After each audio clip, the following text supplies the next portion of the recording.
One of our three deceivers once almost ran over a celebrity in a parking lot. It was You can me. tell us who you think it is by voting along in the chat. Now let's find out who's telling the truth and who is a chump. Oh, I wasn't telling the truth. God damn it. Hello, I'm Tamale. A big nose. Uh-oh, hello. Welcome to Chump, everybody. The Rooster Teeth game Here we all go. about lying and deception. I'm your host, Jeremy Dooley, and this episode is brought to you by ExpressVPN. Protect your online privacy today by heading to expressvpn.com/RTTV.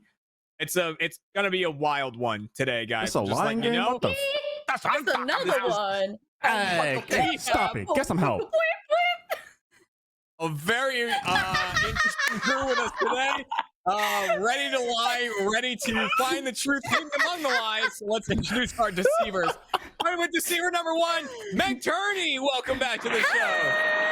Look at that beauty. Beautiful. Deceiver number two, Mr. Michael Jones. Welcome. Beauty in its own right. Beautiful. And deceiver number three, Alfredo Diaz returns to the show. Man bun of the year. Where is he? He's a Did you think I was not here? You lied You get already? baited? liar?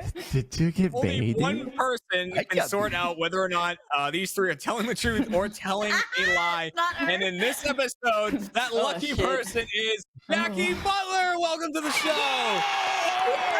That's what I'm talking about. Hey, you took my room. Isabel. Hey. First my You BBs and my gonna swap cuties, then my room. That Wait. going out of my face. This is a start. This is the beginning. Wait, when did Jackie get a green screen? She redecorated. No, man. You gotta it's pay so attention. rude. Baby You streamer. gotta pay Baby streamer. attention. I Michael, get the I fuck started this out of like, that. can I get my green screen out? And I was like, no, it's not worth it. Not worth it. Not worth doing. You guys are But sick. yeah, Jackie so did. audience, you are of course playing along as well, voting in the chat for all of these games to try and be a winner yourself. Because it is a 3-team game. So the deceivers versus the contestant versus you, the audience. Jackie, first time on the show and against these three. So how Oh do my you think you're God. going to do in sorting out if they're lying or not? First of all, I want to say 100%. I'm no chump. I'm no chump. I'm not going to be a chump here. Okay? Oh, No chump here. Wow. For anyone that knows, That'd be me. Decided yeah, yet. for anyone that knows Jackie or this crew, I think honestly 100%. Every time she said 100%, she has been wrong. Not today. No It's chump not a here. good track record. chump. It's not a It's not. It's not a good. It starts at 100 and then sometimes I go, oh, maybe 80. I'm getting Windows. upset just thinking about it. Yeah, I can hear how mad. So, and it's one of the rare occasions that we have on the show where, but I think it has happened before that the contestant is in a relationship with one of the deceivers, or at least knows them very, very well. So, Who do knows? you think Maybe I that will don't. make Maybe it I more? don't know him. Yeah. Maybe I don't. Maybe you don't know him like you Who knows? think you know him. My God. Wait, you didn't tell me you were in a relationship. I've been trying to talk to you and slide Yeah. into your DMs for like 6 months now. I'm actually in a relationship with Meg. Okay, that was the person I'm in a Oh, relationship Why with. did you that's how you tell me got- this? I wasted so much time. Who's the real chump, Fredo? Let's slide into our first Studio game. girl. Start packing your shit because you moving out, sucker! It's called pushing the envelope. Let's play it. Oh, there's a game. Yeah, this is our first Oh. game. So our first game, pushing the envelope. I have 3 true facts, one about each of the 3 deceivers in these envelopes. I'm going to shuffle them up and then redistribute Oh. them. So they might get their own I thought- fact, or they might get someone else's fact. Jackie I thought- is going to question each Mhm. of them for 60 seconds about the facts that they received. If it's theirs, they answer those questions truthfully. If it's not theirs, they lie. Try to get Jackie to think the story is about them. Audience, you work a bit differently here, and I'll explain in just a little bit what that means. But first, it's time to hand out these facts, starting with Meg Turney. Meg once shaved her dog and blamed it on a sibling. Shaved her dog and blamed it on a sibling. Hmm. Michael Jones That's me. What's up? once almost ran over a celebrity in a parking lot. Michael Jones once almost ran over a celebrity in a parking lot. And finally, Alfredo Diaz once gave someone the Heimlich maneuver. Once gave someone the Heimlich maneuver. Man's a hero. Right away. What are you laughing? Hero. That's An absolute What are you- hero. 100%. Yeah, 100%. Do you even know? Wait, I Jackie need acts to. like Can we he knows wait in this medical game? stuff. Can I have him get the fuck up and do it in the air? Actually, do it. What does that even? I mean, hey, listen. Do it when in it's the time to air get now. Fredo, I mean, you know, I mean, that could look. be one of your Hey, questions. hey. Let me just say, why stop there? Jackie's in the other room. A Heimlich maneuver. A Heimlich. You know what I mean? Well, teach me how to I will Heimlich. die. You know? Teach me how to Heimlich.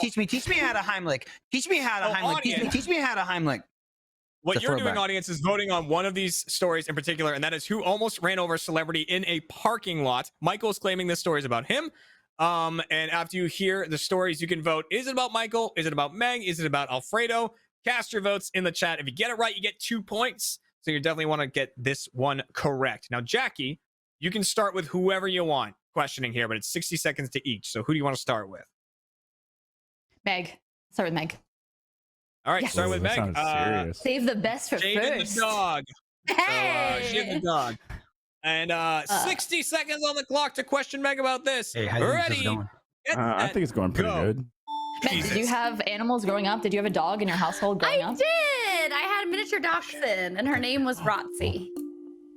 And then Sounds like- I don't sounds think like this is. That's Was it a sounds short hair or fucking long weird. hair? Dachshund. Yeah, it was a long hair dachshund. So they have like it looked kind of short on top, but then they get like fuzzy out on the sides. I think they only come in short hair. Wait, dogs have hair? I Oh, they had fur. don't know. I don't know. This is a weird question. Oh, It's kind of so weird. believable, but at the same time, not really. Ooh, Jackie doesn't believe it. But at the same time, it's a I think long Meg's got her by hair. the ropes. I don't know. I don't know. 100%. It I don't could be know. yes or no. What the fuck else Dude, could I 100%. ask? Well, the situation You with the have shaving siblings. head. Hey, how are Maybe you? just stop it and get some help. Yeah. Jackie, ask for more time. Ask for more time. Ask for another minute. No, I don't need more time. I don't know. Oh, I okay. don't Use know. your Is that lifeline. the only dog in the household, though? That was the only one? Yeah, it was our If only you get dog. a genie, ask for 3 more wishes. Did your parents send it to get groomed often? No. Oh, no. Dude, what about the grooming, man? Why would you Jackie, I'm shave a gonna- dachshund, though?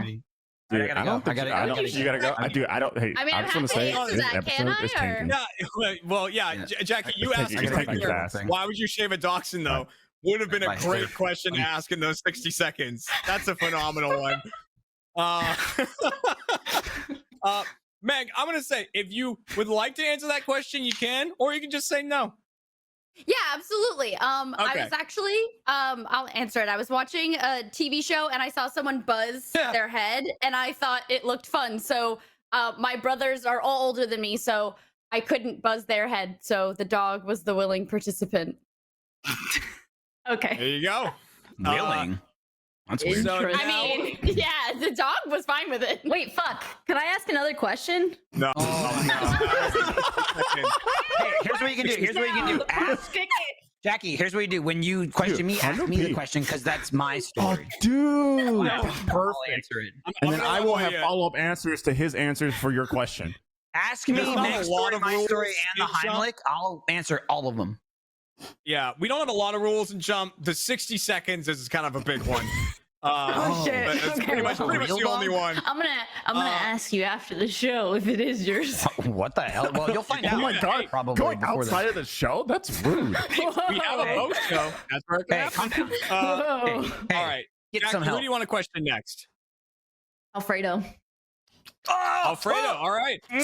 Once gave someone the Heimlich maneuver. That might have been part of it. We don't know. All right, 60 seconds on the clock. Ready, get set, go. I'm gonna need you to This get is a up right complete now and lie. actually do the Heimlich maneuver. I want to see you do it. Okay, sure. On the air. Do you- Go ahead, all right. stand up and explain it. Explain Let's see it. this shit. Did you know that What a plan. Heimlich is a Always do a terrible plan. person? Okay. Can I go to the right? Turn towards the camera. Turn towards the camera. So what are you pushing that. up on? What are you actually pushing up Oh on? my god. What the fuck? It's a distraction. It's a distraction for 60 seconds. Wait, well, hold on. I don't have my headphones on. What happened? Good technique. Oh, You're she's taking punching her 60 desk. seconds. Okay, What are you okay. putting- What a question. What are you Well, pushing up on? it was in the exactly? middle of What an IGN video. Shit Gamer Say with Tim Geddes. What are you talking about? What were you pushing up on? What was your I hand was pushing pushing up up- on? Name the It is body like on part the, or the die. ribs, like the bottom of the ribs. and it was pulling up, pulling down, pushing up. The thing is, we Was did Tim like a actually quick choking? Googles. No, it wasn't for Tim. So like, it's in the But you Tim just and said it Alfredo was video. for Tim. No. It was in our shit Kimmer say video, but I was actually pulling Fran. We quickly Googled like 3 steps. 60 seconds is over. I'm sorry. That's time. You shut your mouth.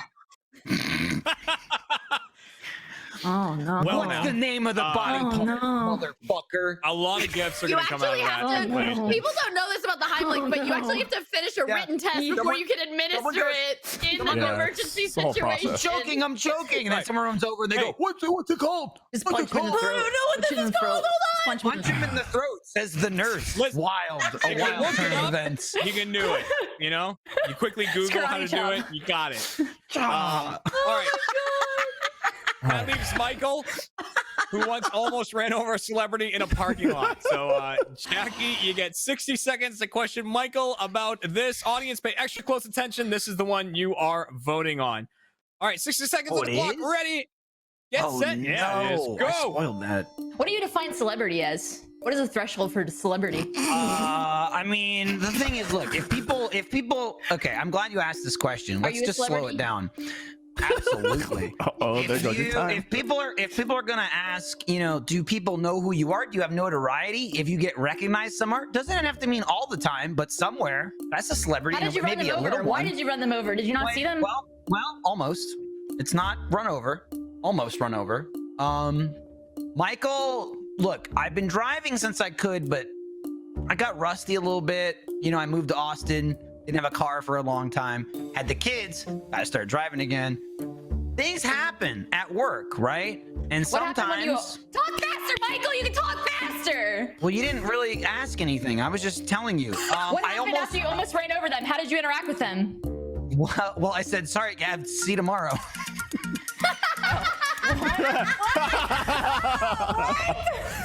Oh, plot twist!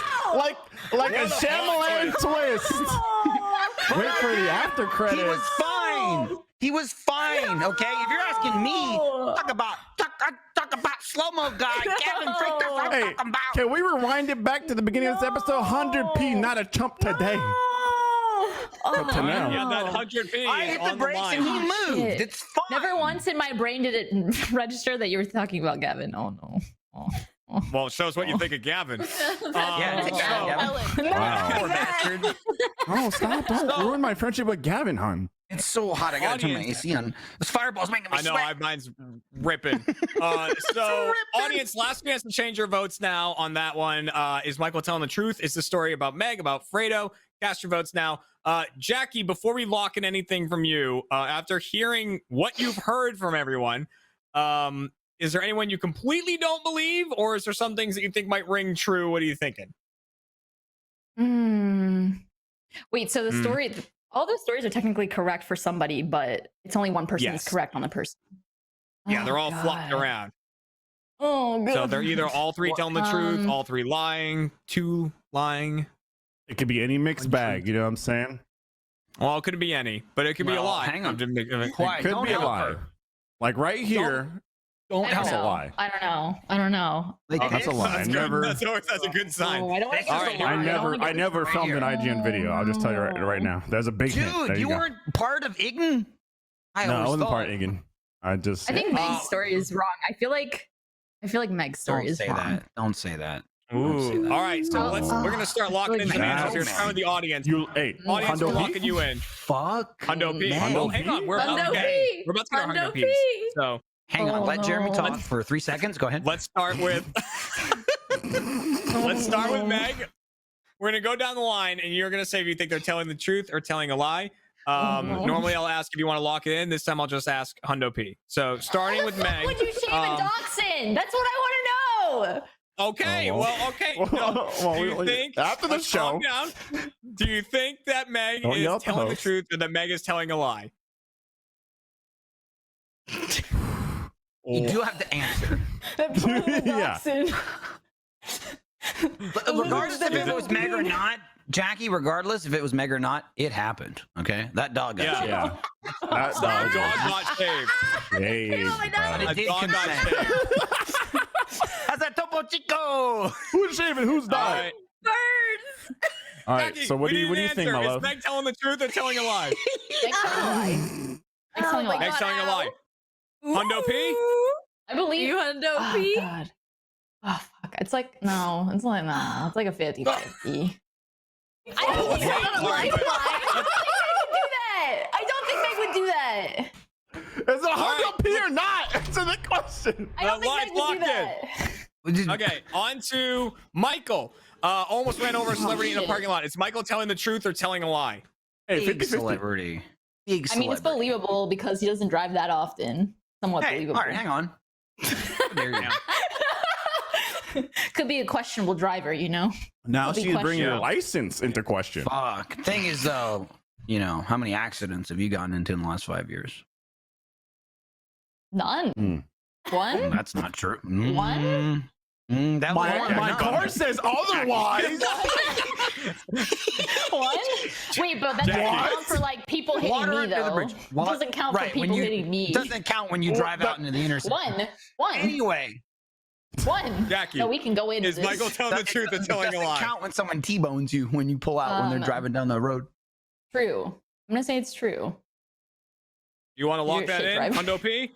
No, don't make that face. I'm gonna say true. I'm gonna say true on this. All right, let's lock in Michael as telling the truth. Now, No, I'm gonna say true on that. on to Fredo gave the Heimlich maneuver. So mathematically, so Jeremy, don't help Fredo out with says that- math.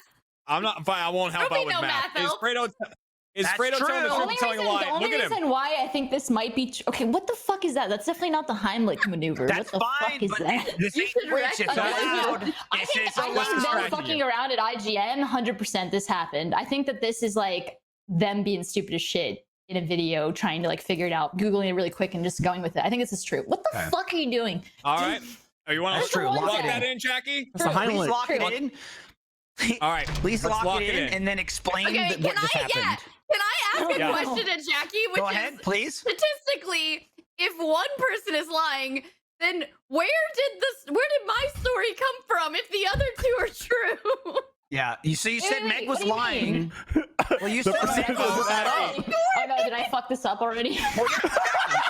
Oh, no. Meg, you said Meg was Oh, lying, no. but we were both telling the truth. No, So there's a secret contestant who may or may not be lying. Oh no. One of them is Jeremy's story. Oh, no. Well, let's Wait, find out if wait, Jackie talking got them all about- right. I thought it was two lines. Oh no, did I do it backwards? Oh my god, what am I doing? Yeah. yeah, it would be Well, Jackie, let's see what happened. Here's the thing. Let's It's start- statistically impossible no. that you got it right. Okay, so the Oh, no. audience, 58% of the audience think that the person who almost ran over a celebrity was Meg. They went for Meg on that one. That is who they voted Sexist for. audience, honestly. Was it Sexist Gavin? Yo, that's audience. fucked Was up. it Gavin? I can't Can believe I- the audience, man. I'm Let's go down the tired of line it. and Was it reveal. Gavin? Starting with Meg. So Meg claims to have once shaved a dog and blamed it on her sibling. You thought Meg was telling a lie, and I can reveal Meg was telling a lie. You got that right, Jackie. That is Right. Good correct. job. Well, Okay, all right. Touchdown, baby! Old. I did I Okay, cannot okay. imagine. I'm like, Meg Okay, would well, never do calm that. down. I don't believe Let's not it. celebrate early. Yeah, the dream's alive. You need 2 points in order to, you need 2 correct in order to get a point. Let's go to Michael. Michael, who Oh, no. claimed to have almost run over a celebrity in a parking lot. I I can knew I should've reveal, hit him. you thought Michael I was telling the should've hit him. truth. I can reveal Michael is telling a lie. That is a lie from Michael. Son of a bitch. So it's all down to this Son one. of a bitch. Son It of a was, bitch. but he's not a celebrity, so it doesn't count. It's all down to this one. Alfredo, who claimed to have once given someone the Heimlich maneuver. You thought Fredo was telling the truth. I can reveal Alfredo was telling a lie. That was also a lie from Fredo. Fucking Christ. You know, 3 liars. I hate everything. This I ain't hate never everything. been I hate seen everything. before. I hate everything. I That's hate everything. wild. Dude, That's wild. Fredo, Hundo you P. got her. You got her with the Hundo cup P. and up. It's the cup and That up. story, You yeah, know but what I mean? honestly though, Cupping up. Yeah. I don't know. I thought it was like maybe a half-assed one that you guys did for a quick video or something. It sounded Got believable. it. Yeah, it did. Well, so yeah. believable. You ignored the fact that you said Meg lied. Yeah. Yeah, that was- well, audience, But I didn't, I but can she reveal it. lied. You thought that Meg was the one who almost ran over a celebrity in a parking lot, and I can reveal it. You are correct. You nailed it. So, You sexist yes. fucks. Meg is the one who almost ran. You almost ran him over. Hang on. Hang Meg, on. who was the celebrity? Would you almost Not murder? It was. I almost ran over Chris Pontius from Jackass, and Oh my god. Oh. I was pulling into a parking lot. He was like kind of crossing the sidewalk. I slammed on the brakes and I did the thing that I feel like everybody would do, which was I was like, oh my god, Jackass. Oh And god. he was very kind. Instantly forgiven. He was So, very like, kind to me. Alfredo, We will hear- what'd you do to that dog? Yeah, what Okay, did you hang do? Hang on. Oh, So no. all of these stories we'll hear in the Oh, post show. no. We have a post show called Chump Change. We'll Oh, hear all okay. of these stories. But yes, Yeah, wait Meg till was the the one who post almost ran show. over celebrity. Michael's the one who once gave someone the Heimlich maneuver, and Alfredo's the one who shaved a dog and blamed it on his sibling. So we'll hear all about those stories. I can't wait in to hear our these stories post-show. afterwards. But yeah, point wise, the audience, you have a point. The deceivers, you have a point. Jackie, no points yet. But here's the thing, Jackie. We Yes. are What- going to give you a chance to get some I'm extra part of points 100. here with a bonus round. Wait. All right. Holy shit. So, a bonus yes, round, you Jackie, say? we're going to do a Yes. bonus round right now that gives you a chance at 3 extra points. Three. Shit. Oh, yeah. I'm gonna Three need of it. them. Calm the fuck down. I'm gonna need it. Here's how this game is going to work. Calm I have down. I have a bunch of random facts here. I'm going to read out these facts, one about Meg, one about Michael, and one about Alfredo. And it's going to be Okay. up to you to tell us, is this fact about the person I'm reading it to, right? Is it about Meg? Is it about Michael? Is it about Alfredo? Or is it about you? What? Is it about you, Jackie? So here we go. Yep, that is the way the game is going to work. You're going to question each of them about it and try to figure it out. Let's start with Meg. Wait, this All is right, so about I'm gonna- me.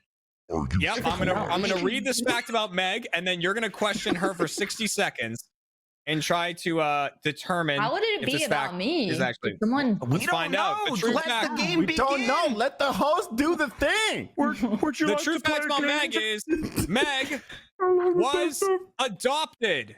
Meg was adopted. All right, Jackie, you're gonna have 60 seconds to question Meg about this. Ready? What if, Get what if set, I already go. know? It's about me. Go. Question. Jackie wants to Meg, I lock. already know Jackie, it's you gonna about lock me, it in? my Or? dear. Yeah, I'm Oh, gonna lock it in. It's uh-oh. about me.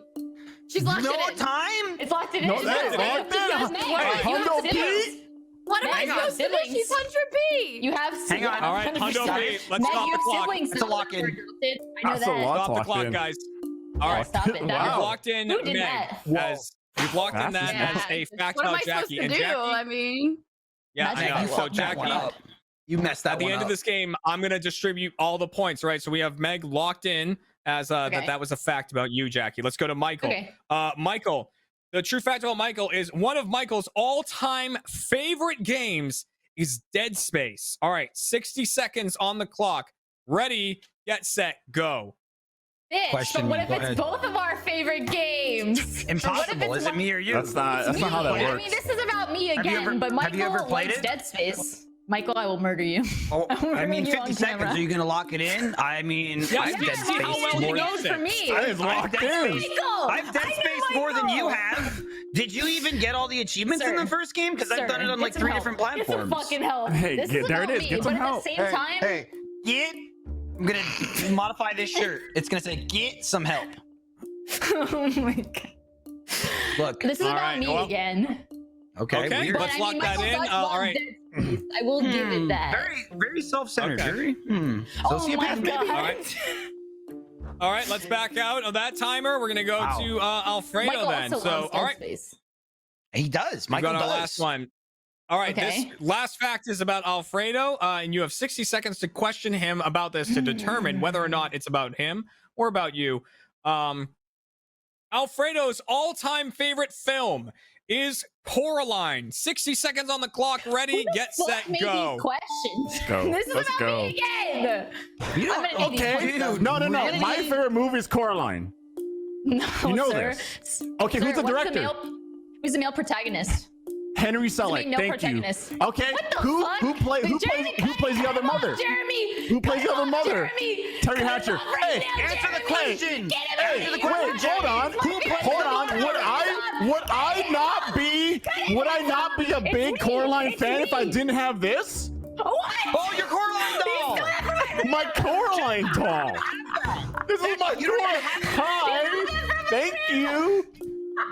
What? Wow. Whoa! A Coraline doll for a big Coraline fan. Would you look at that? Damn, that's you know what, guys. My vote's locked in. It's Alfredo. Definitive. I'm locked in.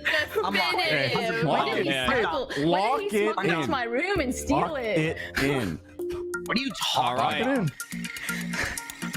It's me. It's me. The movie's me. Okay, Oh that's my locked in as you. God. All right, so This is all too three of these have challenging. been Go locked on. in. She's not even playing All the three game. of these have been locked in What as a being a true fact about twist. Jackie. All right. What So a it's time to go twist. down the line and see how many points Jackie got. Shyamalan twist up in there. All right, here we go. Let's start with Meg. Meg had to defend the fact of being adopted. You thought that that was a fact about you, Jackie. And it turns out it's a fact about Meg. That is true about baby! Meg. Me! Yeah. I'm Yeah, adopted that too, is true. bitch! Wait, you're Yeah. adopted? Yes. Then That's what I'm talking about. Hundo P. Wait. Hundo P. then the I next need 60 seconds. How didn't you know this, Jackie? Maybe talk to your friends a little more. Jesus then Christ. the next is Meg, we've one always of talked about Michael's your favorite siblings being all-time adopted. You're games. adopted? Yes. one of Michael's all-time favorite games is Dead Space. You thought this was a fact about you. This is a fact about Michael. Michael. What? I love it. I love Dead Space. Why? I submitted that question. I wrote that in. I love it. Yeah, but that's not what happened. They said, "What's your favorite game?" I However- said, Dead Space 1. What? However, we have one more here, and it's about Fredo. Fredo, his favorite you. movie of all time is Coraline. Yes, sir. Jackie, you said that this fact is about you. I can reveal this fact is about Fredo. So that's another. Yeah, there we go. Shut the fuck up Well, with he's- look, this. here's the Y'all are thing, fucking here's with the me. thing. Stop it. Get some Here's the help. thing. Y'all are The fucking with me. first Stop two- it. Get some help. the first two Not. made Get sense. some fucking help. None of this is The true. first two I made don't believe sense. any of it. Yep. First, Jackie thought she's the only one that's allowed to be adopted. Not true. Then Not true. he thought No, Meg not is at the all. only one who's allowed to like Dead Space, but you know, like I beat him more, I played him more, I got all the achievements several times. Shut But the then, fuck up. okay, I could maybe see about the Coraline thing, but Alfredo's got the doll, and Jackie's got the nothing. doll. Yeah. He's got no Right. doll. That's what happened. That shit was in that Where's your bookshelf, and doll? he somehow smuggled in. Sure it was. Oh, It now was. we're just talking somehows and maybes and what's a hootsits. So Who's the telling tells fact no is, lies? at the end of that bonus round, there was you guys are gaslighting me here. I'm being gaslighted. there's no such thing. I'll leave I think you're trying to show I don't you know. guys I drive are electric. No, you're Meg, not. she said, At the- Meg, you're not adopted. Take it back. At the end of that game, there's no point difference there. I'm gonna Jackie, I'm gonna have to ask you to calm down. I don't know what to do. There's no point difference. Let's move on to our second game, which is called Save the Date. He's about to get ejected Ma'am? from the show. Oh no. Security! Have you ever played a game without a contestant? In Security! this game, I'm gonna give Jackie one true fact about one of our three deceivers about their time dating. So this is a dating fact about one of our Okay. three deceivers. This is All what three I of them did. are gonna be acting like this fact is about them. So two are lying, one's That's a telling the date. truth. You can question each of them for 60 seconds about this fact to try to determine who it is really about. And the fact in question is one of our three deceivers once got upgraded to a private room on a dinner date. And chat, you of course are voting along using the button prompts that come up. So you have 60 seconds to question each of them. Who do you want to start with, Jackie? Wait, this is believable for all three. Oh no. That's usually Meg? how it goes. That's the Meg? problem. So that That's the question- game. Meg, okay. Wait, this isn't easy. Oh no. Let's start with Whoa. Meg. 60 seconds on the clock for Meg. Ready, get set, go. Meg, where was the restaurant? Where'd you get upgraded? I was at Ruth's Chris downtown. It's like a steakhouse down off of like 6th. What did the room look like? It was actually really big. It made the date a little bit awkward because it was like a really big table, but they had a really boisterous party, so they just put us in this like party room. What age was this date? I was in my late 20s, 28, 29. What was the price point threshold for that upgraded room? It wasn't that. There wasn't wasn't any extra charge. It was because the other table was being really loud. They were drunk, so they just moved us for free. Fuck, I don't know. Oh no. I feel like this is so believable for everyone. Ah! Oh no. I don't fucking know, man. I don't fucking Just know. count I down was from being asked for 6. this shit. Damn. I don't Has anyone ever fucking quit know. on the This show is- before? No! I just. All right, That's there's such a your hard questioning. question. What? It's a tough one. Just one quick follow up, Meg. What was the 16 digits of the credit card number you used to pay for the dinner? It was 642. What was the price threshold? All right, you have Michael and Fredo. Who do you want to go to next, Jackie? Alfredo's. Oof, who knows about that guy? We don't know. Alfredo. All right, going to Alfredo next. All right, 60 seconds on the clock. Ready, get set, go. Where was the restaurant, honey? It was. I don't remember what city. But it was. How do you not remember It was the at a. city? No, it was. I believe it was in Austin. What kind of food was it? Oh, it was healthy food. What is healthy food? Define healthy food. What did you eat for dinner? Like did you there's put in your greens. I don't know. There's a bunch of like green food. There's it's like healthy stuff that I don't even know like what it is. It's just greens and some like. You don't know what you put in your mouth? You just No, put things in it your was mouth like and it you was don't know just what it they was some are? fancy You just restaurant put with a everything in your bunch of mouth? healthy. No, yeah.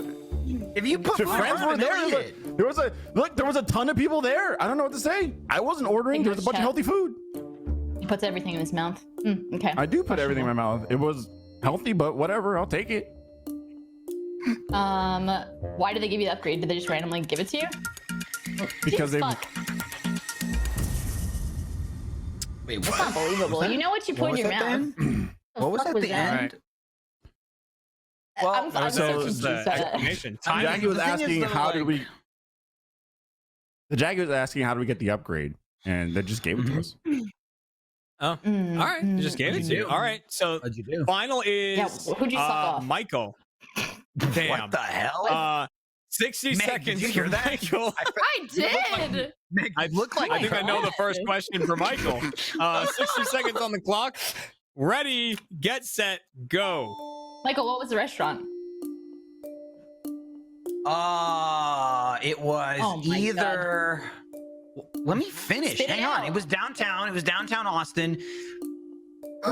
It was either. I think it was either Uchi or Uchiko.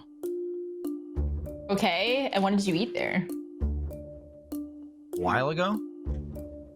A while ago. What is a while ago? Define a while ago. Not like in the past week or month. Huh. Could have did been a you eat while there? ago. What did you eat at Uchiko? Greens. I had greens. Shut the fuck up! I know you know what it is. I did. I had A bunch of healthy eaters out here. I had healthy Everybody food. trying to be healthy. Yes. I had greens, I had meat, I had you know, like protein. Liquids. I was you know what it drinking. means. Man has a liquid. I'm answering your I'm triggered. question. I'm triggered. I'm answering your question. I am triggered. Jackie is triggered. And then all of our three It was deceivers a good are time. You sufficiently didn't ask a questioned. lot of questions at all. You didn't ask Yeah, it how wasn't- I got there was a lot of the yelling. upgrade. You didn't ask anything. Michael, how'd you get the I'll upgrade? tell you this. Bonus. I'll answer it. I'm pretty sure that they were like, I know this guy. Got it. All right. So, Oh my god. Jackie, there is your questioning. That's my interpretation. Listen, That's all I can say. audience, I'm actually going to lock in your answer now. Normally, I do like a kind of a back and forth thing, but for some reason, we're already running kind of late on the time. So can't we're imagine going to why. lock in that. So, audience, we're going to lock you in. All right, Jackie. So let's hear from you, and then we're going to lock in your answer. What do you think after hearing all the questioning? Is there anyone you're It's who leaning is towards? believable. Who is It's who is believable? Only believable. one's telling the truth. Weird thing is, like, Michael and Fredo are kind of talking about the same exact place. Michael gave a timeline of it was over a month ago, so that's wrong. Maybe it's Fredo is telling the truth. I think. But I mean, Meg gets upgrades. I don't fucking know. This is such a hard question. Frequent flyer. Frequent flyer. Yeah, you know. I mean, if it's a park, if she ran over someone, almost ran over someone that was a celebrity in a parking lot, it must be a place that gives upgrades. That's a hard fucking question. Yo, where's the top is You Hundo said P? over- you Here's said the a thing, month who's ago. To say, who's to say what's a month? You know what I mean? It's quarantine time though, so it's like dog years. You know what I mean? Who's to say what healthy is? A day could be a week could be a year. I don't still keep track of God. dates. That's I still all I'm kinda think saying. it's You know an what I mean? egg. Yeah. Maybe it was think- a month. Maybe it wasn't a month. I'm not Ooh, this- certain. this Your question Honor, is I didn't put my hand on the deceptive as fuck. Bible. Ooh. Oh, How so? Maybe it was a month. Maybe it wasn't a Fredo month. didn't say Uchigo, or yeah, he didn't say that name either. I kind of think it's You didn't ask me about, what restaurant. You Yeah, I did, didn't I? No, Oh, you fuck, asked did I what not? city, No. but you didn't ask I the mean, he restaurant. said he had. This is a thing. He said he had. Oh, fucking A. You had a green. You had edamame. You had one fucking singular green in your goddamn thing. Wait, what? Oh my god. Did you? Ah. Wait, you went somewhere and you ate one edamame? That seems Dude, like I ate a single edamame and I pieced out. You went Grapple in Jackie's mind. I went All right, Jackie, I we went need an answer. delicious. Who is this about? Technically, Michael and Fredo's answers are somewhat true, but the timeline's wrong. But I believe Meg. I can see this happening to Meg. Oh, fucking! I hate this. I hate this so much. Lock it You in. didn't have to be on the show. You're gonna have to lock in one. Yeah. Who do you want to lock in? I'm an idiot. I'm gonna say Meg. You want to I'm gonna say lock? Meg. So you're locking that It's in. locked in. It's locked in. Yeah. Hang on, do we know All that? right, Oh my lock god, the in. graphic came I'm up. an idiot. The graphic came up. Oof. Oh, All right, audience. no. Let's see what you thought. Who is this? Who is this about? Oh. Upgraded to a private room. Meg, Jackie, okay, Meg. all right, 58%. All right, you're with the audience on overwhelming. Went for Meg, 58%. And I can reveal that the person who submitted the fact I once got upgraded to a private room on a dinner table or on a dinner date was indeed Michael Jones submitted it. However, it's also true about Alfredo Diaz fucking because I hate believe everything. it was a double date that you were on, Jackie, with them. It was Alfredo's birthday. No, it was a birthday. It's my- It's my birthday dinner 3 weeks ago. Sure it does. Sure it does. Michael, this doesn't count. Michael said over a month ago. I clarified. I said could have been, might not have been, might not have been. Question me over your ass when you said We after. No, prepared you said for so long about Doesn't how they were count. gonna trick you, but then you went for my story. We didn't even prepare for that. Look, No, it but you felt- already said it a month felt ago. like That was if- literally and a week then I- ago, you fuck. yeah, but I That was like a week and a backtracked. half ago, you fuck. It was 2 weeks. That's like a million years now, though. Do you know how many lives I've lived? No. Do you know how many lives I've lived? Do you know how many lives I've lived in the past 2 weeks? 1,000 lives. I've lived 1,000 lives in the past 2 weeks. I All right, can't live at Jackie speed. Here's what we're Living at gonna light do. speed. Michael, that was I a get bit. a point That was a five. bit. Let me get a point five or some There was shit. a little deceit there. Bargain points. Look, hey, I'll give you this, Jeremy. It wasn't deceit. It was ignorance. Okay. It was ignorance. All right, now because of that ignorance, I don't know if we can do half points, but what we're gonna do is we're still gonna give the point to the deceivers for fooling the audience. Fuck. As they fooled the did, but we're also audience. gonna give a point Yeah, we to fooled them. Jackie. Jackie, Well, I'm Jackie gonna give you a won. bonus point for that. Yeah. For that. Yeah. I was about to Make go it to a change the of graph Michael. if I didn't get a point five out here. Yeah, but There that's- was, but there it's was all your- I'll be There real. we go. Here's the There thing, was but it's all foul play your on the shit. host's part. You We're know, on the board. Jeremy came in. He was like, "Look, this is a temp pole thing. I really need you guys to spice it up a bit." And he was really Yeah. just pushing for it. Also, What the fuck? Jackie threatened to break shit, and Also- she's at her own house. She's just gonna break her own Yeah. I did shit. say, what I did say going into this is when we were talking about this game, I was like, I'm just letting you know, if Jackie answers Michael, I'm going to give her the point. If she answers Alfredo, I'm also going to give her the point. And then she said Meg. So I didn't, I was just like, I don't really know what to That's what I do. mean. Time to fuck We out. didn't Meg, you even were- discuss what to do if she said me. We didn't Yeah, even I'll be think honest. No, about we it. really You're on a didn't. date. I'll be time to honest, fuck Meg. out. Meg, you've never Alfredo and I been on a discussed date? it. Wait, Yeah. I'm getting shamed for never getting a private Yeah, room on a yeah, date. yeah. How dare you not get a fucking upgrade, Meg? Yeah. How Step fucking up, dare you? loser. You're dating All right. Gavin Famous free, and you ain't never got an upgrade? It's Bullshit. fucking ridiculous. I'll run This that is guy such over. Almost bullshit. got run over in a parking lot. Shit. This is I'll fucking- upgrade you. This There's show. still That was a time really- for this all to turn around, and it's by That was a going really into our fun final dinner, game. by the way. That month Our screwed up. final That game is wasn't a called dinner Just date, the that was a Facts. Let's do birthday it. dinner. There's a difference. Mommy was healthy. Birthday- Jackie, No. when you have kids and you go out and you dress up, that's a date. Welcome to my reality. I don't give a shit what it's for. It was a date. Hey, it was In this delicious. game, Hun, I'm gonna give Hun, thank you Jackie. for putting it together. No, it was not Alright, a you month guys ago. go. Hey, thanks, Here we Jackie. go. And I'll say, to the best of my knowledge, I got the upgrade because they saw me. I don't know that, What but the best of my fuck? knowledge. We I'm just don't saying, we know. got it. Bitch, you weren't even there when they gave us the upgrade. They knew I was Jeremy, coming. you were saying something? Oh my god. Go ahead. In this game, I'm going to give Jackie one true fact about one of our 3 deceivers. Now, all 3 of them are going to be acting like this fact is about them. So 2 are lying, 1 is telling the truth. Very similar to last game. But in this one, there is no time limit. I just, whenever I think Jackie's had enough questions for one person, I'll jump in and say, all right, it's time to move on to the next person. So this is actually the perfect game for like when Jackie goes, I've had enough. So because then we can be like, good, and then we're just on to the next person. Now, the true fact in question is one of our 3 deceivers once got free Slim Jims for a year. Free Holy Slim Jims shit. for a year. Free Slim Jims. Yep, free for a year. So, Jackie, you can question in whatever order, but I'll jump in when I think you've had enough questions. Who do you want to start with on this one? Meg. Start with Meg. Get her. All right, Get her. starting Just with Meg, attacking and her. like I said, there's no time limit, so whenever you're ready, begin your questioning. How did you get the sponsorship deal? How did it come to fruition? So they actually just emailed like my public facing email and asked if I wanted to be sponsored. Mm-hmm. How many did you eat in that time span of a year? Maybe I'll be like specific. yeah, maybe like 5 or 6, less than you'd probably think. Per day? No, oh my god, 5 Slim Jims a day. no, over the whole time. You only ate 5 or 6 Slim Jims on a year sponsorship deal? I mean, yeah. I mean, she was in it for the money. Wow. Not believable. What? Do you not believable. Do you not like Slim Jims? Not Well, it's just believable, like bro. I don't know. I don't feel like I was like dying for them. You know, it's just part of a deal. So what did you have to do? Did you have to put it on your social media? Yeah, I had to put it on my social media. And then I also I hosted some stuff that they wanted me to host, and I took some photos that they wanted me to take. What kind of photos did you take with the Slim Jim? Did you snap Oh God.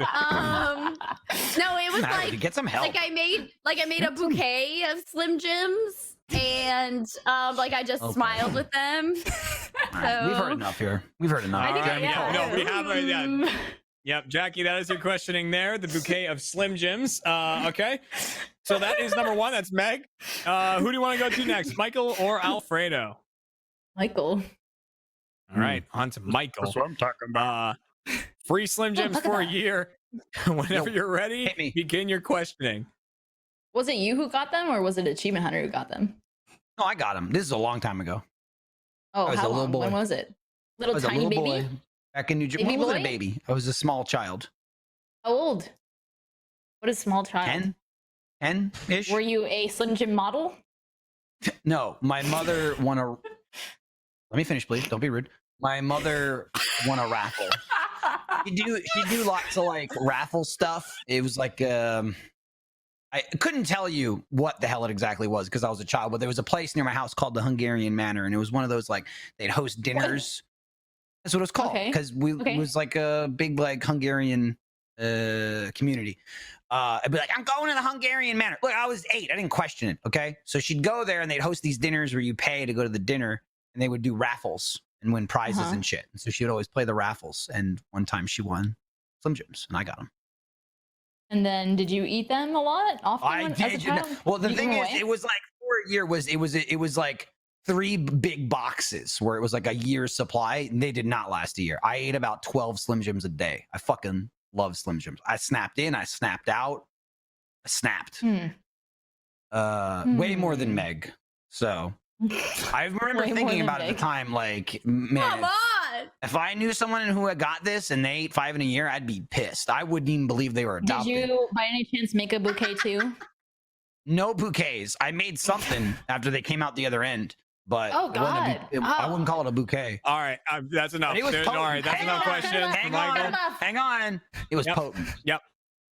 Oh Potent. God. Fredo? Okay, now Fredo? I know Fredo's next.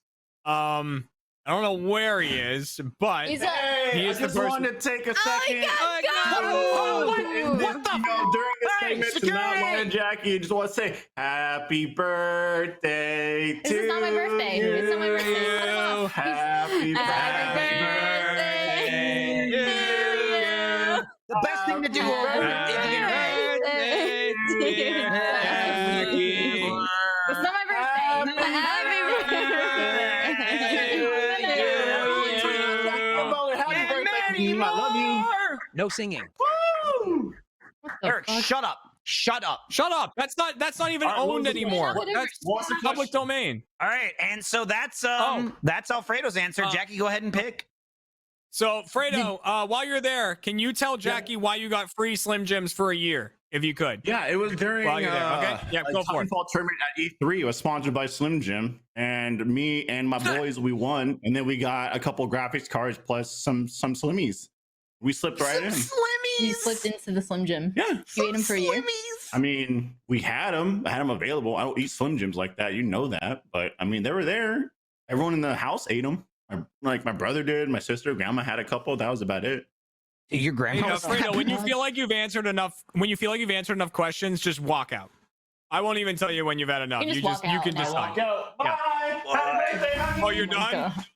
Oh my God. Oh, Yes. look at Gabu. She's gonna get it right. She's gonna pick Meg and get it right, and she's gonna pick me and get it right, and then Alfredo and get it right because it happened. to It's all of us. either me, Meg, Meg, or unfortunately, Alfredo. I don't believe the bouquet flower of Slim Jims. Like, I don't know. I just 5 or 6 in a year. I don't believe that. Hateful. crazy.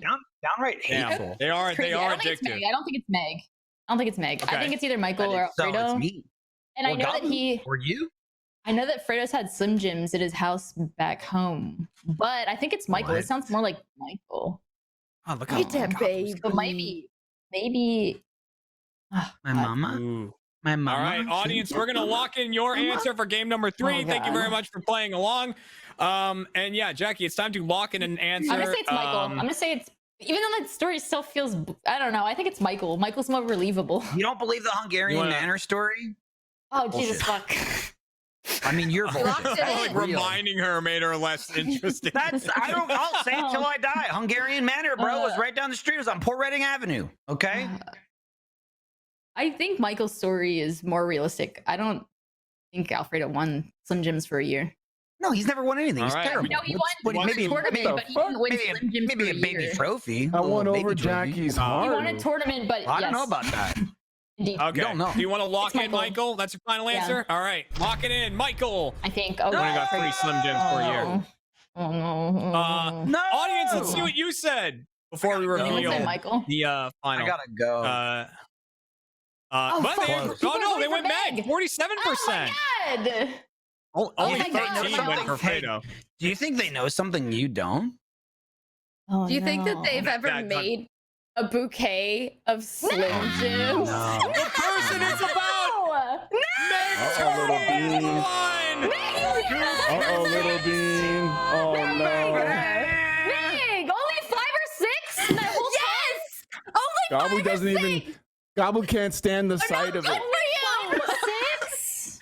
Gabu, It's you okay. loser. It's okay. I weighed 100 Gabu, your mommy's a pounds, loser. okay? I couldn't be eating Slim Jims all the time. But a year worth of Slim Jims, only 5 or 6. God, I I didn't get a Jackie year. got Like, it. I You got got- as you got it many wrong. as I wanted for a year, It's mad but at you. I got paid Wow. money. I didn't get paid in Slim That's true. Jims. Did you eat the money? Did you eat the money? I didn't make a Eat the bouquet with money. it, but I should have. You bought Slim Jims with it. And then Shit. so This is not that good. means at This the end is of not game good. number 3, the deceivers managed to fool Oh no. Jackie, so they get a point, and the audience got it right, so they get a point. So that Oh, means no. the score is looking 3 for good, the not audience looking and good. 3 for the deceivers. Well, But it's not because it's over. unfortunately, Edie. yeah, that was the last game. Unfortunately, which means at the end Well. of this episode of Chump, With 1 point, it means Jackie for this Wait, there's episode gotta be is a going bonus to be round. There's gotta today's. be like a bonus round out here. We had a bonus Oh, round. shit. You Yeah, And there's gotta be, also- like something. You yelled at me about not being adopted. And then all, You're our favorite Chump. Aw, You're our favorite Aw. Chump. Hey Meg, maybe Okay, maybe the thing we take away from this whole show is Meg stops masquerading around pretending she's adopted. right. Wait, those Unreal. facts were false, right? All those were No. lies. No, Meg's no, they adopted, were real. I am Jackie. in fact Meg, adopted. oh, sorry, baby. Meg, no! We need to talk. Meg, no! Meg, Look, why if I did could they undo it, I would. Meg, but talk about this. I'm Why so didn't they pick confused. another Man. kid? I'm Why did they confused. pick you? I'm confused. I thought it was all your siblings. Yeah, I also have adopted siblings, but I'm adopted by my stepdad, so it's like a half one parent. Oh, Jesus adoption. Christ. Okay. Oh, suddenly it's Thank not, you all not good for enough. joining, Okay, I everybody. can change my name and No, everything, no. but okay. Oh no! But what about the rest of the I want questions? to thank you for coming by. Well, Dead Space is my favorite I game. want to thank Jackie and Meg and Michael and Alfredo and Gabu for coming by for this episode. Where the Takeout crew took on Chump. We'll see you next week. They've already played the music. We'll see you next week, everyone. Goodbye. One of our 3 deceivers once got trapped in a porta potty at a concert. You can tell us who you think it is by voting along in the chat. Now let's find out who's telling the truth and who is a chump.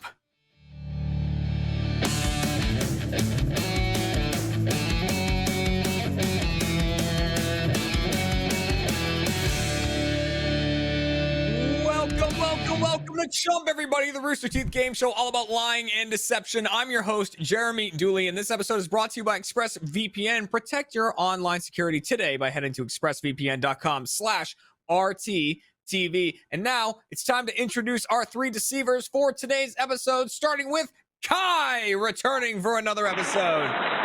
Hey-o! Welcome for her first time to the show. It's Tay joins us on this episode. What's up, Tay? Munching on that brownie. And welcome back. Diction is back once again as our 3rd deceiver. There's the clouds. Waiting for those clouds to come in. Only 2 people can sort out if they're telling the truth or if they're telling lies. The first being today's contestant, Mr. John Reisinger, joins us as the contestant in today's episode. Hello again, John. The other person is you, the audience playing along at home, and best of luck to you. But welcome everyone to the show, and a special welcome to Tay for your first time on the show. Thanks for Apparently, joining also us. Tay's first time being in front of a camera because that was awkward as hell. Yes. I thought they were gonna go with Nick next. I thought Jeremy was gonna go with Nick, and I was just like, "Oh, I have time to eat another brownie." Well, I mean, it was in the order that the cameras on. I just Oh, wish no, the I'm friend dumb. had been here. Oh, And then oh. when they got to you, that would have been fucking great. I kept That's a good-looking listening. And I was like, brownie, though. "Okay, not me. I'm gonna keep eating." And then you're like, Mhm. "Welcome to the new person." I was like, "Oh, fuck. Oh, that's me. That's me. Quick, hide the That's me. brownie. Hello." John, have we had you? We've had you on as a contestant before, right? Yeah, believe sure. so. Yes. Okay. Well, you're Actually, back as a I contestant was- now. I was like one of your first contestants. Yeah, I think so. I think we did have you on. You're great at questioning people, trying to sort out who's telling the truth, who's lying. How do you feel with this cast of characters today? I one don't trust any of them at all. I know Yep. all 3 and trust them no iota, but I also don't know them enough to be able to know if they're lying. Like they all have at least enough of storied past that they could say the most absurd things. I'm like, sure. I'm sure Diction did that at some point. He's done enough stupid did. things in his life. I have. Because he probably did. Yeah. Diction's done some crazy things. He's done some Mhm. not so things in his life. There was something with a jellyfish last time, I recall. I think there was something with like No, that was Meg. Mine was You lied about that. Oh, the Man of War. yeah. yeah. No, I was watched the that. one that made Nick Swartz in a porn studio. That was mine. That was Diction's. I remember you lied about that one.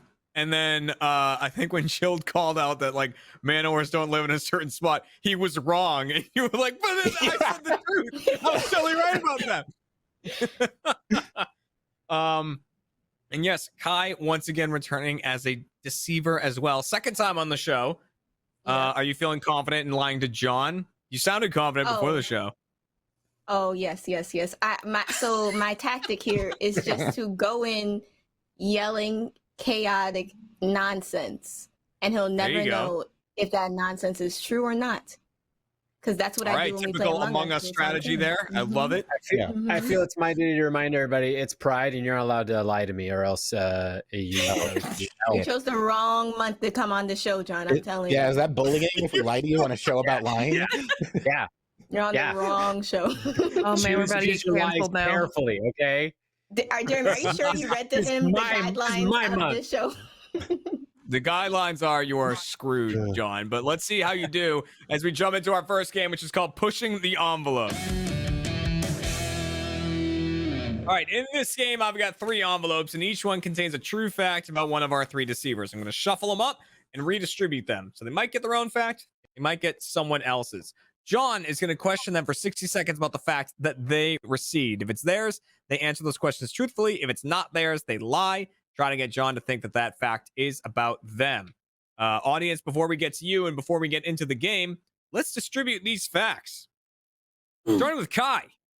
Kai once purposefully slammed the trunk of a car on someone's head. On purpose, slammed the trunk of a car on someone's head. The true story about Tay. Tay once got trapped in a porta potty at a music festival. Trapped in a porta potty at a music festival. And Diction once coerced someone to climb into a locked off area at the zoo. Once coerced someone to climb into a locked off area at the zoo. Now, audience, you work a bit differently in this game. You're going to be voting on one fact in particular, and it is that last fact. Who once coerced someone to climb into a locked off area at the zoo? Diction is claiming this is about him. After you hear the stories, you can vote. Do you think it's Diction? Do you think it's Kai? Do you think it's Tay? It's a bit harder because you only hear one side of the story, so you get 2 points if you get it correct. So, John, you have 60 seconds to question each person. Who do you want to start with? It's a good question, Jeremy. That is a good one. That's why I asked it. That's a good question. I have a question. Yes. On the spot, we made sure to name all of our games so that they had sexual innuendos. I feel like you just missed that mark with the names of these games. Push the envelope. Yeah, It's we so didn't. We cool. decided not to take that route. Make penis jokes whenever but, you you can, know. Jeremy. Life's short. It's true. But then, every time you got one contestant to snicker on the show. I remember that. Good times. Let's start off with Tricky Dick. Let's go with Tricky Dick. All right, starting with Tricky Dick. I assume that's Kai. No, all right, Diction. So If you have something you want to say to me, Jeremy, you can say it right now. We can really talk about this.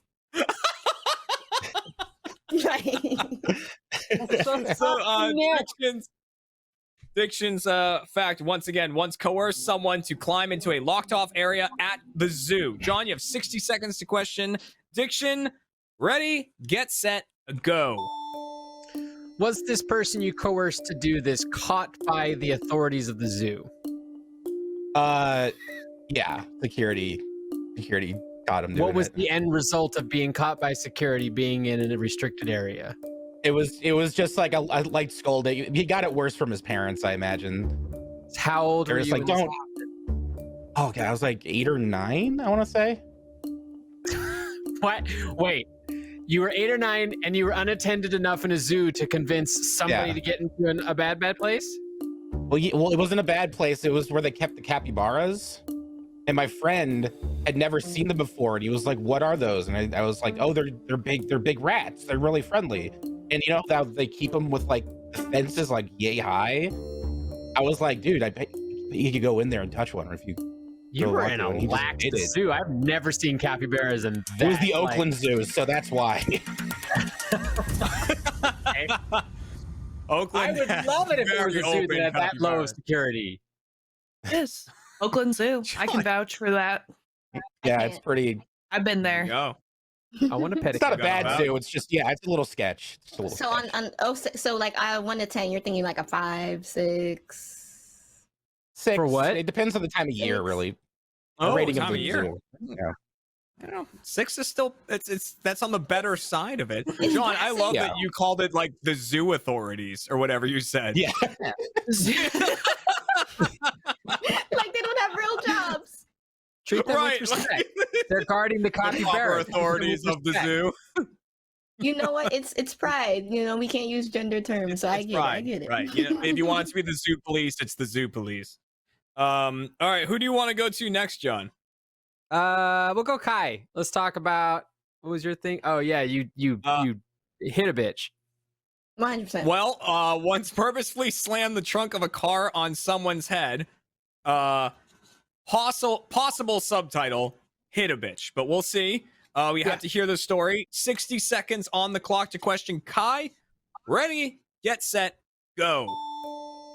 Was it on purpose? Yes. Why was it on purpose? So the hit a bitch part, it was my bitch ass boyfriend at the time. We were at the beach and I caught this man staring at other women. And I'm like, I get it. It's a beach. They're wearing clothes. I'm wearing clothes. I'm supposed to be your number one. So anyway, we were getting an argument. Why was the trunk open? Why was the trunk open? Because we had all our stuff, like the cooler and the things, and we had the Back beach day, so the back trunk was got it. open. Okay, yeah. Exactly. Okay, So was he leaning into it? Yeah, you know, he was loading up the car. I don't have to touch that stuff. I'm royalty. I'm a queen. Okay. Did you cause any actual abrasions or damage that was noticeable to I hope I him? hurt his ego. I hope he learned never to mess with me. I hope he's humble towards all the girls that he talks to now. Or maybe who knows? It's Pride Month. What was the boyfriend's name? Joseph. And he'll never Okay. forget it. He'll never forget it. Did he have an amazing Technicolor Dreamcoat? Mm. That's a musical theater joke. Everyone's just laughing at home. I got that. I understood that went for reference. I did. That's Yeah. why I said, You're really going there. That is your questioning for Kai, John, which leaves one remaining story. That is from Tay. Tay, who once got trapped in a porta potty at a music festival. So, John, you have 60 seconds to question Tay about this fact. 60 seconds on the clock. Ready, get set, go.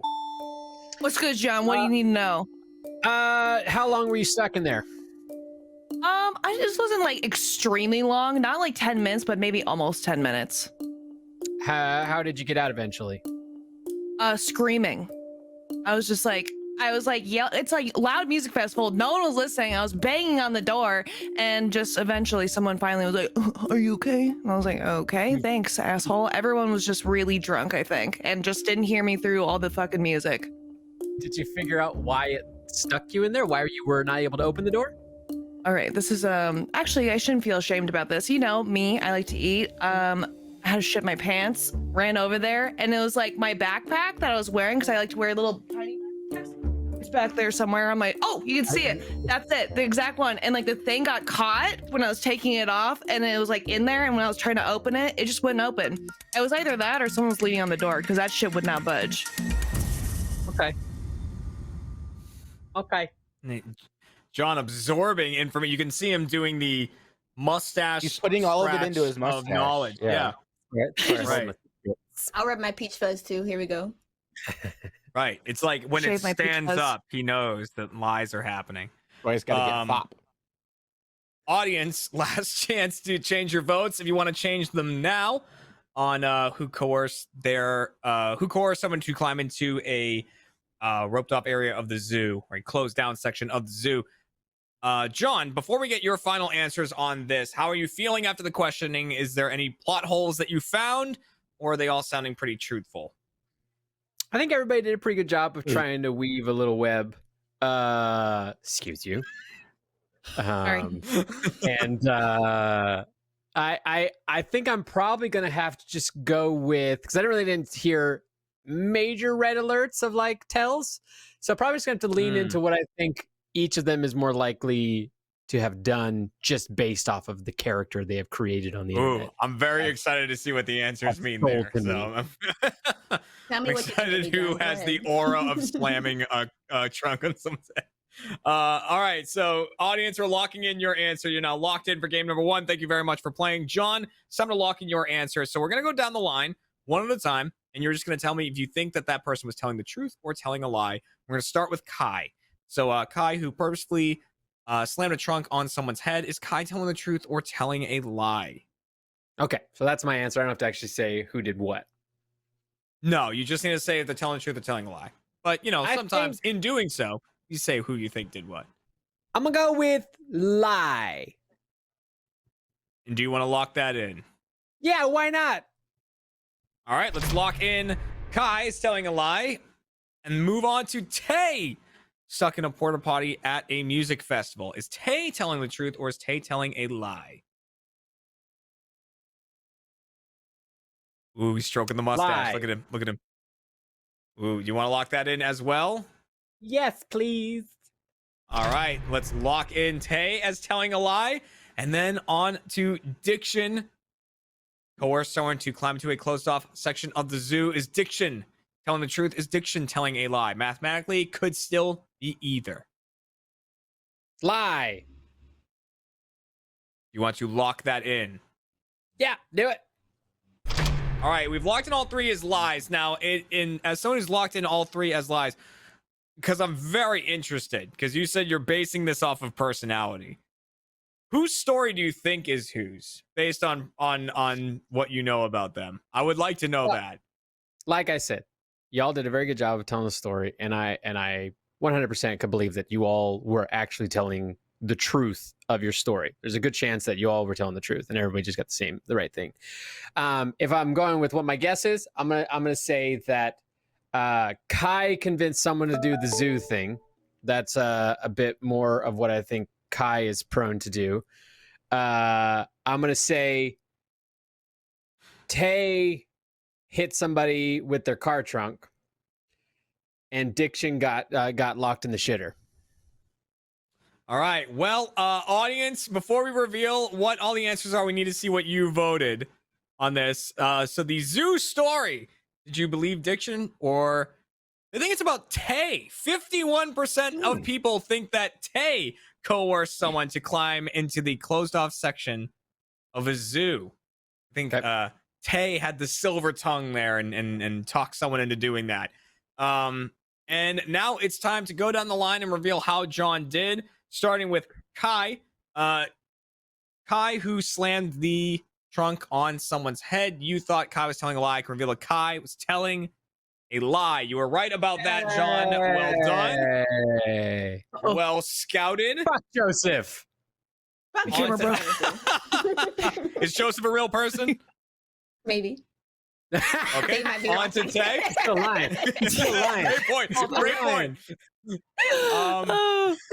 On to Tay, trapped in a porta potty at a music festival. You thought Tay was telling a lie. I can reveal Tay was telling a lie. Yes, John, you also got that one correct. Listen, I'll be back in a second. Okay, got it. Very deadpan. On That to camera. Diction. So here's the thing, John. Still up in the air because it could be Yeah, that it Kai is. and Tay had their stories flips. Onto Diction, coerce someone to climb into a closed off section at a zoo. You thought Diction was telling a lie. I can reveal he was telling a lie. John, you nailed it. Not only that, Clean sweep. what you thought. Yeah, what you thought with where the stories went, you were correct. That was where all the stories lied. Kai Bonus coerced point. someone. Bonus point. No bonus points for you. Yeah. Oh, on the spot music. Oh, come on, get that out of here. Please. We have so many seasons in front of us. Kai coerced someone to climb into a closed off section of the zoo. Tay slammed the trunk purposely on someone else's head. And Diction was the one trapped in a porta potty at a music festival. Hi, Tay.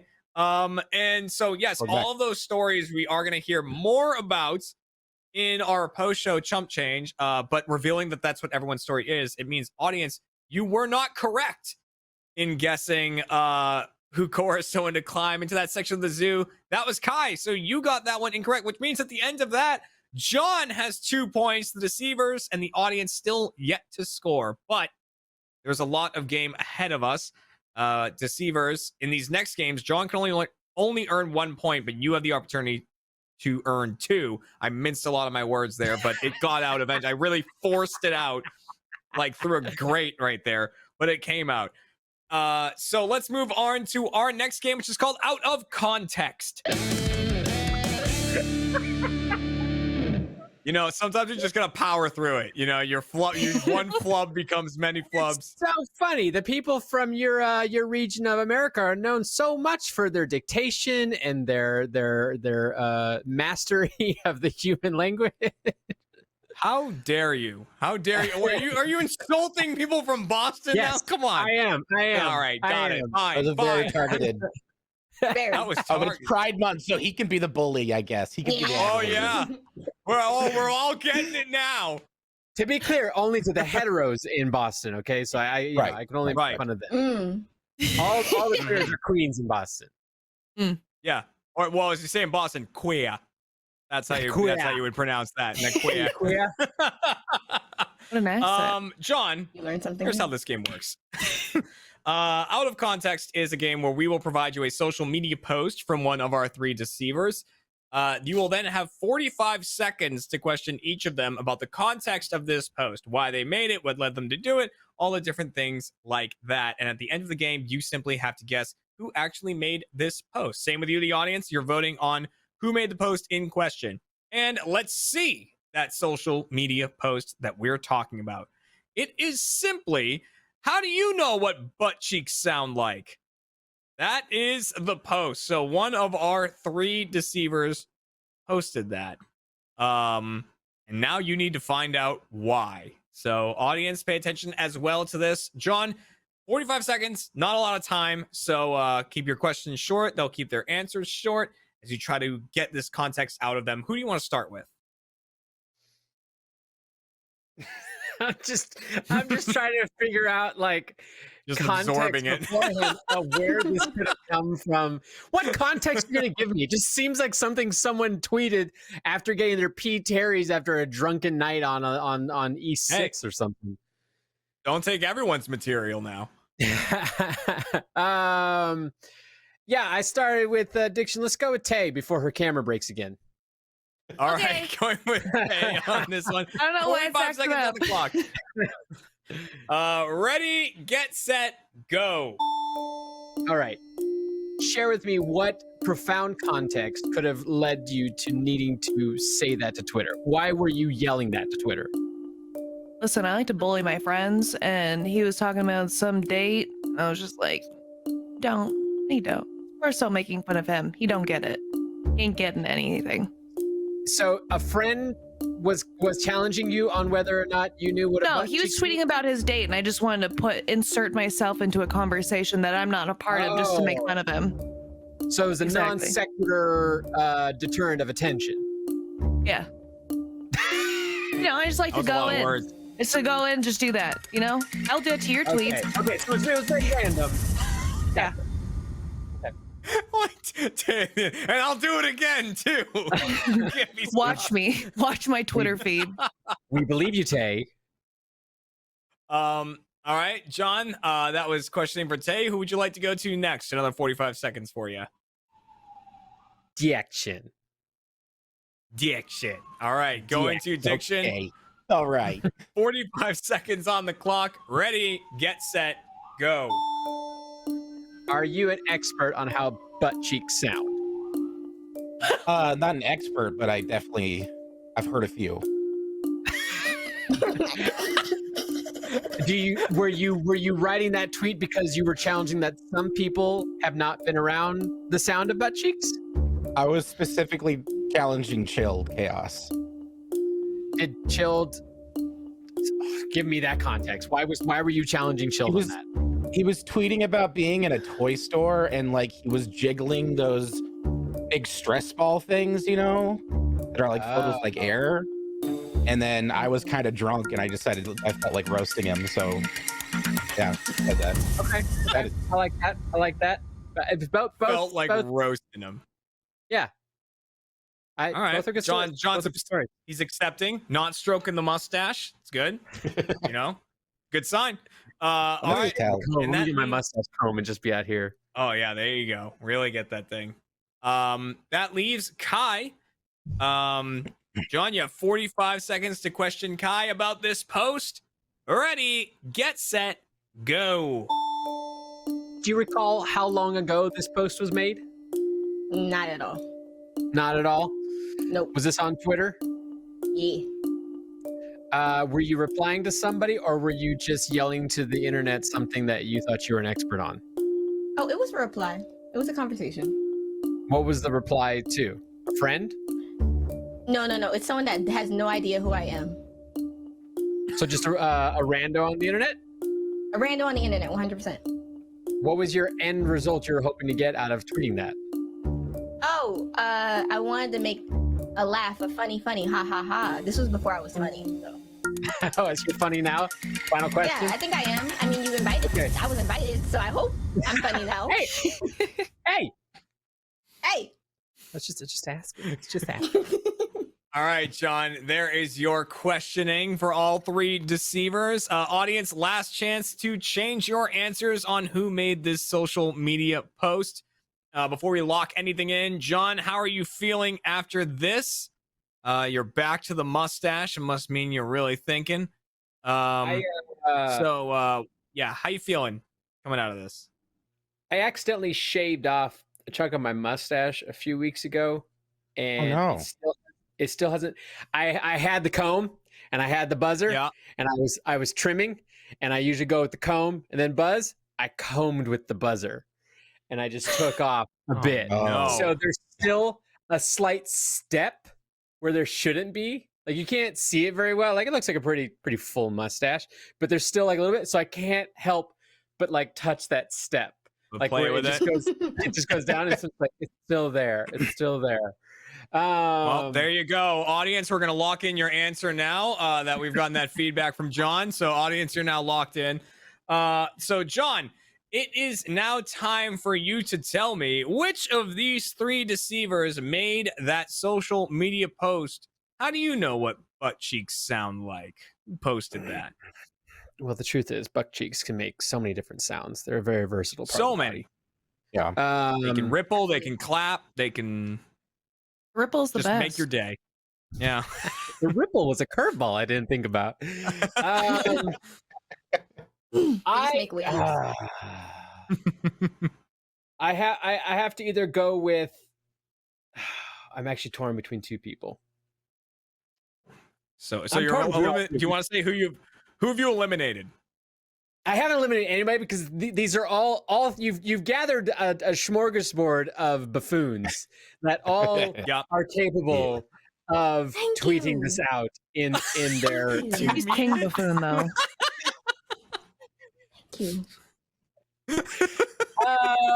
All right, King, you're the one who lied. I'm gonna give it. I say it's no, not lied.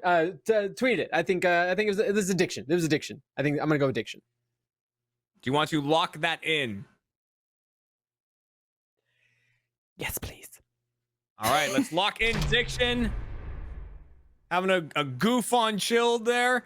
Audience, let's see how you voted. Let's see those percentages. Who do you think made this post? They agree. All right, you're in total agreement. 19% for Kai, 38 for Tay, and only 5% more with 43 They for just bully diction. Kai Day. I But get it. It's not my month, but it's kind of insane. it is Bully Kai Day. It is Bully Kai Day. I need Afro month. Can we get Afro month? But you know what? Yes, It's time for please. Bully Kai Day to turn around because the person who made this social media post was indeed Kai. Yes, it was. To a random knew it. person. I knew really it. slammed I him. knew it. I knew it. Really I was- got him. If you knew it, why'd you guess me? Because there's two routes in my strategy, in my stratagem. There were two choices here. Either go with someone who made a pretty good story out of it that kind of fit the Mhm. character of like what you do. I mean, Diction, you love to yell at your friends on the internet when they're being dumb. I mean, Tay, same thing. It made sense with Tay. Or you go with the person who doesn't have the most flourishy story, but it still is truthful. It's just you were just saying something dumb to somebody on the internet, which is a completely valid thing to happen. But it's like, oh, do I go with Kai? Do I go with Diction? I went with Diction. And I got was it wrong. well Good job, played. Kai. Well played, Deceivers. And for fooling both John and the audience, you secured 2 points for that round, tying it up with John. Y'all are riding on Kai's coattails. Yes. So we're going to go into this final round here. Audience, here's the thing. Mathematically, you can't win at this point. But if you do get it right, well, I'll see what strings I can pull. We'll figure something out for you. Throw you a bone. Give you a Well, I might throw you a participation bone. award. Yeah, we'll see. Maybe something here. But you got a lot of points to make up. And that's why playing our final game, which is called What's in Your House? Kitten.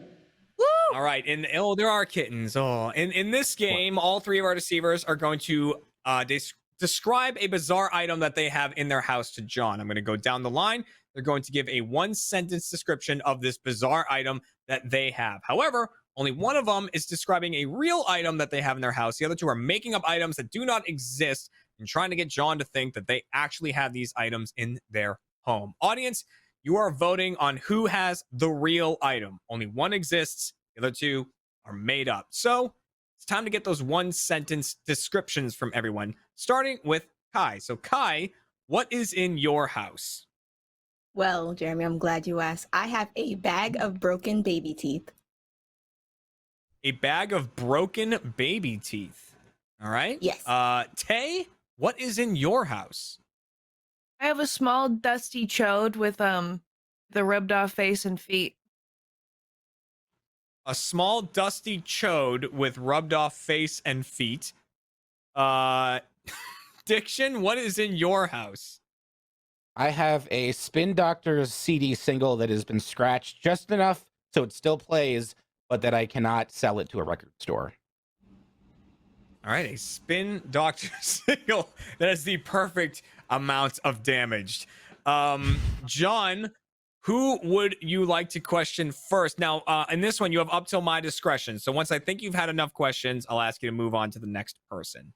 Who do you want to start with? Wait, who did I go first last round? Tay? Me. Yeah. Okay.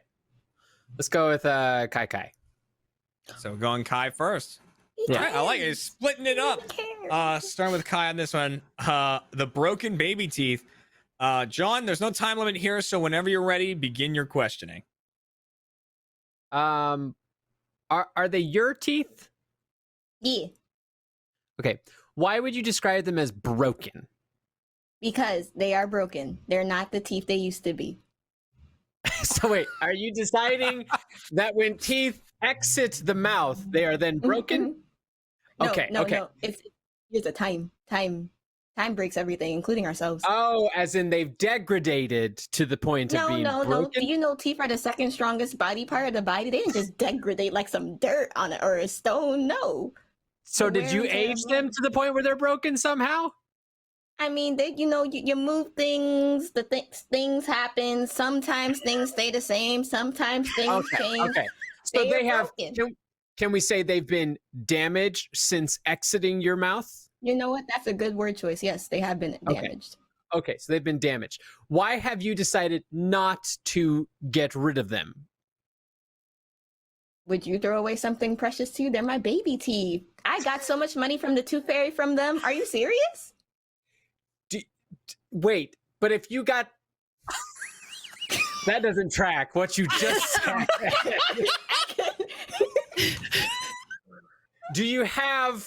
Are you just gonna hold on to them forever? As long as I have them, I will keep them. And to answer your question, my mother gave them to me when all of them were out, so I Okay. then had them. I actually can't make fun of you for that because my own mom did that to me. She gave me a jar of my teeth. I was like, Yep, why? I had the Mom? little I don't baggie, and need then even the molars broke. I'm like, you're supposed to be the strongest of them all, and they couldn't take it. Life couldn't Okay. they couldn't take life. Okay, I All right. don't think I have John, more you had questions. enough. Yeah, no more. I love you going like, oh, so they just wore down over the years. The guy's like, they're the strongest bones in the body. You think they're gonna wear down? You're like, then what happened? And she's like, they broke. We're just making our way through English language to find the proper term to describe what happened to And you did it. Vocabulary. It's a big Damaged dictionary. over I understand, John. Yeah. There it is. John, who would you like to question next about their item? I want to go with diction. All right, going All with right. Diction next, the Spin Doctors album. John, whenever you're ready, begin your questioning. Bye.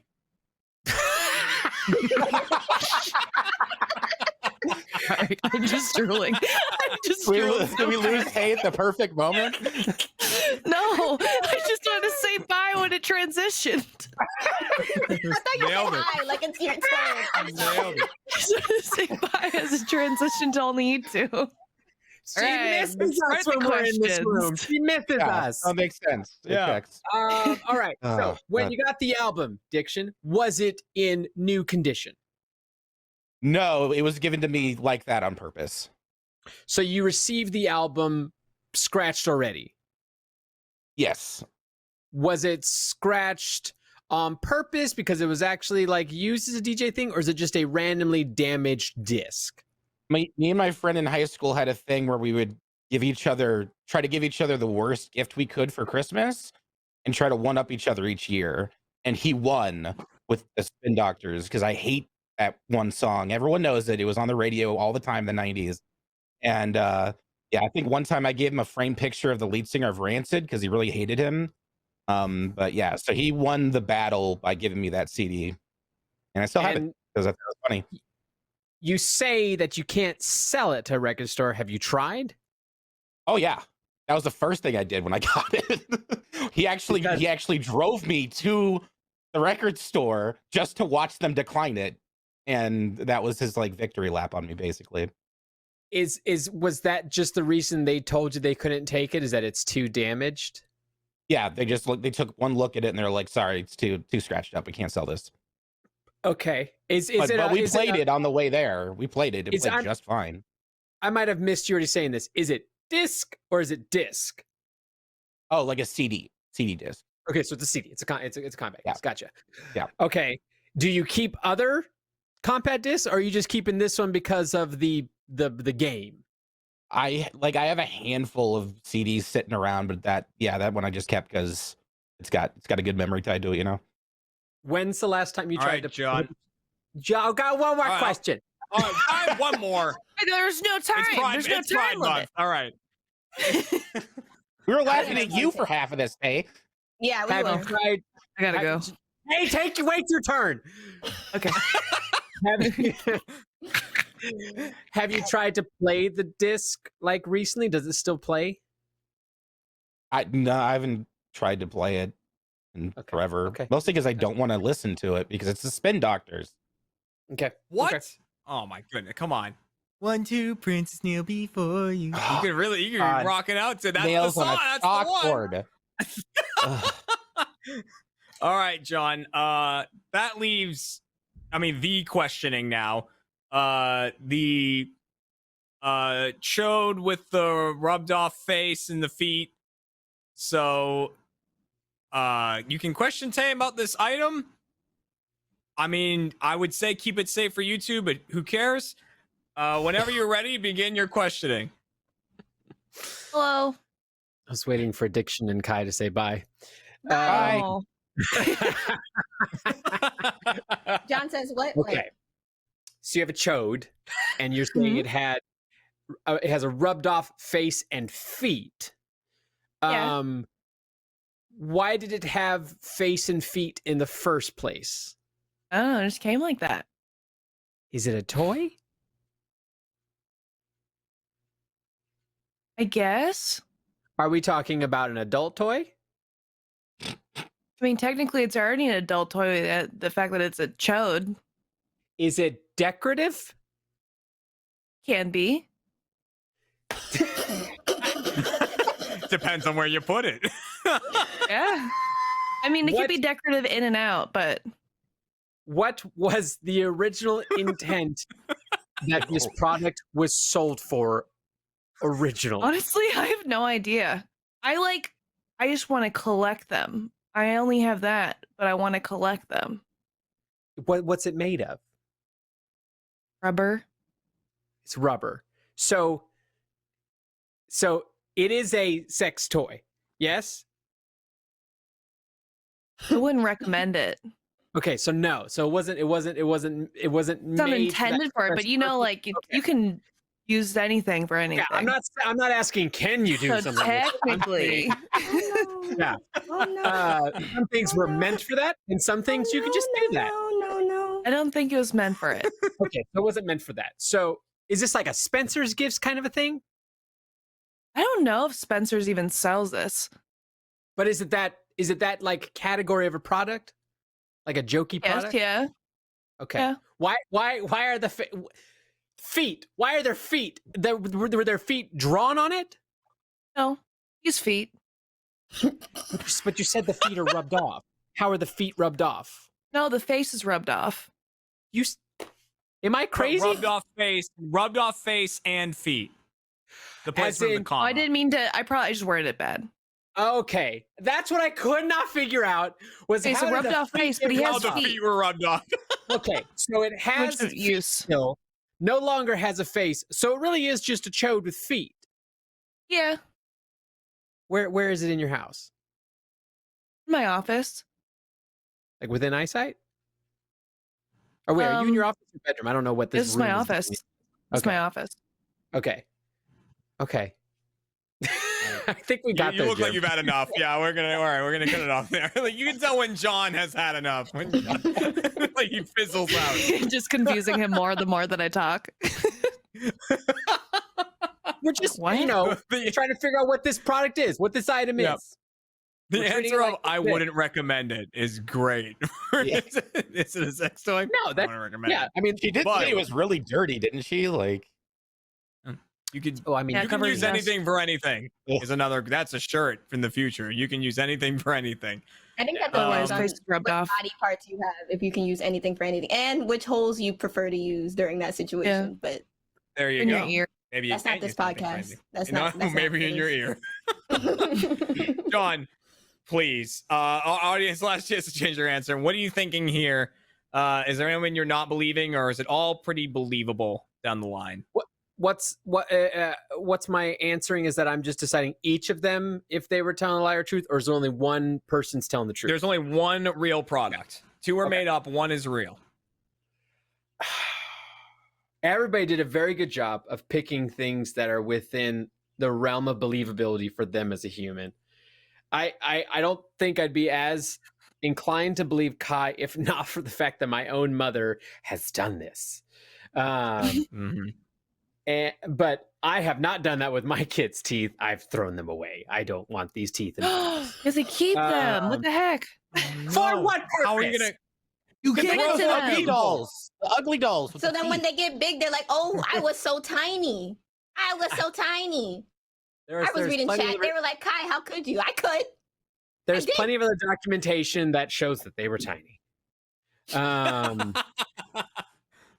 I have plenty of photos of them next to me for scale. It shows that they were small ones. Damn. This one's the hardest All of the right. 3 games. Well, John, best of luck to you in this one. Before we get your final answer, audience, we're locking you in. You are now locked in for the game. Best of luck to you on this one. John, who has the real item here?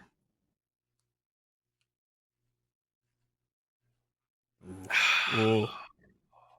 Tension. He's feeling that shave spot. Oh, I really I Sorry. normally don't care. I normally don't care as much, but I was doing now it's between me and them, so I really want to get this so I can get it. I have to answer. You do. Can we Tay. get Jeopardy music in here? I don't know. I'm I gonna know go it's with Tay. I'm copyright. gonna go with but, Tay. Tay was telling the truth. You're locking that in. The chode with feet. No, I'm going with diction. To the scratched up album. Do you want to lock that in? Yes. All right, let's lock in Diction as the one who has the real item. I like that what it took was me reminding John that the item was a chode with feet to make him go, wait a second. Hold on. Audience, we got to see what you voted here. Let's see where your percentages lie? Who do you think has the real item? They thought Tay does, the chode with feet. Very close between Kai and Diction there, 19 and 25%, but whopping 56% for Tay. Now, normally I like to just say who has, who's telling the truth, who has the real item, and stuff like that. But in this game, we like to have the person hold up the item and like kind of give it a reveal. So let's see, we grab it. I'm gonna count down from 3, and then I'm gonna say reveal. So let's show the real item. In 3, 2, 1, reveal. There he is. Look at it. It's all Oh! Why is it sticky? I didn't expect it to stick to your finger. Is it like one of those slime hands that you would like flick as a So kid? here's the except thing, the he wasn't penis ever would this grow? sticky. He had like powder on him, but then he would get dusty, so I'd wash him off, and then when I wash him off, he got extra Oh my sticky. It God! looks like a roasted marshmallow without the roasted part. It Oh, looks that's like it looks like a troll that just came out the wrong way. Please put. Oh man! Hold on, wait, just so I can make John feel even worse, the scratch CD thing was real. It just wasn't given to me. Also, so to make you feel worse, Damn. my teeth were real. I just threw them away after my mom gave them to me. And you know what, Kai? I didn't The think your other- teeth were real. I didn't think you had teeth. That was a good lie. Not too No, long the ago, thing we is, had I did the went- same thing with my mom. on. Yeah, teeth. A lot of teeth. I Must be didn't That's normal. think. I went meta with this. And I didn't think you guys would have let Tay show off her tiny little toad. That on was a video. conversation. That was a topic of I figured conversation.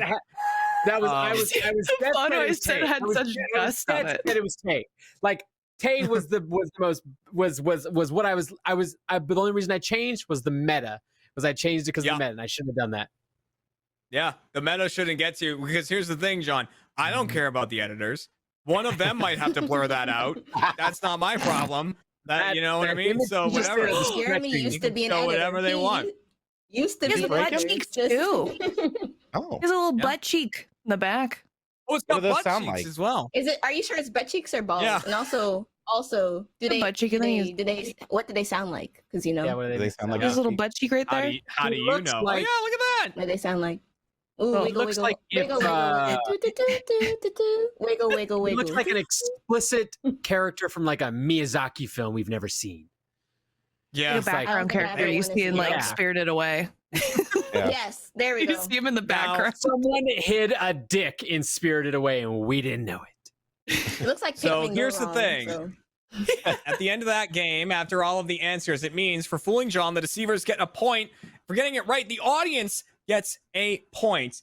Now, here's the thing. I said, so that means it's a 1 to 2 to 3 with the audience currently in the back. Now, I said, if you get it right, I'll see what I can do for you. And the thing is, this is a show about lying, you losers. Of course, I wasn't going to do anything for you. So at the end of this episode of Chump, it means that the audience is going to be tonight's Chump. Come on, I had to keep you watching somehow. We all knew you lost already. Got him. Got him, nailed him. But there's a lot of stories we didn't get to hear. Everyone ended up lying during pushing the envelope, so there's a lot of stories that we need to hear the truth behind, with the porta potty, the zoo, the trunk. We got to hear about all of that, and that's going to be in our post-show Chump Change, which is only for first members. But I want to thank you, audience, for watching this episode. Thank you, John, Kai, Tay, and Diction for joining us. We're going to take a 2-week break, and then we will be back for even more Chump Wednesday, 4 p.m. Central Time. Once again, thank you. Have yourselves a good couple of weeks. Get some rest. See you next time. One of our deceivers went fishing with dynamite. Tell us who you think it is by voting along in chat. Now let's find out who's telling the truth and who's a chump.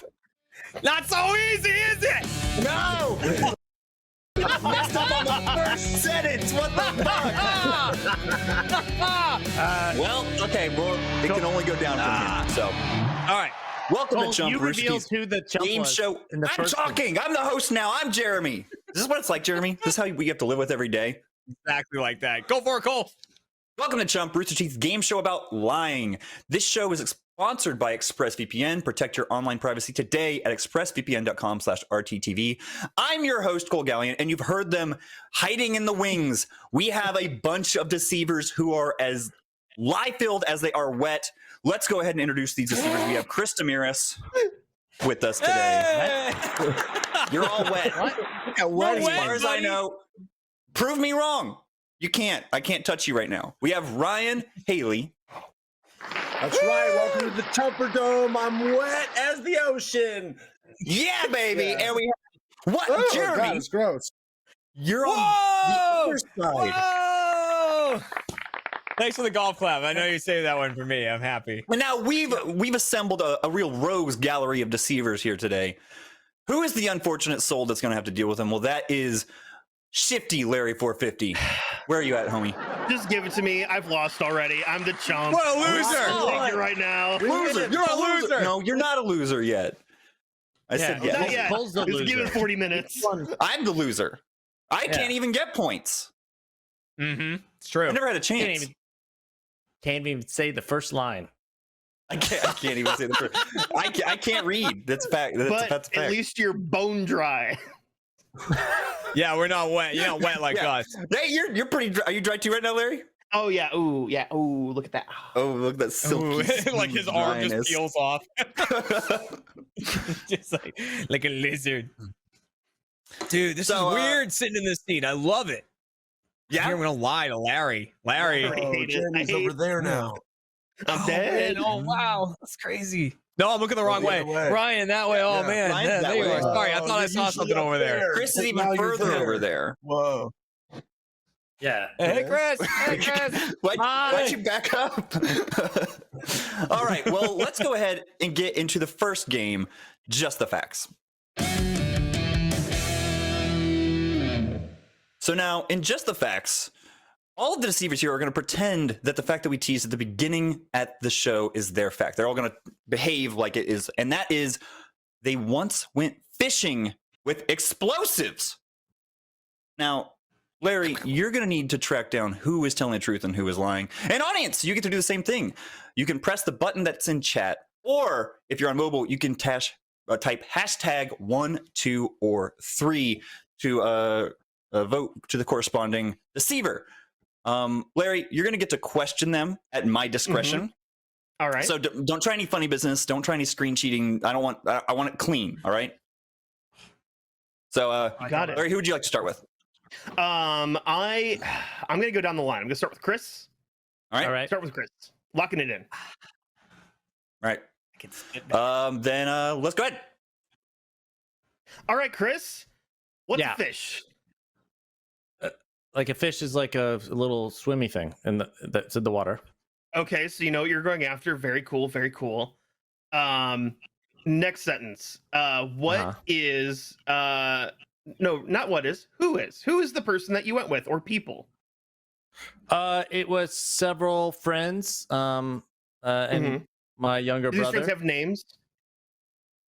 Yeah, Justin, and then my brother, and there might have been one other friend, Kevin. I think there were four of us. Okay, what year was this in? I'm not sure exactly. It was in my younger years, like probably Okay. I was probably like 13 or something, or 14. I don't know. How many fish did you catch? Well, enough to where my mom was pretty pissed. When a fish blows up with dynamite, does it come out like Resident Evil style where you have the nice little fish, or is it like fish chunks? Well, it was little dynamites. So it was the 4th of July, and we had those little firecrackers. You know, we were fishing Okay. and doing fireworks and stuff. And at some point, we're like, oh, what would happen if we throw a little dynamite thing into the pond? Like, Okay. thinking it'd be like boom, water, right? So was this a pond of your mother's fish? Is that why she was mad? Yes. And so threw in one, but these were fish that she would feed the fish. And so the fish thought we were feeding it, and it ate the dynamite. and then it disappeared, and then a second later we hear a poop, and then the fish popped up, and we were like, that is way easier than what we've been doing trying to fish with sticks.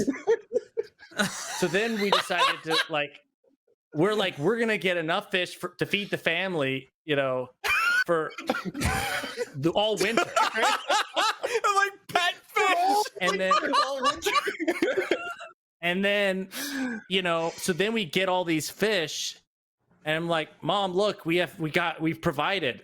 And she's like, oh my God, all my fish. Like, I was like, well, we were fishing. She's like, yeah, but you were gonna catch like a couple fish, not like, I don't know how many. It was a lot of fish. And, I mean, we put them in the freezer and then we ate them. And so Wait, what? Allow me one more question. You get one more. I think he's painted a pretty good picture. You get one more question. What does it feel like to be a dirty liar? Dang. Whoa. Well, I don't know. I'm not dirty because I'm wet and clean. Yeah, he's wet from fishing. We're wet. He's We're wet from wet fishing. down here. Yeah. That's right. This How happens does to it chat feel to be a dry dirty zone. liar? That I'm not happens to Okay. Well, good luck whoever follows that up. Who do you want to go with next? Right down the road, we're gonna go Ryan next. Ryan next? All right. Go ahead and take it away. Why? So, Larry, there's a thing called blast fishing in the South. Okay. It's what kind of Chris described, but it's pretty involved. It's you're using dynamite. It's very illegal.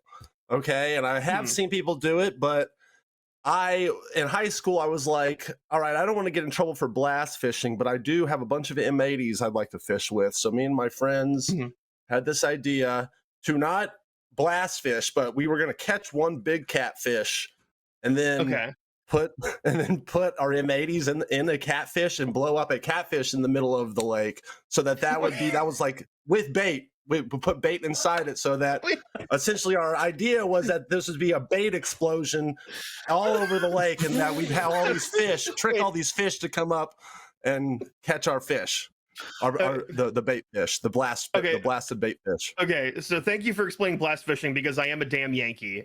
Do not know the South. You're welcome. So you caught the catfish with a regular fishing line and stuff, filled it with dynamite. Lit the dynamite, M80s. cast it out. Sorry, M80s. Lit the M80s. Also put some stink bait and stuff in there. Yeah, precisely. So you're on the right. How does this bring the fish? You fill the cat with explosives. You throw the catfish. Boom! Now, you don't have a center of. You don't have. That's a great question, Larry. This plan did not work very well. That's why it said I only once went fishing with explosives. This was not something I wanted to do ever again. The fish got everywhere. It was pretty dangerous, and bloody, and I didn't really catch much afterwards. It wasn't worth it at all. All right, but that's my story. Get one more question, Larry. With explosions. One more question. Yeah, we'll go for it. What does a catfish filled with M80s look like when it explodes? It was awesome. I wish so bad I had it. Cell phones were around more. Back then, I would have had a nice slow-mo, but I just have my memories, and it looked insane and gross. That's what, gross. I would say it was a big adjective. All right. There's a bunch of ways to fish in the South. Did you know that? Blast fishing. You ever noodle? I was gonna say noodling. Yeah, you ever heard of noodling? You can noodle. Wait, is that where you take a pool noodle and slap the fish? Enough out of you. I'm not even hosting, and that's enough I'm from not you. even joking. I'm asking legitimately. No, you reach in. Your hand down a You put bait in your hand and you stick it in holes, and the catfish bite your hand. Oh, yeah. And then you grab them. You go, give me that. And then you got a whole thing of catfish, and then you're like, boom, noodle. And then you can put it in the water, and it helps catch other fish. All right. Last up, we got Jeremy. All right, you ready, Jeremy. Larry? I know, but let's go for it anyway. Too bad. Go anyway. All right, Jeremy. What was the situation in which you ended up dynamite fishing? The situation was I was at my aunt and uncle's place, which is on a lake. And every year the lake has a tournament on who can catch and kill the most of a certain type of fish because it's invasive. Like a deer kind of. Yeah. I'm gonna clear out So the was lake. it you and your dad, you and your family, you and your friends? Who was out there? It was me and my friends. They used to go up Okay. there during the summer. How old would you have been at this time? I'm gonna go with 21 because we were drinking. So that's what I'm gonna Okay. go with. So you're out there, you were drinking. Could have been younger, so but let's was the just go with contest- 21. Was the contest set as like this is a dynamite tournament, or was this like your guys' secret weapon? That was our secret weapon. So it was just you had to bring back, because it went all over the lake. It wasn't in one localized area, and it was basically who could bring back the most fish. Like we had them in buckets, Okay, and then fish bucket. they want the fish so like gone so bad they just chuck them in the woods when they're done with them. They chuck them in the woods, or they count them first? Because you're saying Well, they that count them and who then they kills chuck the 'em in most. woods. Okay. Yeah. There's other critical questions I need to ask, such as, again, what happens when you throw an explosive into the water? Do the fishes do they die? Do they come out in pieces? What's going on? They die, but they don't come out in Okay. pieces because it's not the explosion doesn't kill them. It's the shock wave from the explosion that kills them. So the thing Okay. goes off. You just see like a little on the surface, but the actual shock wave that comes out from the explosion like rattles up their insides and it kills them. Oh, okay. So And then they float up. Fascinating. Okay. So we'd be near the Okay. shallower water and we'd pitch it from a little metal dinghy that we were in with a single motor on the back, and then it would go off and they'd come floating up. Did you win? No. No, the So- dynamite technique, as effective as it sounds, is not very effective. We got a couple. My friend with a fishing rod got twice as many as we did. Okay. Last question, Larry. Last question. Oh, okay. No, I'm good. I'm confident. I don't need another question. All right. What are you thinking? What are you thinking so far? You've heard Oh from my all god, three of our deceivers. I gotta put on my thinking cap for this one. So here's what I can say. I'm gonna rule out Chris pretty easily, for one very critical error, which was if you're killing your mom's fish, mom does not go, let's save and eat the fish. Mom goes, no, we're gonna bury the fish in the backyard. We're gonna honor these fish. This is not Bury what the happened. fish. You never buried fish? Yeah, you bury they're basically pets. Hey, if you're trying to Yeah, grow you corn, belly. what Squanto taught the pilgrims. So it leaves me between Ryan and Jeremy. Ryan's All right. stories A sounded horrible place to be. outlandish, but I've also heard Ryan's stories that were stranger and also very true. Jeremy, I liked, explained to me how the fish actually die, where they don't explode into bits, which I feel is a little bit more humane. Well, it almost seems more plausible. The idea of, I don't know, I don't want to believe in a world where Ryan caught a fat catfish and then stuffed it with explosives. So I'm gonna go with Jeremy. I'm gonna go with Jeremy on this one. I think Jeremy. All right. This is Jeremy's story. Going with Jeremy, weird and let's go ahead and get those audience votes locked in. And once we do, we can start to reveal. I want my cool effect around me. Lock me in. Yay! There we go. So fun to be in the orange box. You have locked in on Jeremy. The audience has been locked. Let's go ahead and reveal who once went fishing with explosives. We gotta see the percentages first. Cole. Oh, wait, for where the do I see the audience. percentages? Where do I see the percentages? Just call for it. Oh, let's see the percentages. Here they are. Okay, so the Alright. audience also thinks it's Jeremy. 7%. 7%, Chris. Chris, what went wrong? I don't know what went wrong. All right, so we have locked in I thought both. it was pretty believable. I thought it was pretty believable too, Chris. Both the audience and Larry have locked in on Jeremy. Let's reveal who, in fact, once went fishing with explosives. You say it, Cole. You say it. It's Chris. Chris, we got him! No! Absolutely not! Larry, no way! Chris, that was awesome. No! You dick ass. I don't know what happened. Fake out truth lie. I'm done. Oh, I'm tell done. you. I'm the Chump. No, you still have two more. You still have two more rounds. Chris. Your fatal And with error that, was, our deceivers do get 2 points for deceiving not only Larry but also the live studio audience. Damn, it feels good. Nice. Chris, what was error? Yeah, you made the fatal error of like the fish. Well, like my mom's, like she would feed himself, but I had a stepdad also, and he didn't want to waste food, and Probably a good we had fish. like animals and stuff, and the fish could be used for like other stuff. They were used. I mean, not all the fish. Not all the fish made it. Well, Some were, go with Ryan, and you could feed the new fish. Yeah. All right. horrific. Well, Larry, the first round didn't pan out. No. But now we'll move on to game 2, where maybe you can get some redemption points. Yes. With what is in your house. So in this game, Larry, the contestants have each found some weird, strange, and interesting thing from around their house, and they are going to describe it to you in detail. But only one of them is telling the truth. Contestants, can we each get a 1 to 2 sentence description of what your item is, starting with Chris? Yeah, it's a pillow made out of my great aunt's dead cat's fur. All right. Chris, you Ryan. are batting 1,000. Ryan, what are you showing us today? I'm just going to show you a deflated sex doll, Cole. Perfect. Never wanted to see one more in my life. Well, Jeremy, what are you showing us? I have a statue of SpongeBob SquarePants made entirely out of nuts. All right. Audience, you will also trying to be deciphering who is telling the truth. You will put your votes in chat by pressing the buttons next to Chris, Ryan, or Jeremy, or if you're on mobile, voting along with hashtag 1, 2, or 3 for each respective deceiver.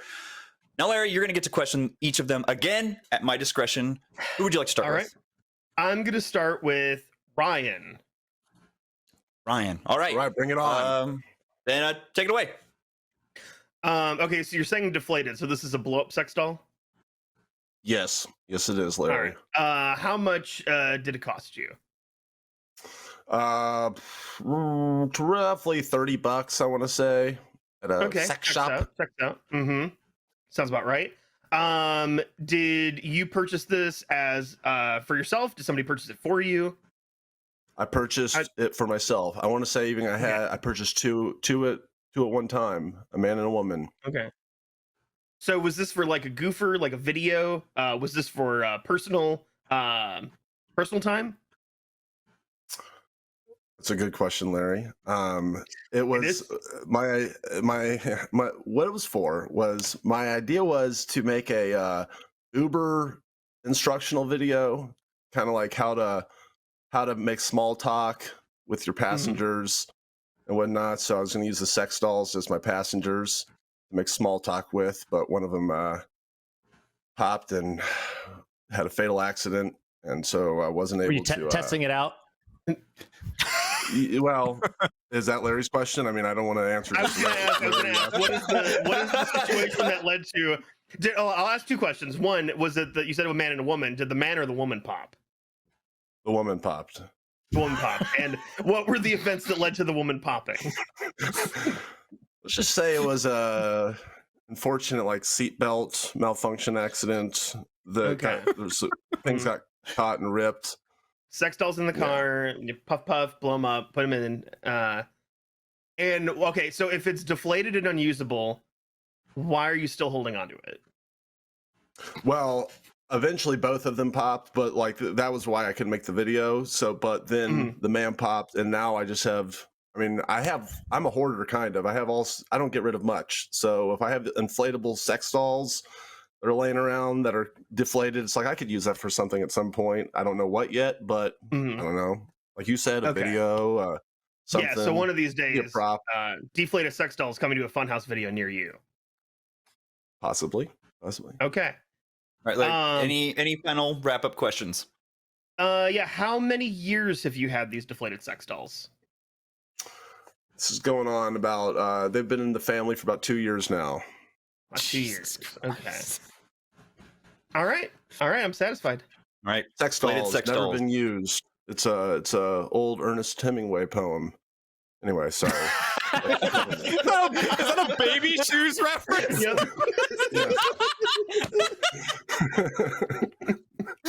All right. Continue with the show. Larry, who's up next, Larry? We're going with old Sponge Nuts over here. Sponge Nuts, all right. Sponge Nuts. Mhm. Jeremy, Larry, take it away. Who made the Sponge Nuts? That's I bought it from a shop in Germany when I was on vacation there, and there was a bunch of them on like a table of things made out of nuts, and one was SpongeBob. what kind of nuts is it made out of? It's a few different types. The bulk of it is a smaller nut. I'm gonna go with pine nut. It's just like a smaller nut, but I think those are kind of expensive, so I doubt that's what it is. They're held together with kind of a resin thing.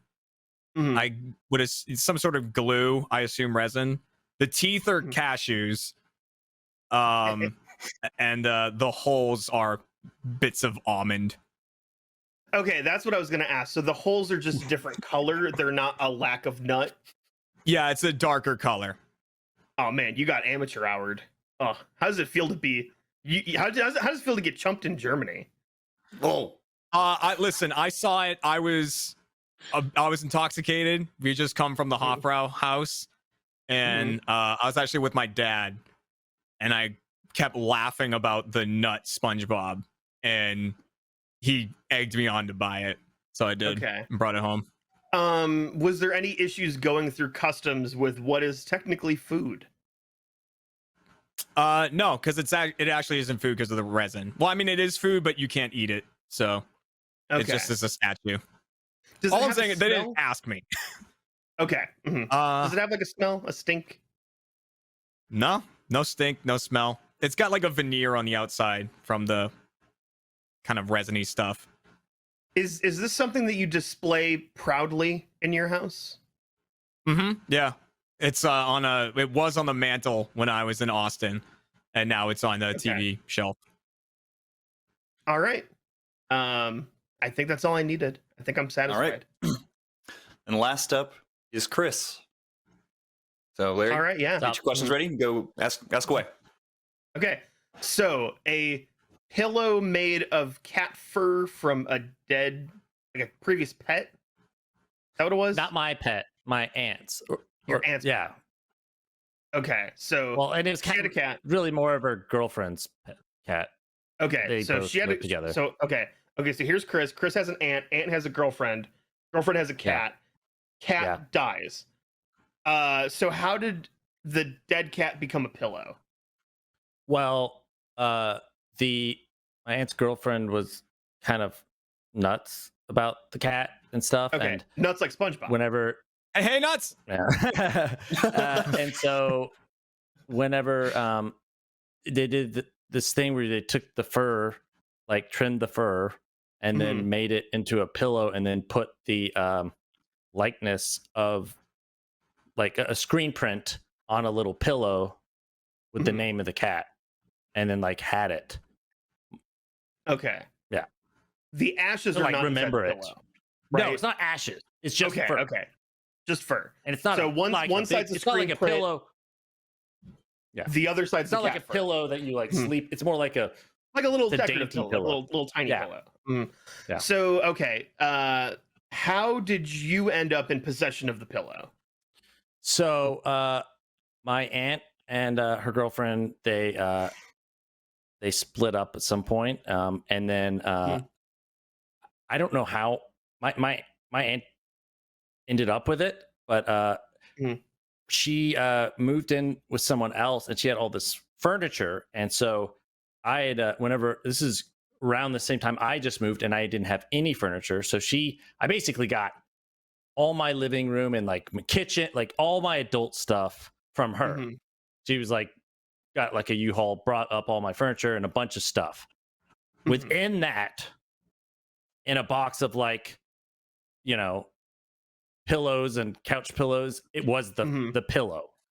Okay. and like she dropped it all off, and then like and then I was like going through boxes later, and I had this pillow, and I didn't want it, but she didn't want it either because she thought it was weird and creepy. Oh. All right, Larry. because it was his girlfriend's. All right. So you get a bunch of furniture. In there is a piece of furniture, and you didn't throw this out. Why? I don't know. It was like it's like throwing out someone ashes. I don't know. It's like it felt weird to just throw it out. It's like also it's not big. I just threw it. I just put it in threw it in a box in a closet, and it's been there. I haven't, Okay. So it's not on display. It's in the. Yeah, I don't have it out. I don't have it out. It's, but I have it. Okay. I tried to give. All right. I asked my aunt to give it back, but she was like, "Oh." All right, Larry. Oh no! You spent time questioning all of them. Both you and the audience are behind, so the only way you can hope to catch up is by getting this one right and next round. So, what are you thinking so far? Cole, I'm gonna be straight with you. I was more sure before I heard everybody talk. Like, Chris's story is strange, but plausible, or because it's a cat pillow, plausible. You also doubted him before. Exactly. I doubted him before and I got burned for it. Ryan's is mundane. Like not like the story's mundane, it sounds like fun. It's just like a normal sex doll thing. It's a normal sex doll. Like anybody could have that. Yeah, everyone should. And I totally understand blow up sex doll for making a video. I don't understand holding on to it. I don't think the Jeremy's SpongeBob nuts thing is a real thing, because I feel like I've been to Jeremy's house before in Austin and he would have pointed it out, or I would have seen it. So I don't think it exists. So, oh God. Oh, I think Chris has convinced me. I think I'm going Chris. Chris has convinced you. All right, so let's go ahead and lock in Larry on Chris, and let's lock the audience while we're at it as well. Do the animation. Yes. Yes. So Larry's locked in on Chris, and let's see what the audience has been thinking, because they are also trying to fight back from a deficit. Oh my, I have never seen it this close. Wow. In all of my time hosting Chump, I have never seen this close of a vote by the audience. You really That pulled seems them. about right. All right, Larry. So now's the time where we come to reveal who was telling the truth. And I will have to say, the deceiver telling the truth. Wait, Cole, wait for it. They show the we item. get to show the item on this one. Oh, yes. Rather than you say. Yes. You that's just right. tell I us didn't when say to go get- reveal. All right, we'll get to show the deceivers, item. get your items ready and show Larry the truth. No. In 3, No. 2, Don't 1. dare. I saw you reach for it. Okay. A lie? Oh,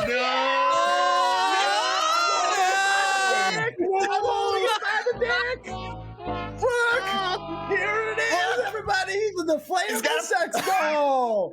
Oh, man. Deflated. Yeah, a part as of the family. described. Wait a minute. Wait, what are you holding him by? You know Ryan it. You know Dick. it. Ryan Dick.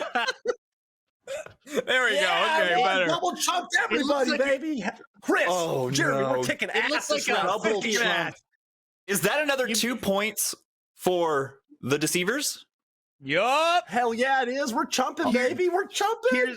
Here's what's so frustrating. As soon as I heard what the items were, I went, Ryan's is the one that's real. Done. Chris has a way with words. I got Chris has way with jumped words. by Chris. I got. Oh. Everyone got. We got them Gimme. all. This So rocks. it is not possible for the deceivers to be the chump this week. Larry, you can still avoid it. You might even be able to sabotage the audience. I'm not saying you should. I'm not saying you shouldn't. But we will find out who the chump is in our last game, pushing the envelope. God damn, that was awesome. We're fucking awesome deceivers. We rock at this. We're best so in the good. business. So good. All right. Best in the biz, So in baby. pushing the envelope, the deceivers here have each provided me a true story about themselves. I'm going to take those true stories, shuffle them up, and reassign them. You will then hear the stories from them, get 60 seconds to question them, and decide whether each one is telling the truth or not. You with me? Yeah, With you. I'm with you. I'm with you. What seems to be the issue? Audience, you will not, however. Instead, audience, you will be trying to find out who. Wait, on this one, I want to make sure to mess it up. Oh, well, wait. Distribute the facts first. Yep, we'll distribute the facts first. So, jumble, shuffle, shuffle. All right. So, Chris told me that he once saw his friend blow their eyebrows off. Okay. Ryan once managed a restaurant for 20 minutes, and Jeremy once visited a filming location of every movie in a franchise in 28 hours. So, a movie franchise visited every filming location within a 28-hour period, or a location from each movie. Okay. All right. I got this. Audience, you will be trying to figure out who once managed a restaurant for 20 minutes. So, you can vote with Chris, Ryan, or Jeremy buttons in the chat, or if you're on mobile, hashtag 1, 2, or 3 for the corresponding deceiver. Larry, you have 60 seconds with each deceiver. Who would you like to start with? Let's start with good old 20-minute Ryan here. 20-minute Ryan. Let's get started. On whenever the thing changes, go. What restaurant was it that you managed? To be honest, I don't remember the name of it. I know that's bad, but I don't know the name of it. How did you? So did you work here previously, or were you handed a job through didn't. nepotism? This was a weird. It was like a reality show that never got picked up. Have you ever seen Next on MTV? I have Where not. they're like, no. Next. It's like a dating game where if they don't like the look of you, like next. Well, it's like that, but for restaurant managers. So if it was a restaurant, they were like going through restaurant managers, and if they didn't like you, they go next, and they didn't like me, so I only was there. How did you get cast for this reality show? Answered a Craigslist ad, just like everybody else. Dude, me too, buddy. Okay, that checks out. And then yeah, you got on the show, but they didn't. So they filmed the show, but they didn't ever release it. Is that kind of the deal? It never got like picked up. It was like a pilot thing. Okay. You know. All right. A lot of information there. Keep track of it while you question our next deceiver, who will be Chris. All right. Once the transition happens, you'll have 60 seconds to question Chris. All right, so somebody blew their eyebrows off. Who was it that did that? Yeah. It was my friend in elementary school. Okay, so this is unrelated to the fish incident, completely. Oh, completely unrelated. Did it also involve like dynamite though? No, it involved like cologne or perfume. Okay, so he has perfume. How does it become fire? So there's a thing that we would do where if you like, I think it's you could spray and if you covered your hand in perfume or cologne and you could light on fire, it would light it and not your hand. And we would do that. We started with the finger, we'd escalate, and then at some point we were like, my friend did it to his face, and then lit it, but then it got in his hair and it started like going like that because his hair wasn't covered in thing, and then it got the eyebrows but not the hair. Well, no, it did some of his hair, but his eyebrows were real bad. I mean, it's just gone. like, yeah. Okay. All right. So now we only have Jeremy left. You'll have 60 seconds to question Jeremy about the time he visited a filming location of every movie in a franchise in 28 hours. Okay. Ready? The movie guy, Jeremy. All right. Take it away. So movies, huh? Movies, dude. Yeah. Gotta love them. What franchise do you like enough to go on a tour like this? Well, the tour wasn't for the movie itself, but it was for Pirates of the Caribbean. And at the time, there was only 3. You went to every location in the 3 Pirates of the Caribbean, the trilogy. No. Which may I remind One you- scene. One scene from each one. Every location from one scene. Oh, so 111. Okay. You're changing. Yeah, the like prompt one here, buddy. location from each movie. Okay. One location from each movie. Was it the Black Pearl, the Black Pearl, and the Black Pearl? Like, how do you see that many in 28 hours? No, it was from the first movie. So we went to an excursion in the Bahamas, and there was a long strip of island, and they're like, hey, this is where Johnny Depp ran from that big group in the second movie, and they have like a photo op set up there where you can pretend you're running.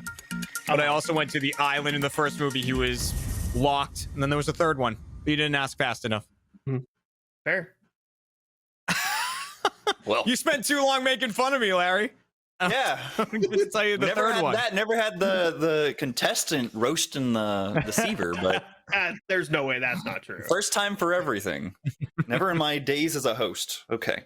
Never in all my days. So, audience, you'll have a little bit of time to figure out who once managed a restaurant. If it wasn't Ryan, I mean, I have no reason to doubt him. Larry, what are you thinking? Here's what I'm thinking. So I think based on the fact that Ryan knew how you get cast on these shows, which is the Craigslist thing, I believe him. I know I don't have to give who does what, but No, I you just got have to say him. whether each individual was telling the truth or not. Yeah. I think I got it set. Because you're gonna go one by one and say truth, lie. So I'm not gonna give the whole thing away. But I think I've got this one. 100% set. You got this one 100% set. 100% set. That's a bold I'll risk claim. my reputation on it. Your entire That's not reputation. much. All of it? That's not much. The whole thing. Every amount? All 2 bits of my reputation. Oh my god. Dang. Well, all right. Let's see who the audience thinks once managed a restaurant for 20 minutes. Well, Wait, wait, first, hang I on. don't You have lock oxygen? in the audience. Lock the And audience. then you Lock get- the audience.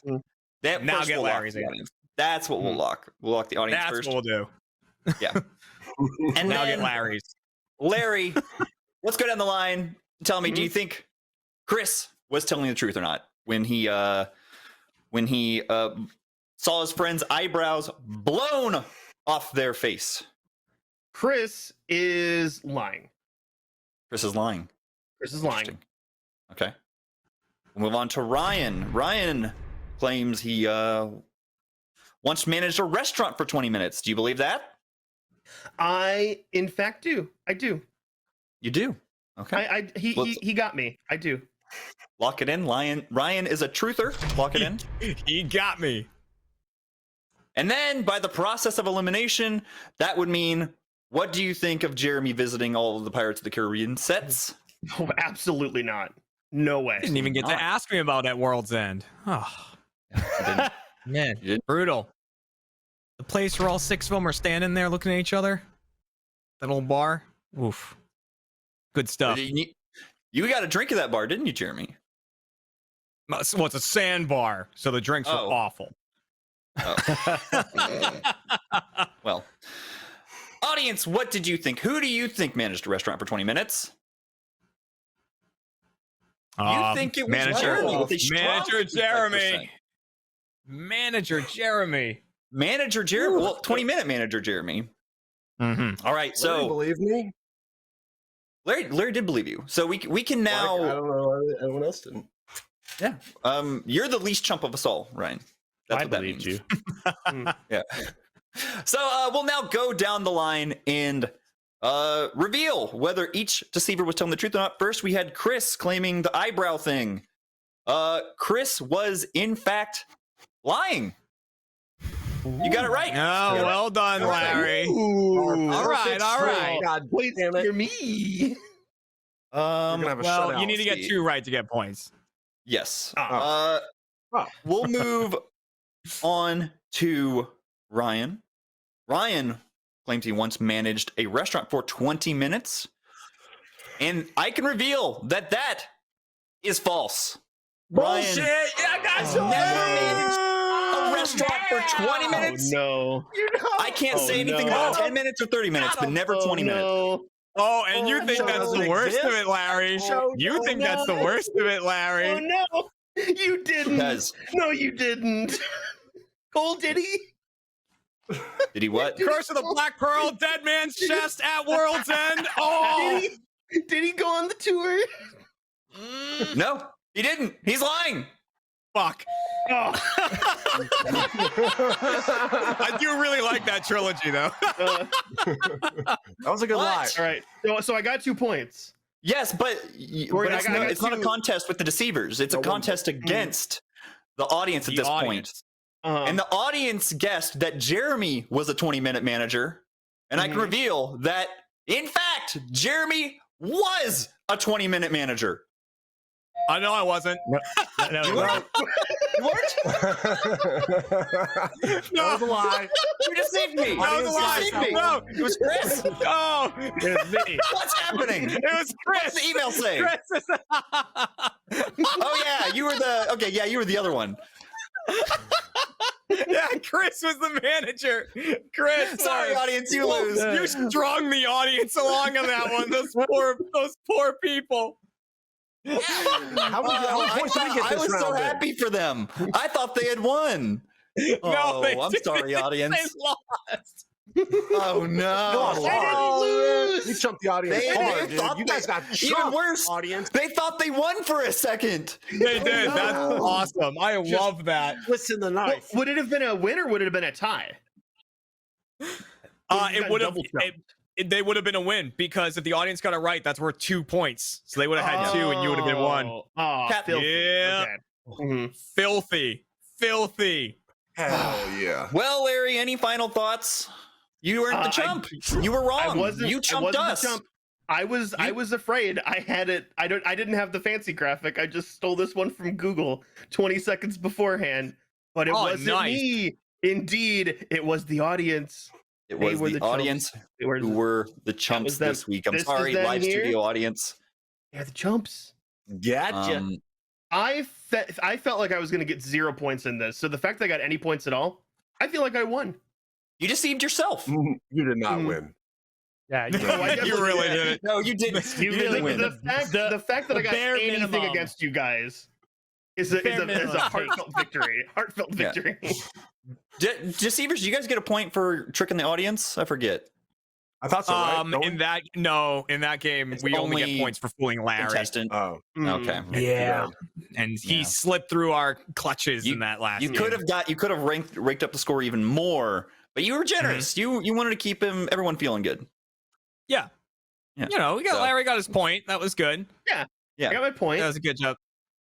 Well, That'll keep we'll me going find for the out- next 4 months. Yeah. There you go. We'll be able to find out more about all of these stories in depth in Chump Change, which we'll be recording after this, and you can see if you are a first member on roosterteeth.com. So become a first member so you can watch the Chump Change and find out all the stuff like about movies, 20-minute managers, eyebrows, dynamite, catfish, anything really. Find it all on Chump Change and more. And we'll see you next week for more Chump. Oh no! Nice. Oh, Nice. I didn't even know they had that Why'd you graphic. do that so quick? I didn't think that was possible. Well played. One of our 3 deceivers once tore their pants while getting on a flight. You can tell us who you think it is by voting along in the chat. Now let's find out who's telling the truth and who is a chump.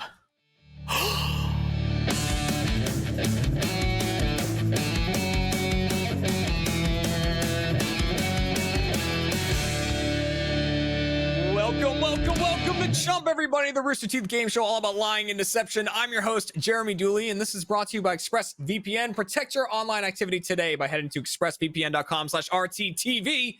It's time to introduce our deceivers for today's episode, and we have an all-star cast of streamers in front of us, starting with the one and only Z Royal Viking is here today. Whoa! Heck The yeah. part where I say something. Heck yeah, no, okay, we'll get to it. Also joined, Platypus is here. A Platypus Platy is joining on the beach, having a luau, and returning again. To the Deceiver Sphere, we have Cheesy Blue Nips. Welcome back again, Cheesy. Not a lot of claps for me. I get it. Claps in there for that one. Only two people can sort out whether or not these guys are telling the truth or lying. The first being today's contestant, and that is Mr. Chilled. Chaos is once again in the contestant chair. Look at that guy. Amanda's still not British, right? She's still not Give us British. the slider whistle. Still not. Still not British. I think it's Chilled. Chilled is back, has been here before, and we put together a cast of people that Chilled, I think, knows pretty well, right? You know these guys? Yeah, I'm nervous. I think I'm gonna shut everyone out immediately. I already know whose lie that was in the beginning. I already know. Already going on, even though Platty already caught a misspell that Chilled didn't earlier. So Platty's up 1 point. It's just right off the look at him. This I hope you just the other great this whole thing, time. The other great thing about this crew, I mean, this is a crew that plays games together a lot of Among Us, a lot of lying and to each other already and deceiving. So there's practice here, there's history. Yeah. I tell these guys lies more than the truth, honestly. Oh, and I already know you're going out with the airlock. There may not be an airlock, but we'll make an airlock for you. You say we play it out. That's actually true. Cheesy only plays about 5 minutes per session. He's always out of the game early. Like, I mean, Yeah. So When in doubt, I don't Cheesy actually out. talk to them a lot. I don't lie a lot, but I'm always dead. For the games that are all timed, we'll make sure Cheesy gets a much less amount during all the questioning. That's actually going to be an disadvantage. Give him way more. Really easy for you, Cheesy. Oh god. Yeah. All right. All right, Crush Chill. it. We're gonna put you to the test against these three by jumping into our first game, which is pushing the envelope. Oh. In this game, I've got 3 envelopes. Now, each one has a true fact about one of our 3 deceivers. One about Z, one about Platty, one about Cheesy. I'm going to shuffle them up and redistribute them. So they might get their own fact, they might get someone else's. If they get their own, they have to answer all of Chilled's questions about it truthfully. If they get someone else's, they have to lie. Try to get Chilled to think that that fact is about them. Audience, you work a bit differently, but we will get to that. It's time to hand out these facts. Starting with Z. The true fact about Z is that Z completely tore his pants on a flight to Europe. Completely tore his pants on a flight to Europe. The true fact about Don't make that Platty. face. Platty's mother dug through his poop to retrieve a toy he had swallowed. True story about Platty. The true story about Cheesy. Cheesy once accidentally found himself at a swingers party. Oh, man. That is our true fact about these 3 gentlemen. We gotta break the fourth wall, Jeremy. Yeah. What if they've all told me these stories before? Then you have some questioning to do. Okay. And you know what questions to ask. Okay. All right. Audience, you are casting your own votes here, but you're only voting on one story in particular. You are voting on who once accidentally found themselves at a swingers party. Cheesy's claiming that this is about him, but if you think it's about Cheesy, about Z, about Platty, you can cast your votes in the chat. Chilled, you get 60 seconds to question each person about these stories. Who do you want to start with? Oh, well, I mean, if Cheesy found himself at a swingers party, I'd like to know more. All right, you got it. 60 seconds on the clock to question Cheesy about this. Ready, get set, go. Let's do it, man. I'm 22 years old. How long ago were you at this swingers party? This happened whenever I was 19. Whenever. Okay, and where was the swingers party? It was in Oklahoma. It was closer to the city area in Tulsa. Yeah. Okay, so there was a swing. Was there any, like, I don't know, eccentric billionaires there, or some reason why there was a swingers party? How did you end up there?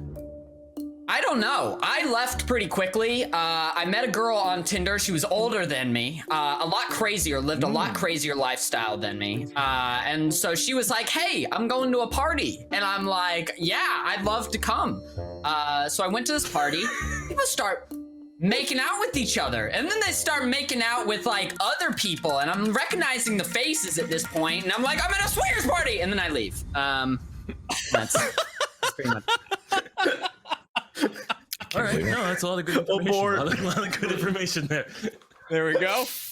That's all the info. And audience, that's really all you're gonna get on that story. So good luck. Is that about Cheesy? Is it about Play? Is it about Z? Chilled. Who would you like to question next? Oh, Platty, I gotta know more about this poop. All right, we gotta know more about this poop. His mother dug through his poo to get retrieve a toy that he had swallowed. 60 seconds on the clock. Ready, get set, go. What toy did you swallow? What toy did I swallow? It was actually an accessory for one of my Spawn action figures. Have you ever? Oh, you know what? You asked the question. Well, the Todd McFarlane Spawn action figures. Of course, I've seen them all. Yes. Of course. Which accessory was this? It was a chain on Spawn. Actually, it accidentally fell into my pudding, and I fucking ate my pudding with the chain in it, and then I choked on it for a little bit, and I was so stupid that I just chose to swallow instead of regurgitate it back up. How is your relationship with your mother nowadays? That really tore. They put a little scar in our relationship when she had to sift through my shit, and I can't really look her in the eyes anymore. So. It is what it is, though. It is what it is. That Jeremy's is being lied to. We don't know this. We don't know this yet because we still have to question Z, who completely tore his pants on a flight to Europe. Chilled, you have 60 seconds to question Z about this occurrence. 60 seconds on the clock. Ready, get set, go. Hello. Hello. Where were you going in Europe? I was actually coming from Europe to America. I got on a flight from Denmark to San Francisco. And how do I start this? Are you familiar with manspreading? Very, very. Very, okay. Let's just say I manspread a little too much on the flight. Because you gotta do it to put your bag under your seat. And my bag was too big. And I split my pants right at the seam. You ripped this all the way. So these pants were not ripped prior to the flight. Not prior to the flight. It was a 10-hour flight, and there was a hot German girl sitting right next to me, and she gave me weird looks the whole time because I had something to hide. For some reason, I really wanted to ask about this hot, attractive German girl before you even mentioned her. She was pretty hot. No, okay. Did you? I just had something to hide, and there's something I did not want her to see for 10 hours. My ripped pants. Okay, all right, fair. This is fair. Chill. How do these stories stack up with the way that you remember them? Z. Oh, am I supposed to give my answers now, or? Well, you know what? Let's hang on to that. Some of them a little more embellished the truth than I remember. So audience, we're gonna lock you in on this one. So audience, cast your votes are getting locked in right now. We'll get your percentages. Remember, you're voting on who accidentally found themselves in a swingers party. Do you believe that it's about Cheesy? You think it's about Platty? Do you think it's about Z? All right. So, Chilled, you claim that you might have heard some of these stories before, but it's time to find that out by going down the line of people and hearing from you if you think they're telling the truth or telling a lie. And we're going to start that with Z. So Z claims to have completely tore his pants on a flight. Very embarrassing moment.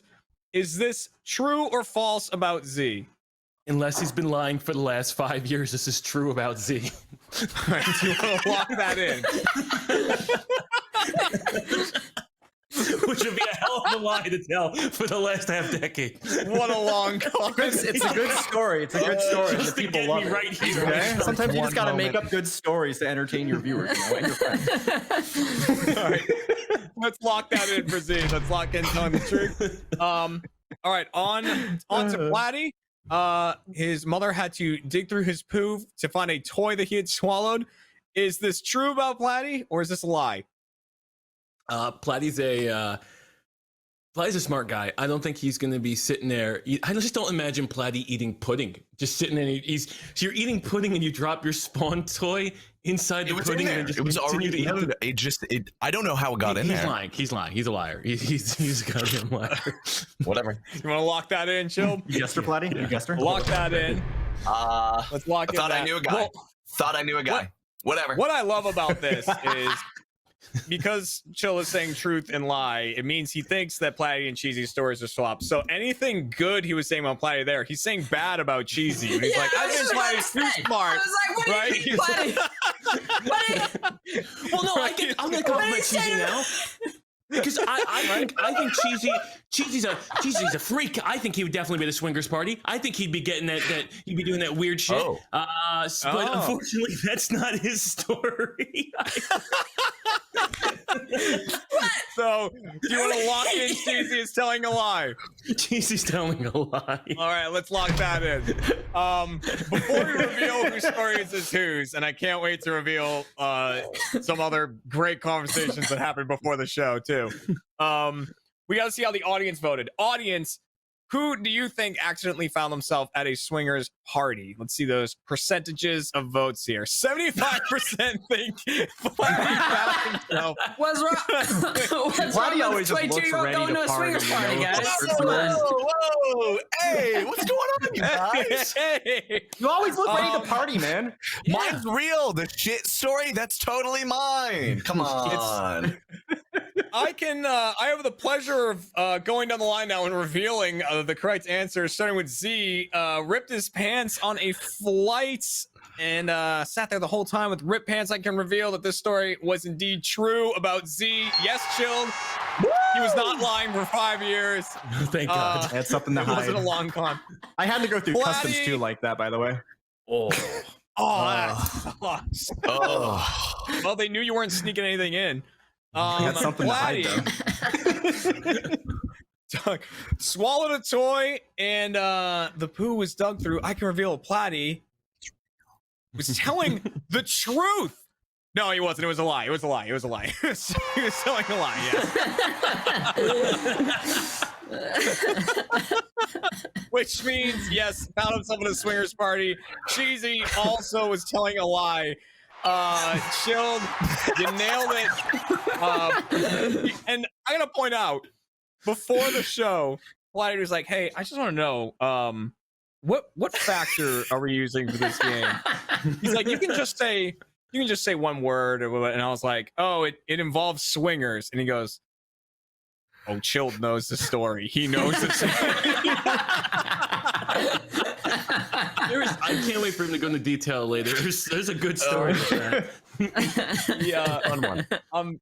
Yeah, we're gonna hear about all these. We're gonna hear about all these stories. More detail from Z, and then we're gonna get the true stories from Platy and Cheesy. In our post show, Chump Change. You can be a first member and watch that show and hear all those stories. But audience, it means you also got that one correct, which means that the contestant and the audience both get 2 points for that round. But so the deceivers, you are the current chumps right now, 2-2 to nothing. But in the next two games, the contestant and the audience can only earn 1 point. The deceivers can earn 2 in each game. So still anyone's contest right now as we move into our second game, which is called High School Dilemma. Whoa, radical. Jeremy, how many points you got, Jeremy, in this whole show? Huh? I get all the points because I don't compete. Yeah, You've never done it. It's like an instant win. I got no points. He's like the bank. He holds infinite points. He's Drew Carey. He's just Giving he's them got out left and infinite right. amount of points. Exactly. I can just dish them out, you know? Yeah. So Jeremy's the money He's his printer. own treasure.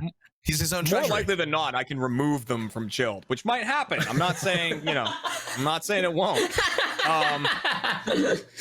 In this game, I'm going to give Chilled one true fact about one of our 3 deceivers from their time in high school. All 3 of them are going to be defending this fact as if it's about them. Chilled, you'll get 60 seconds. Right, yeah, exactly. What happened yesterday for Cheesy? I like to watch. You get 60 seconds to question each of them about the fact, try to determine who it's really about. Audience, you're voting on who this fact is truly about. And the fact in question is one of our 3 deceivers was the president and founder of the video game club. President and founder of the video game club. So this is true about one of our 3 deceivers. So who was that, audience? You are casting your votes. As you can hear the stories, remember you can change your vote at any point as you hear the stories come out and progress and all that. So Chill, you can start with whoever you want. Who do you want to begin with? Let's start with C. Starting with Z, 60 seconds on the clock. Ready, get set, go. Now, Where should we I know, begin? I know we talked about your slogan for running for class president, or in terms of making up a slogan for a class president. I believe it's along the lines of you should vote. Are you talking about my government class where like Yes. The slogan is he's a nice guy. He's a nice guy. How could you say no to this face? Exactly. And I think people would vote for a guy like that, but this has nothing to do with video game club. Which I agree. You've told me that story before, but I've never heard the story of video game club. I feel like president of video game club would have. Oh, I 100%. I was 100% in the video game club. So I actually didn't enjoy it too much because every time I would go in there during lunch, it would just stink to all hell.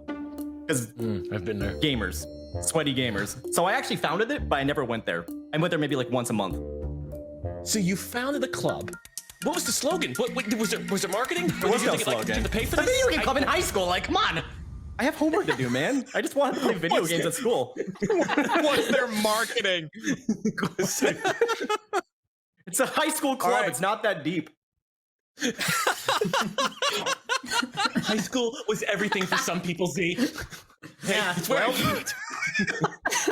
All right.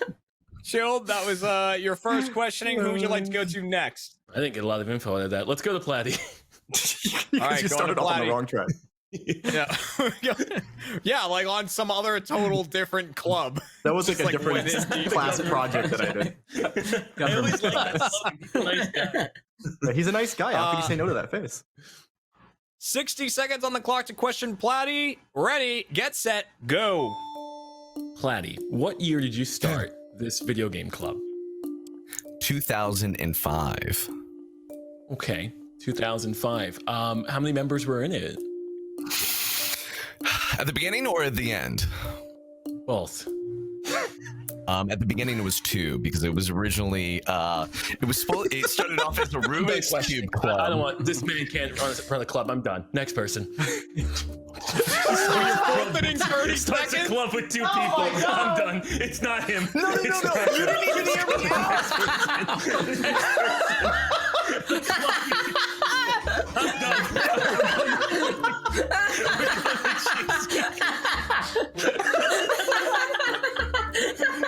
Interview's over, Platy. It's like Batman.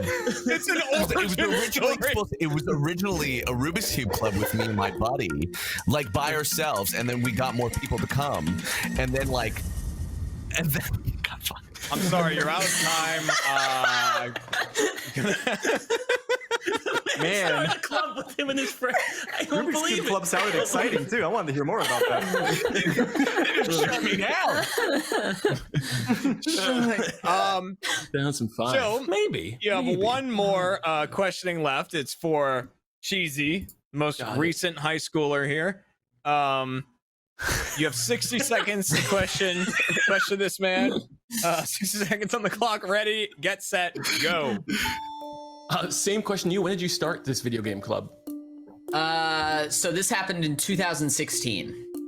God, almost a decade after Platy's alleged video game club. Yes, it was 11 years after his. Like how mine's not even what did you guys do there? What did you guys do? So most of the time we basically just played Smash Bros on the Wii U, but some of the time we would play tag and stuff like that. We would get pool cleaners and poke each other with it. Where was this club? This was in an unused room with an unused TV in my high school. Was there a chaperone? Were you guys supervised at all? There was a teacher that was the chaperone, but for the most part, she just let us do whatever the fuck we wanted to do. Yeah. Jesus So, Christ. Chill, you have the story of 3 very organized clubs. Should ask more questions, 2 clubs Chill. and then a pair Should of ask more buddies. questions. Yeah. You in high school in 2005, buddy? I was, yeah. Wow. I think so. Wow. Yeah, Wow. pretty sure. Wow. Dang, I'm like the same age as Platy. Oh, it's crazy. All right. So That's so Chill. You seem to have, I might be wrong, but you seem to have gone into this game with a real idea of what you were expecting from us, from Cheesy? from a video Yeah, game club president. Oh yeah. So So at least Cheesy gave me some good feedback, but like, dude, your life is just odd sometimes. Where I don't know if this could very much have happened. Your mother sifted through shit for your toys. But that didn't happen when I was in high school. What was she saying while doing it, by the way, bud? Was she going, my precious boy, don't worry, I'll get you a Well, toy. it was more like I was crying and then she was like, okay, I feel bad. Stop crying. I'll sift through your shit. Like that. Sorry, this is for the after show. Sorry, This sorry. is the after show. This is after show. This Yeah, is this is after this show. is a later thing. Phil, so yeah, after that questioning, so Cheesy's an enigma. How are you feeling about Platy and Z? I think I don't know if Z has done it because I feel like I would have heard this before. Platy, I just don't know if you start a club with 2 people. If that even constitutes as a club, and if it does, I would like a reading of the rules if we're allowing it as starting a video game club when him and his buddy were playing with a Rubik's who Cube. gave you the right to declare what is a club and what isn't a club? Who gave you that right? Get him, Platy. You know what? After hearing Cheesy's club, I don't know. I don't know what constitutes. God. But I feel like Cheesy chasing people around with pool cubes and hitting each other with no adult supervision. I feel like that happened. Well, before we get your final answer, audience, you are now locked in on game number 2. Thank you very much for playing. And Chilled, it's time to get your final answer. Which of these 3 founded and was president of video game club in high school? So here's the thing. Yeah, it may be cheesy, but I think he's lying to me. But that's just his normal voice and his normal face. And I really do believe his story. I just don't think it was video game club. It might have been like Weeb Club or something where they're hitting each other with sticks. Back to Weeb Club. Weeb Club is shut down. So yeah, maybe, I was there. I was there when it was dissolved. Platy and his one friend decided to make a video game club in 2005. Wait, is that your final answer? Yeah, Chill. So you're locking in? I'm gonna go with All Platy and his locking one in Rubik's Cube. Platy with the Rubik's Cube club that turned into the video game club. He's locked in. Audience, we got to see what you voted. Let's see those percentages. The audience is still talking about the Swingers Club and Cheesy. They still think it's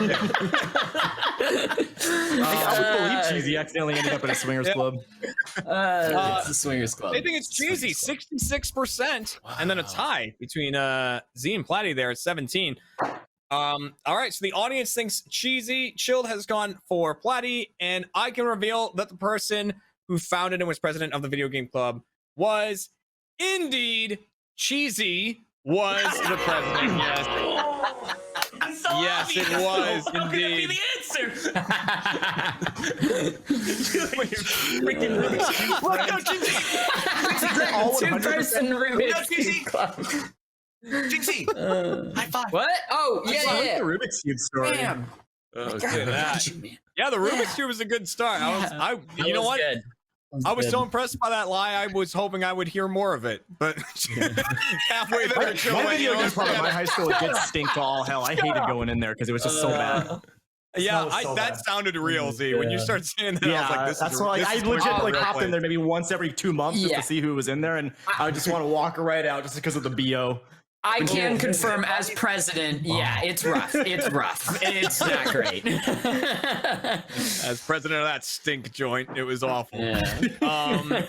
So that means points at the end of that one. The deceivers get a point for fooling Chilled. The audience gets a point for getting it right, which means it is now 3-2-1 going into our final game. Audience, you are good. You will not be the chumps this episode, but it's time to find out. Will it be the deceivers? Will it be chilled?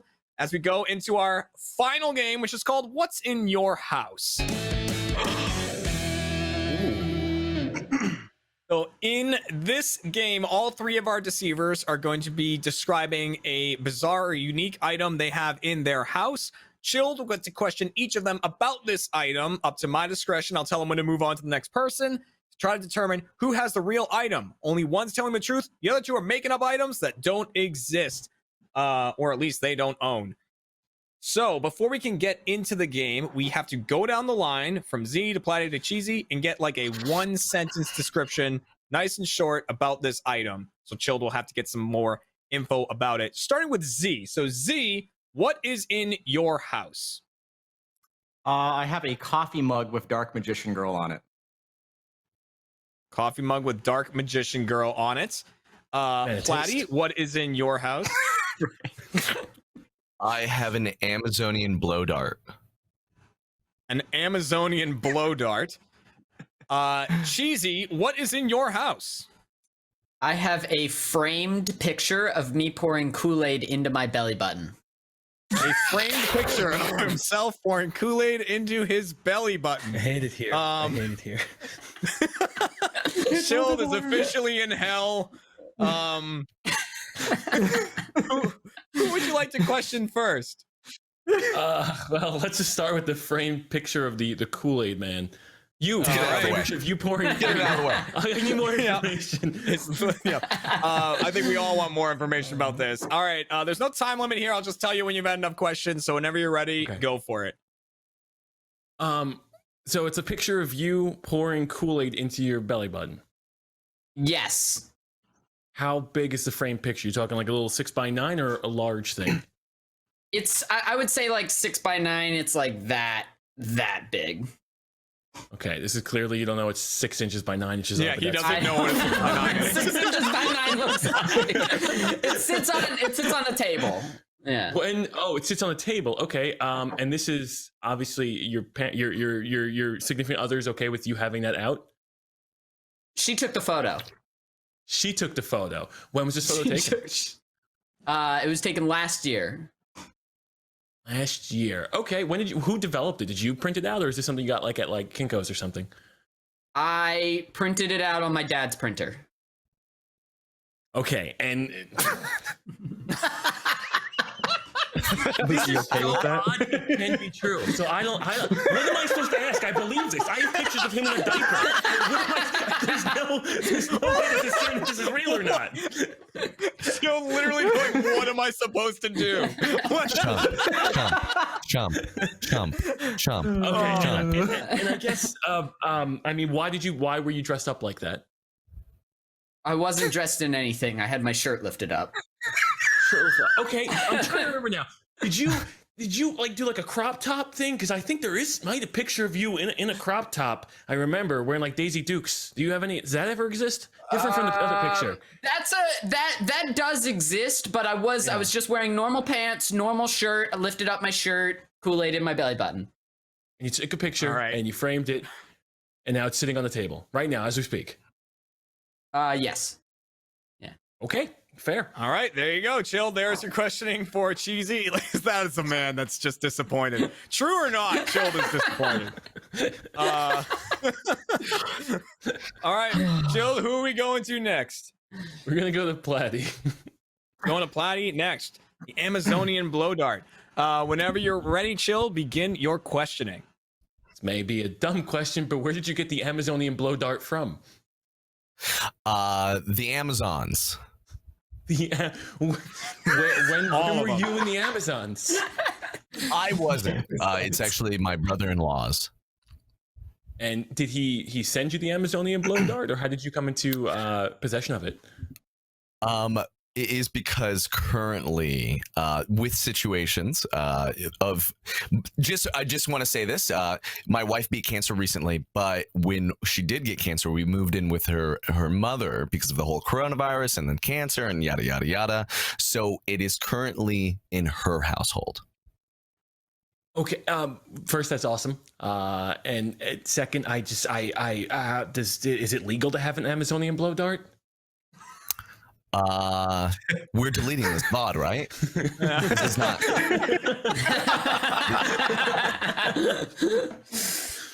So, I mean, I'm feeling like I'm not really getting a lot.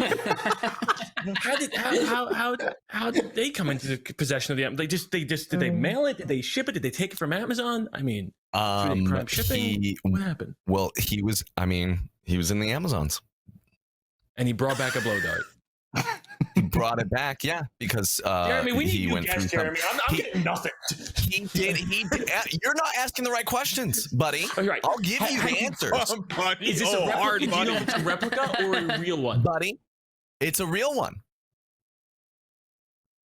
This is so. You asked why? Did you ask why? Why? No, but I'd love to find out. Yes. Okay. When he did ayahuasca with them, he was presented it as a gift. He was presented with it as a gift. What is ayahuasca for the ignorant?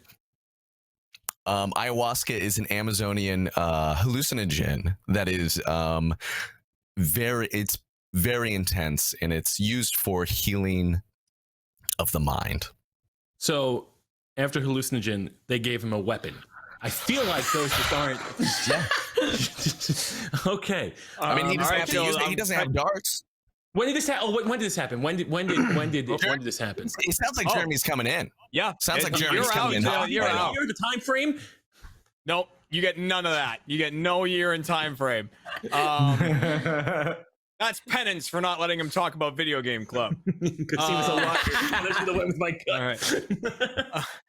All right, Chilled. That leaves Z with the coffee mug. Whenever you're ready, begin your questioning for Z. How long have you had this Dark Magician Girl coffee mug? I got it maybe a week and a half ago, right before I moved. Whoa, jeez. Where did you get it from? I got it from Etsy. Oh, this is so believable. You can get a lot of... I know. I've seen a lot of weird things there that I shouldn't have. Is she sultry at all, or is it very wholesome? I guess I could describe the pose. It's almost like a it's not like the Magician's Force Dark Magician Girl. It's kind of closer to the Toon Dark Magician Girl, except she's not Toon. A little hot under the collar here. Okay. Like full body. Full body. Like kind of almost like doing a curtsy, but for a little staff thing. Hot. You know. Jeremy.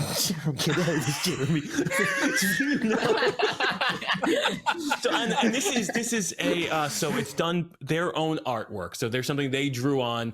They did their own artwork. This isn't like copied from Yu-Gi-Oh somewhere. That I'm actually not sure about, but it's definitely not on like a card. It could be. I actually don't know. I know you like coffee mugs. I know we've been playing a lot of Yu-Gi-Oh. We talk about them being the waifu cards, and you bought this yourself? Yes, I did. It wasn't a gift. It was not a gift. Oh, this is gonna be awkward. I went on Etsy and it actually got recommended to me. It got recommended to me, and I'm like, oh. And the thing is, it's a pink coffee mug, and I wanted just to have like more interesting coffee mugs that aren't black. So it's a pink coffee mug with Dark Magician Girl just on the side, like right here. And sultry. Okay. Mm-hmm. Well, I mean, how much was this? How much was this? Like, I know it was more than $20. That's all I know. It was expensive for a coffee mug. Like a little scam. All right. Someone made it. It's going to be more expensive on Etsy. Oh yeah, no, that's true. All right, you're done with that. So, Chill. That is your questioning for this round and for the game. So all of your questioning is now done. Audience, last chance to change your votes now on who has the real object. Chill, before we get your final answer, how are you feeling? You don't look happy. It's a nightmare. Nothing Cheesy said has made sense, but it's been true. Everything Platty says doesn't make sense, but it's been true. And everything Z says is so practical that it might actually be true. Like they just... It's practical to have a Dark Magician Girl mug. I'm just saying. That is practical. Yeah, it just makes sense. Like I wanted more of like I've been to the moon. Oh no, like stuff like that. That would make my life easier. What about the Amazons? That's like the moon. That's true. That's true. But Platty's never been there. It's the moon on true. Earth.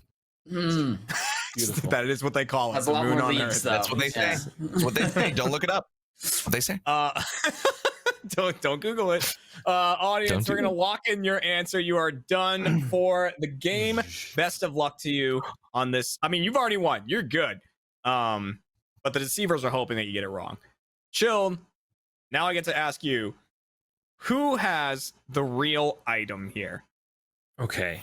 I don't think Cheesy has a 6x9 photo because he didn't know what a 6x9 was, nor I don't think he knows what developed means. So it was just odd dimensions. So I think he's wrong on that one. Damn. Z, I bought you those, and I forgot to give it to him the case covers of the Sultry Dark Magician. Yeah, the Sultry Dark Magician case covers, and I don't know if you're just like, that would be a great clue because it would make me think, oh well, now he's got matching deck covers of Sultry Dark Magician with his coffee mug. But you've been busy with the move, so I don't know if, like, do you have time to go on Etsy and buy yourself a $25 Sultry Dark Magician pink mug? I don't know. Amazon orders lately. It's okay. Well, that's true. That's true. You know, you need that. Your time for answering questions is done now, Z. Okay, we're trying to win over here, buddy. He's trying to. Jeremy, can you deduct a point from this guy? Oh my god! I'll think about it depending on how the score adds up. Thank you. Platty, you have such an interesting, odd life. Besides the whole never forming a video game club with two people, that I think maybe you did get an Amazonian. I forgot the pronunciation. Brother-in-law. Yes, the brother-in-law, and then bring it ayahuasca. home. And then, ayahuasca. I think that might have actually happened because it seems so outlandish that it's probably real. Watch, So we it's gonna need be a some final some answer. other blow dart from a different tribe. What's your final answer? I'm going here? Platty. I'm going Platty. All right, let's lock in Platty as having the real item. But before we can reveal anything, we need to see what the audience voted. Audience, what did you vote? Z with the mug. All right. The audience thinks that the Dark Magician, what is it? Dark Magician lady? What is it? I don't know. Dark Magician girl. Sorry, she's younger than I thought. Yu-Gi-Oh when you were younger? All right, so audience is with Z. Chilled is going with Platty. And rather than me actually say who has the item, we're gonna have the person who has it hold it up to reveal that they have it. So reveal the item in 3, 2, 1, reveal. Oh, good shit. It's so big. Look at that. Maybe not legal, but we don't know.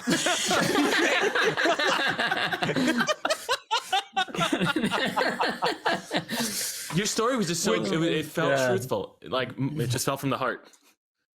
Thanks, yeah, and that wasn't that wasn't even the only fact about that the word I can't say that you said with like the hallucinogenic drug ayahuasca, because you had another fact about that as well. Yeah, I did ayahuasca as well.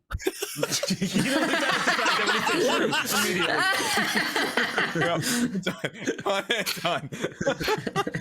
Right, yeah, Platty's facts were like, I did ayahuasca. He's like, I got this thing from my brother-in-law when he did it.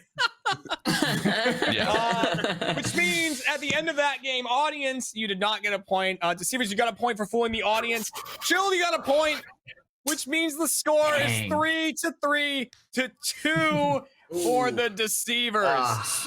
Such a close game, that one. I think what helped Chill a lot is that he heard a lot of these stories before. Yeah. But it means at the end of this episode, the Deceivers are going to be tonight's. There it is. But we have a lot of stories to hear and go over in our post-show Chump Change. We're going to hear a lot about all of this stuff. We're going to hear more about the Rip Pants and then about the Swingers Party and the Poo Toys. So we'll hear about that in the post-show. Other than that, I want to once again thank Chilled, Z, Platty, and Cheesy for joining for this episode. That was a ton of fun.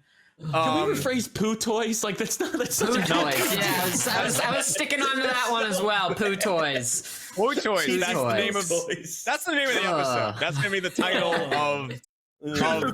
Ayahuasca and poo toys. Ayahuasca and poo toys. Thanks again, everybody, for showing up for this. We'll see you for Chump Change. Have yourselves a great week. Be restful. See you later.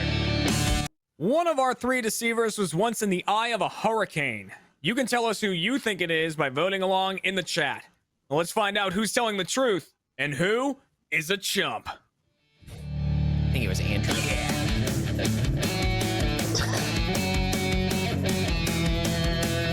think it was Jeremy. I changed my answer. It was Jeremy. Oh, God damn it. Welcome. Lock that in. Chump, everybody, the Rooster Teeth game show all about lying and deception. I'm your host, Jeremy Dooley, and this episode is brought to you by ExpressVPN. Protect your online identity today by heading to expressvpn.com/RTTV. And now it's time to introduce our cast of deceivers for today's episode, starting with deceiver number 1, Andrew Rosas. Welcome back to another episode. Hello. Mwah. Deceiver number 2, Mr. Blaine Gibson, once again returned. Hello. And from the staff of Chump, once again coming here back in front of the cameras again to tell more amazing tales, Christian Young is back. Welcome back, All right. Christian. You set a really high bar. I'm gonna need you to lower that back down. Amazing. I'm Strong sorry. word. Listen, it's the hosting thing here. You know, I gotta get it out once a week, Fair. and then I bottle it up for a little bit. These 3 will be going up against you, the audience, and today's contestant, Eric Bador, is back once again. That was a weird little flash over there. There he is. I'm a Look at that detective guy. today. Hello. Oh, nice. Good day. Oh, How's good day. everybody One of those doing?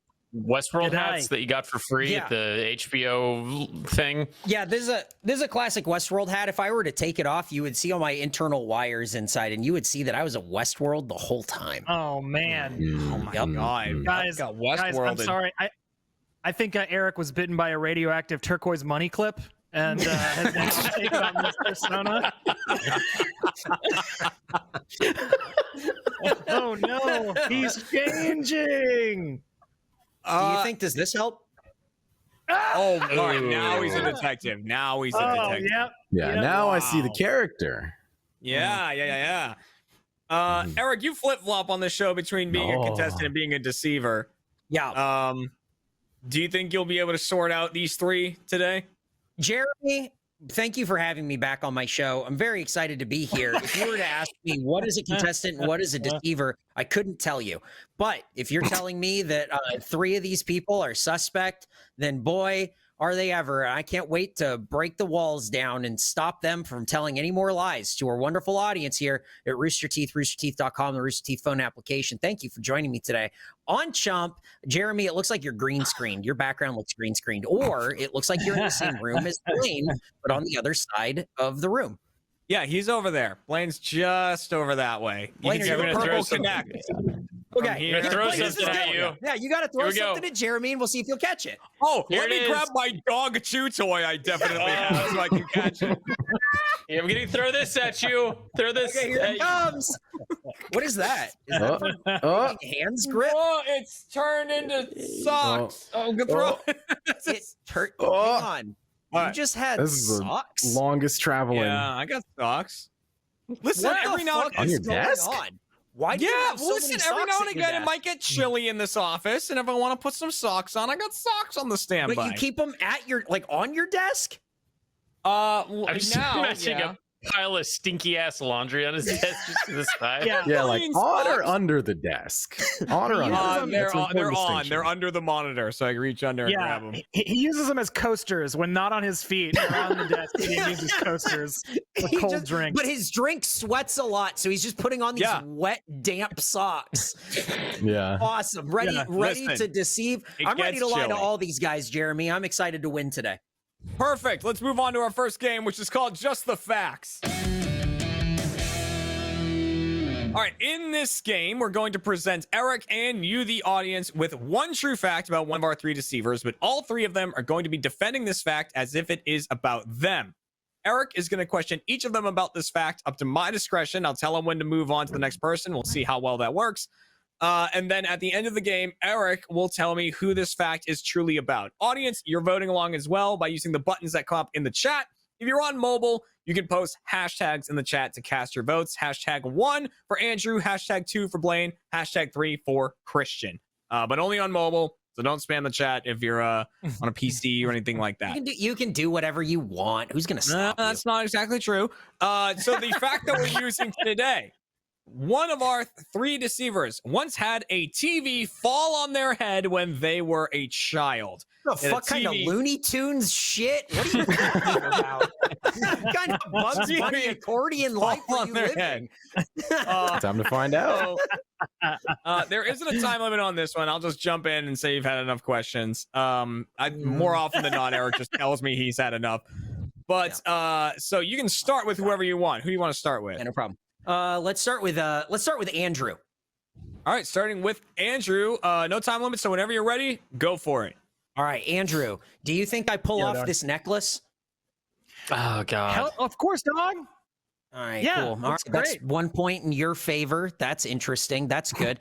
So if this TV fell on you when you were a kid, this was probably a CRT. It probably weighed about 80 pounds because you, like me, were born in the mid 80s. When did this TV fall on you? This was definitely in the early 90s.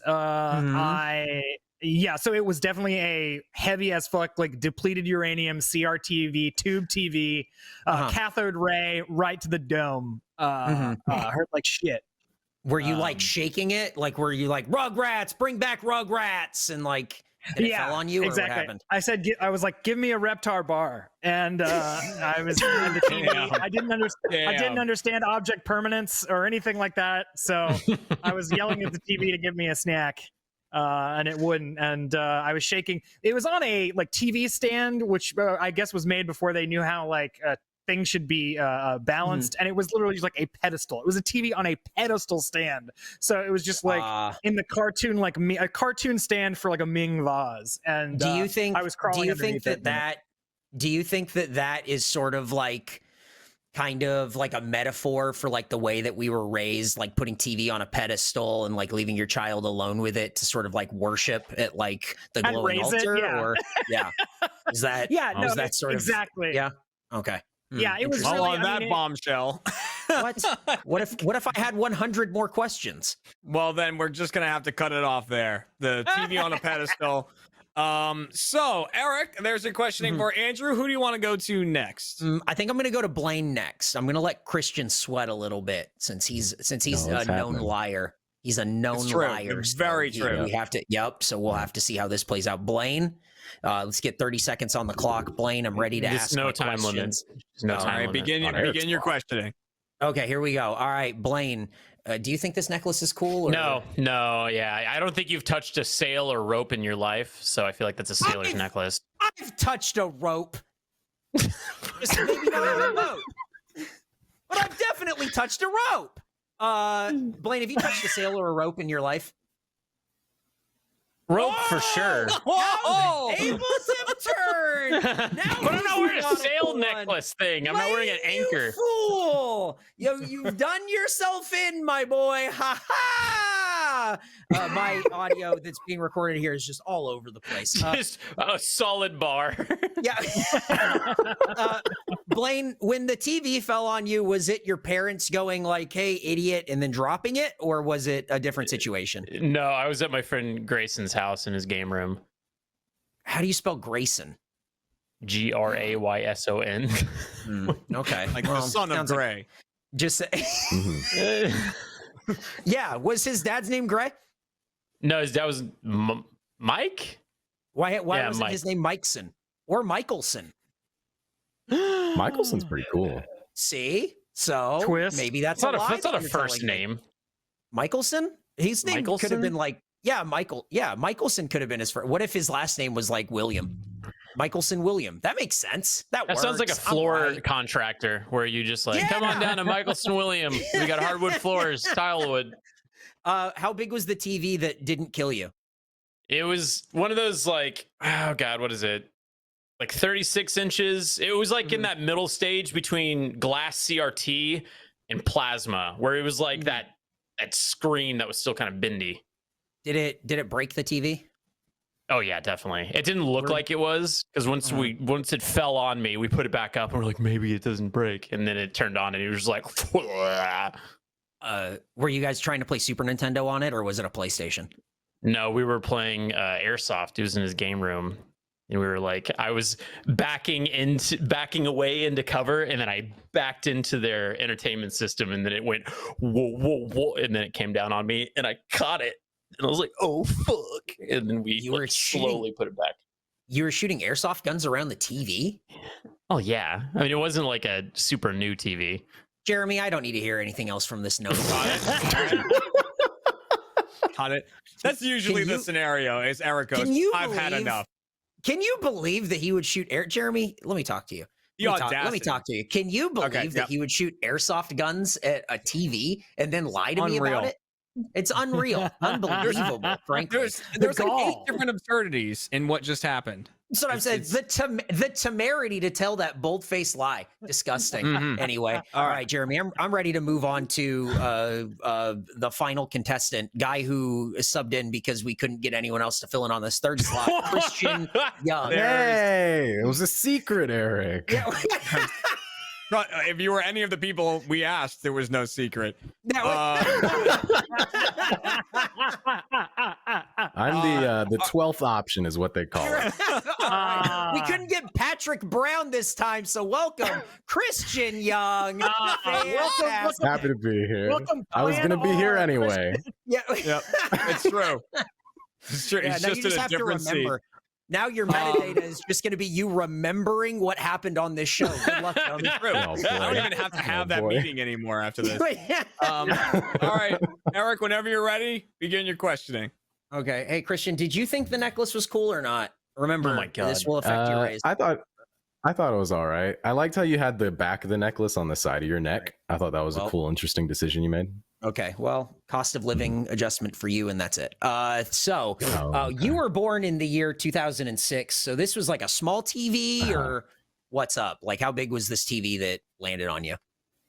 Not quite 2006, but it was. Do you remember those like travel TVs that were always in like a grandparent's kitchen? Those like little tiny like tube TV things that you would carry around, and people put them in cars. It was one of those. And how would that fall on you other than somebody lifting it and going, "Hey, dummy," and dropping it on you? Watch his eyes go up as he lies to me. Look at his eyes. Look at his eyes go straight to the. It happened as I was a child. It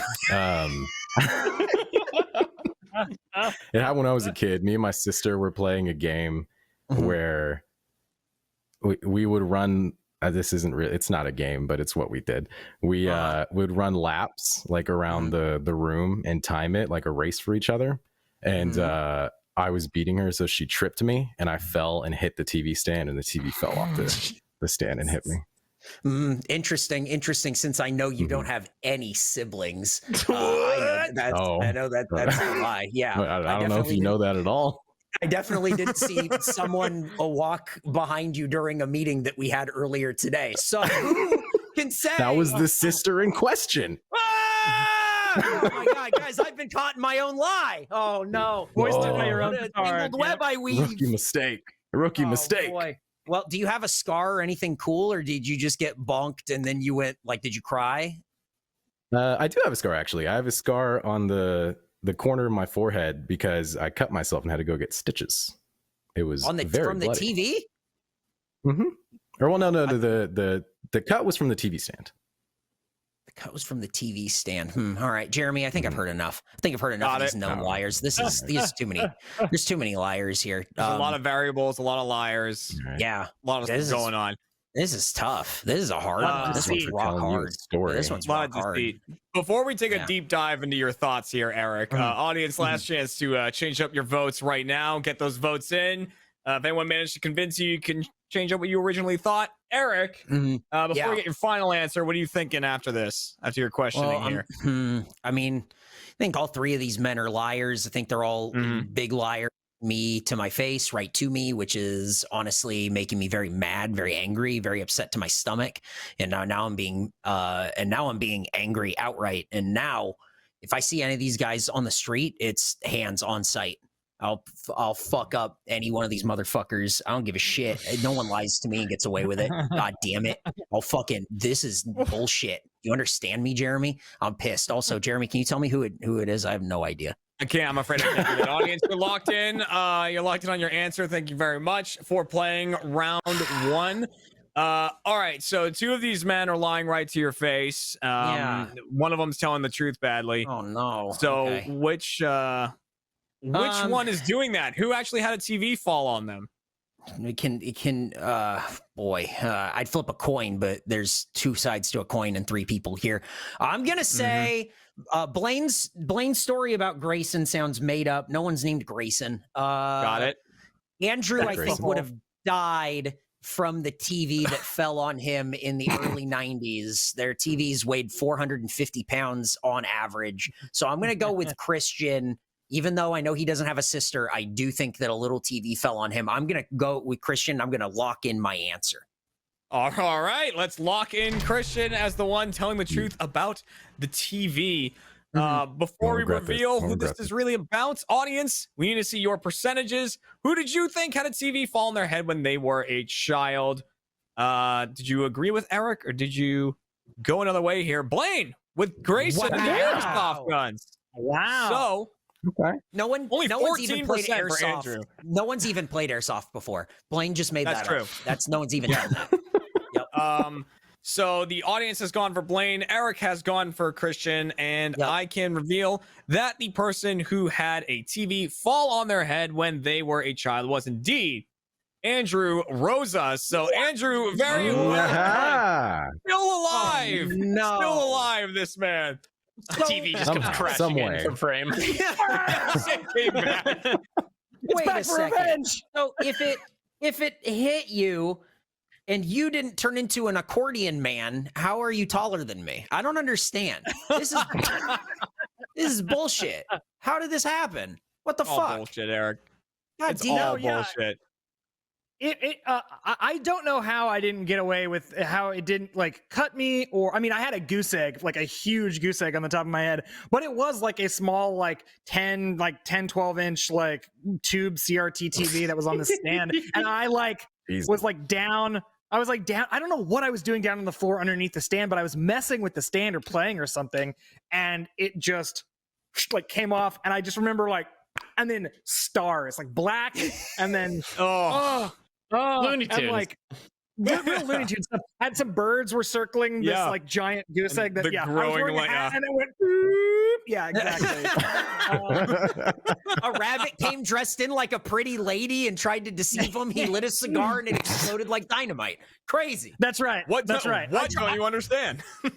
I tried to shoot the rabbit, but then it just put 2 fingers in the barrels of the gun, and the soot came out in my own face. It was a real comedy of errors. Yeah. Terrible. So because that story was Andrew's. All right. Yeah. Well, I don't know about 1-0. The deceivers get 2 points that round for correctly fooling both contestant and the audience. Too many points. Those should That's be too mine. many Give me points. those. Yeah, give me those points. Listen, there's still plenty of time for that to change. We got 2 more games left, so let's move on to our second game, which is called Save the Date. In this game, we will once again be giving Eric 1 true fact about one of our 3 deceivers. However, this fact is about one of their dating lives. So it's a dating related story. And this game also has a time limit. Eric will only get 60 seconds to question each of them about this dating story to determine who it's really about. Audience, once again, you're voting on who this story is truly about, trying to guess the correct deceiver. And the fact in question is one of our 3 deceivers was once caught live tweeting a date. Was once caught live tweeting a date. Very excited for this. The audience can cast your vote there. So like I said, this one is timed. 60 seconds is gonna be on the clock. Eric, who do you want to start with here? I'm gonna go reverse order. I'm gonna start with Christian, notorious ladies man. Constant so tweeter, Christian Young. Yep. 60 seconds on the clock. Ready, get set, go. Christian, when was the last time you sent a tweet? In May, I think, of this year. Before that was like February, maybe. Do you use Twitter? Do you use Twitter less because you got caught live tweeting a date? I can neither confirm nor deny that it may have played a role. Oh, this is like if Dennis was on here, it'd be like, Dennis, were you tweeting? It's like Dennis doesn't fucking tweet. Like, what are you talking about? This fact is for the other two. This one's not for you. This is a funny one. This one's great. So All how right. was your day today, man? Was it are you going into RTX or what? It's all right. We had a pretty good meeting earlier today. You and I feel like we got a lot done in there. Yep, Yeah. that's pretty good. Anyway, who did it? Mm-hmm. All right, almost. Jeremy. Almost. Never know. Jeremy, no more questions. I almost had him though. That was good. You almost had him. Yeah. Yep. Okay, so there's our questioning for Christian. Christian Done there. live tweeted a date. That would be a majority of his tweets on his timeline.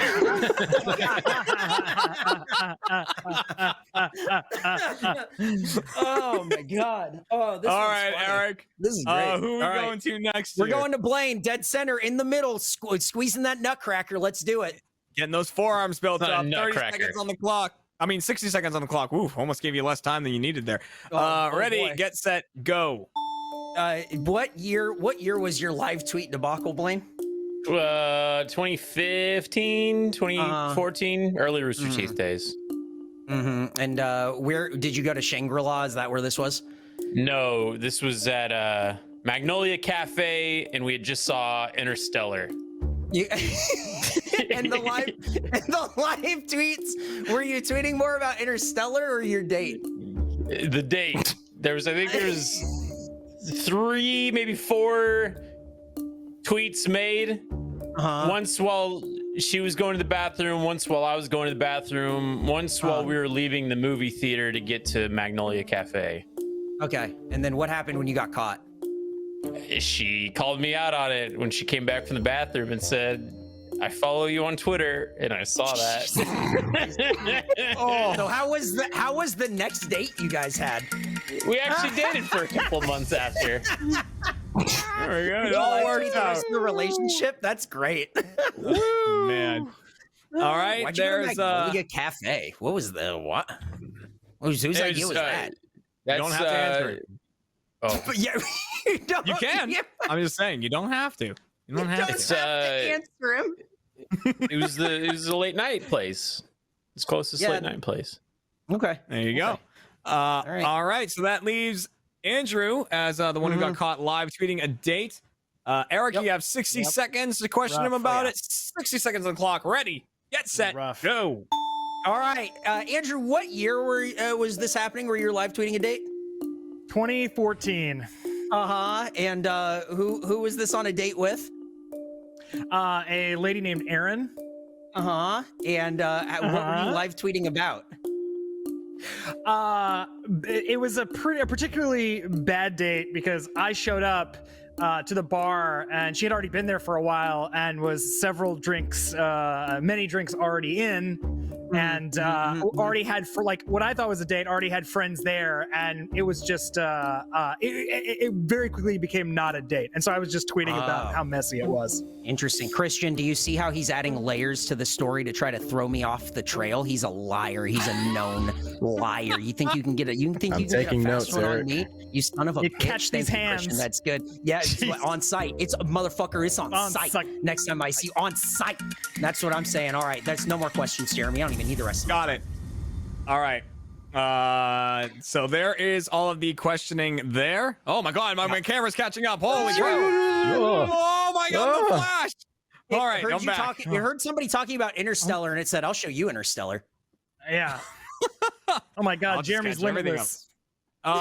So that is all of your questioning there, Eric. Really dove in deep on some of them. And audience, it's your last chance to change your answer if anyone managed to convince you.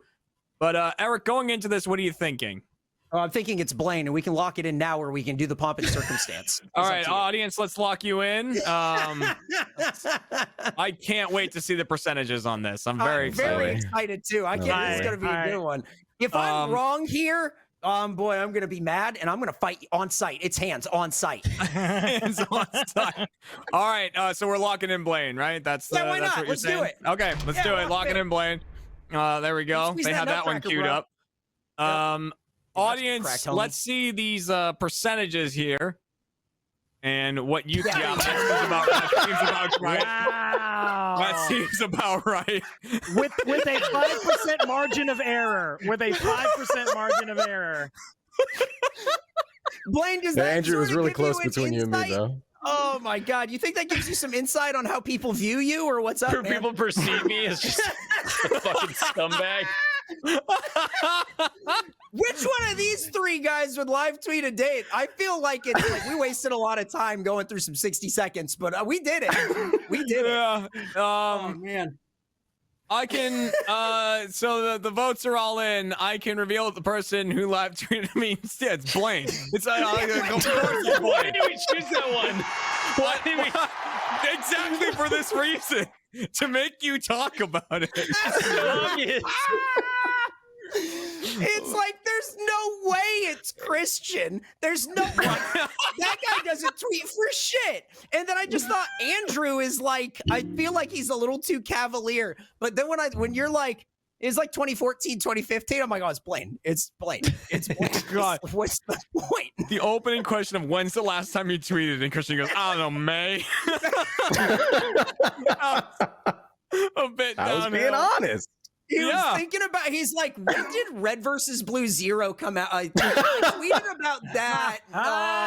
Oh man. When did I have to do my obligatory promotional tweet? When was that?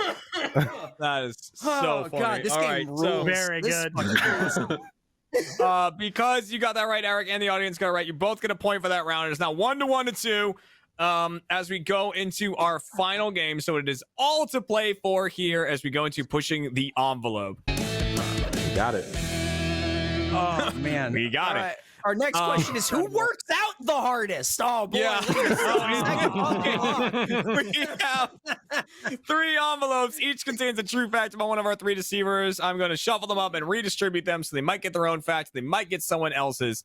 Eric is going to question each of them for 60 seconds about the fact they received. If it's theirs, they answer his questions truthfully. If it's not theirs, they lie and try to get Eric to think that fact is about them. And audience who work a bit differently. But first, we got to hand out the facts. Starting with Andrew. Andrew Rosas once caused an entire school to lose playground privileges.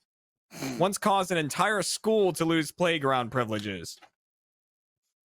Blaine once ate 127 shrimp in one sitting.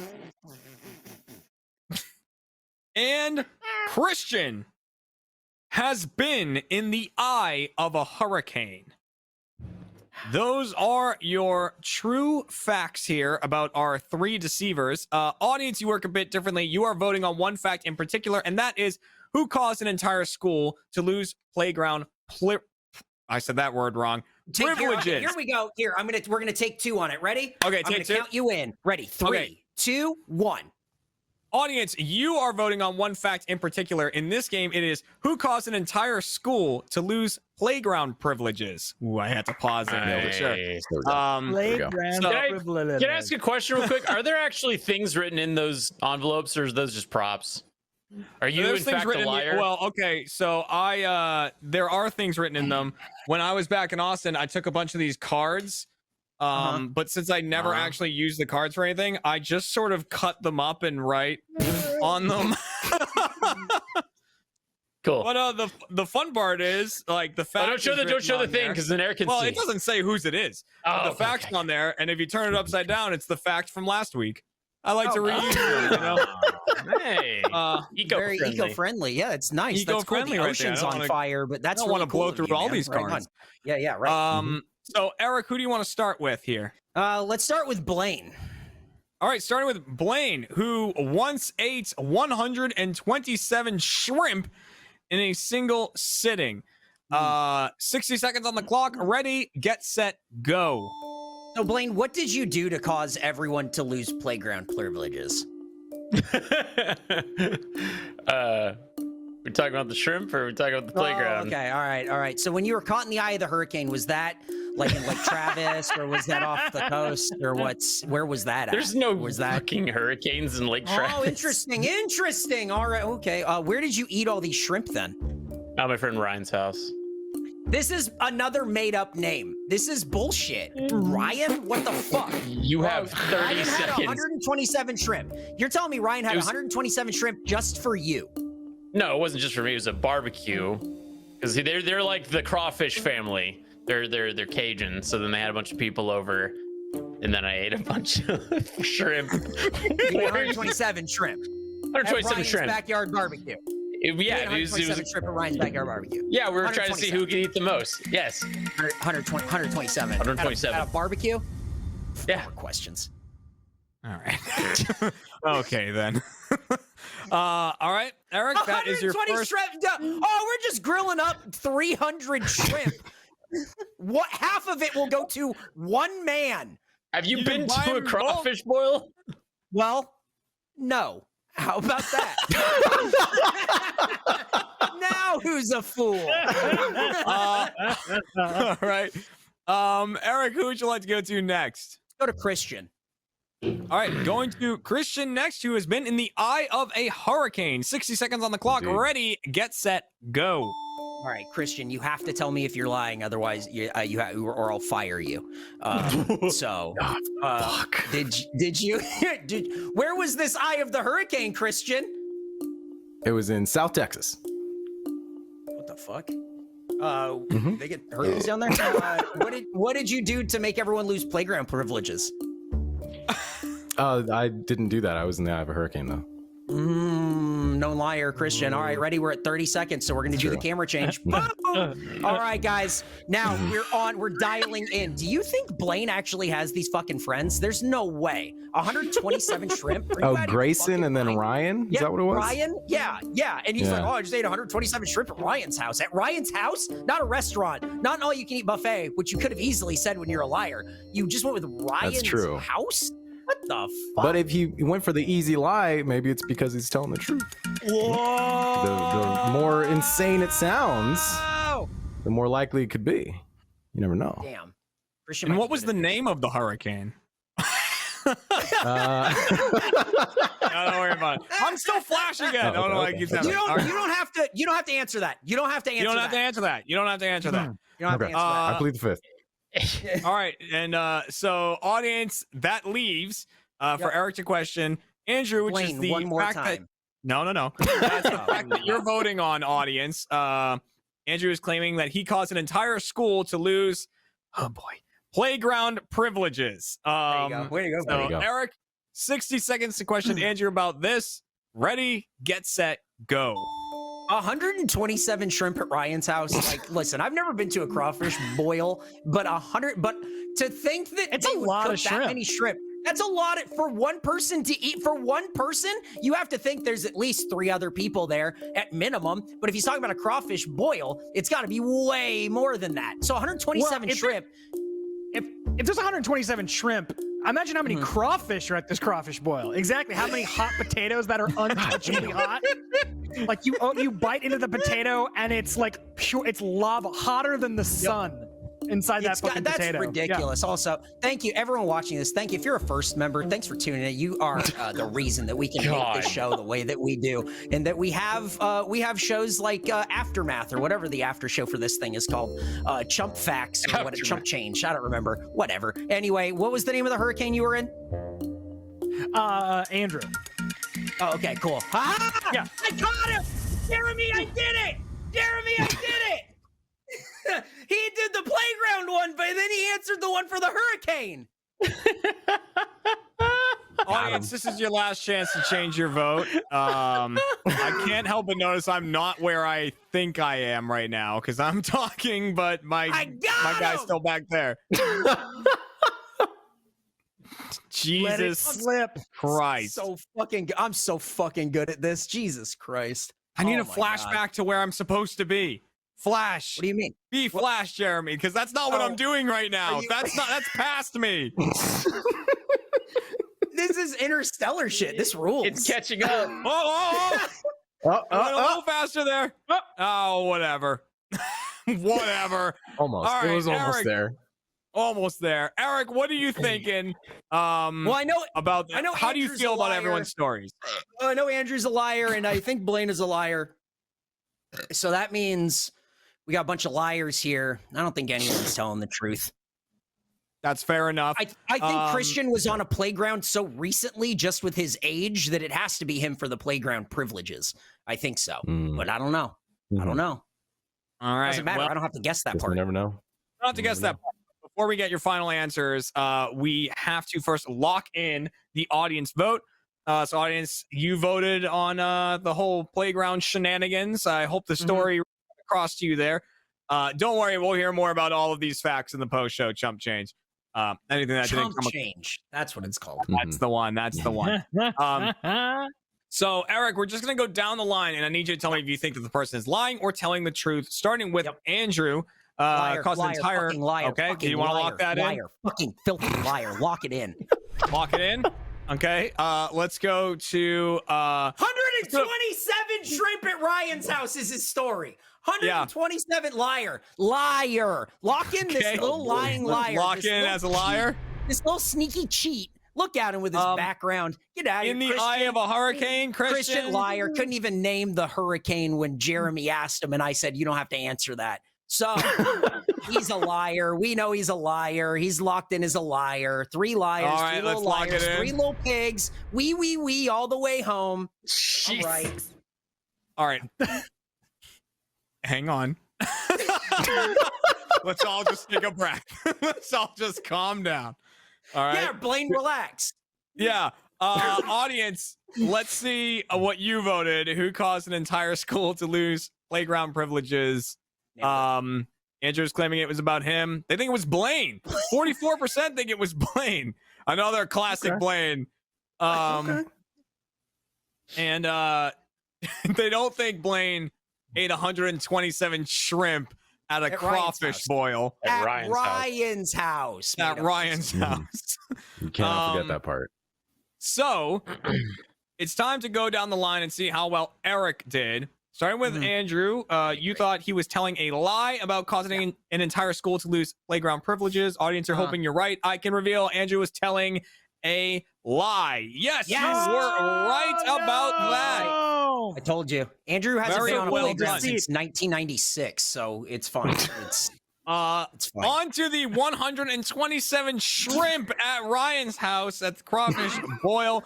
You thought Blaine was telling a lie. I can reveal Blaine was telling a lie. Yes. Yeah! Very well done. Very well done. Finally, Christian, who has been in the eye of a hurricane. You thought Christian was telling a lie. I can reveal Christian was telling the truth. That is a true story from Christian. I mean, as far as we knew, true story. Listen, we'll get the name and the details. Yeah, we'll get all the context in Chump Change. But that means Andrew and Blaine's stories were reversed. So, audience, you got that right. Blaine was the one who caused an entire school to lose playground privileges. So, correct job there, audience. Very well done, which means you get 2 points for getting that right. And Eric gets 1 point for getting 2 of those correct. So, I think very fittingly, at the end of this episode, because Chump is never about winning. It's not about getting the most points. It's about not having the least amount of points. So at the end of this episode, everyone, Eric, Andrew, Blaine, and Christian are going to be tonight's Chump. There it is. Damn, very bro. good. We got 2 of them, bro. Everyone except the audience. Way to and go, I Eric. feel, by proxy, me as well. I think I also in there. My gosh, what a roller coaster. I can't wait to hear these stories in Chump Change. Anything about them, the 127 shrimp and that's a lie. Playground. I mean, from one of them it was. But audience, to remind you, next week there won't be a show on Wednesday because it is the RTX episode of Chump. So it's going to be at a different time, that being Friday at noon Central Time. That is when that will be. So you can RSVP to that event, rtxevent.com. Make sure to check it out. Check out the rest of RTX. It's coming up quick. Thank you very much. Thank you for watching, and we'll see you on the next episode of Chump. What the hell do you have now? We got rat bookmarks. One of our 3 deceivers once crashed a press conference. You can let us know who you think it is by voting along in the chat. Now let's find out who's telling the truth and who is a chump.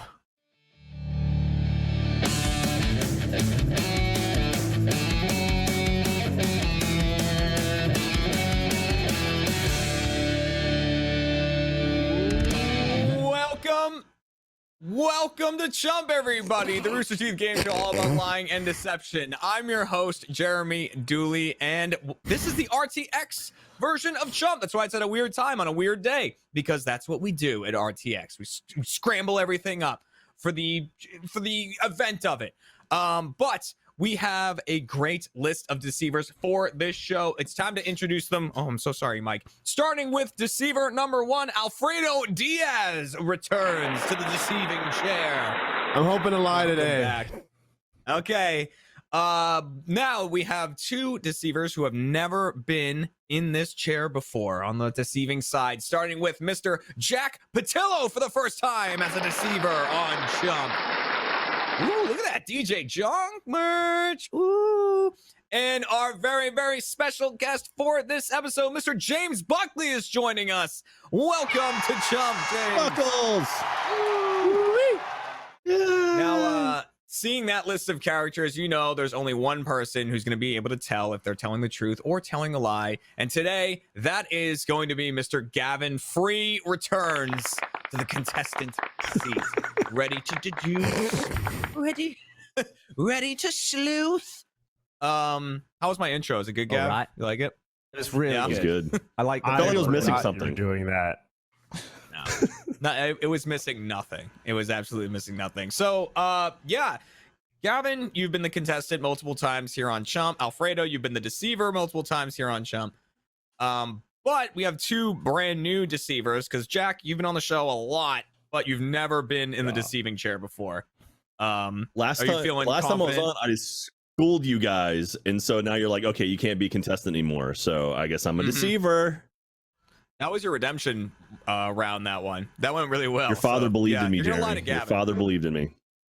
Yeah, I don't know if he's watching right now. I think we've thrown him off with the time and day and everything like that. Yeah, he's doing something. But James, first time on the show. You've confidently said multiple times that Gavin will know when you're lying. Do you think you're going to be able to fool him? Listen, sometimes I underestimate how much of a fool Gavin is. So That's true. Ooh. Okay. Sometimes there's some conversations I've had with Gavin. I go, oh yeah, no, you're actually a bit stupid, aren't you? So I'm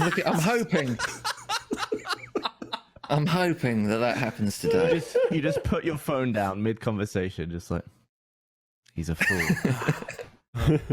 Well, I've learned something today.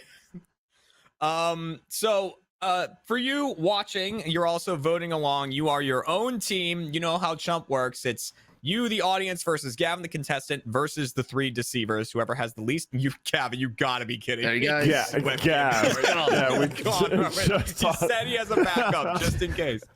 It's showing the thermometer icon, so that's good. We love that. Hey, look at that! Nice. Look at that 12-year-old I look boy. even better.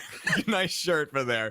So whoever has the least amount of points at the end of the episode is the Chump. Also, we're filling the full hour here for Chump. Normally, Chump is only about 45 minutes or so. So, in all likelihood, Chump Change, the thing that's normally the post show for first members, is going to be live. Then you can watch it as we talk about the stories you didn't get to hear. So, with that being said, it's time to move on to our first game, which is called Pushing the Envelope. Still Gavin.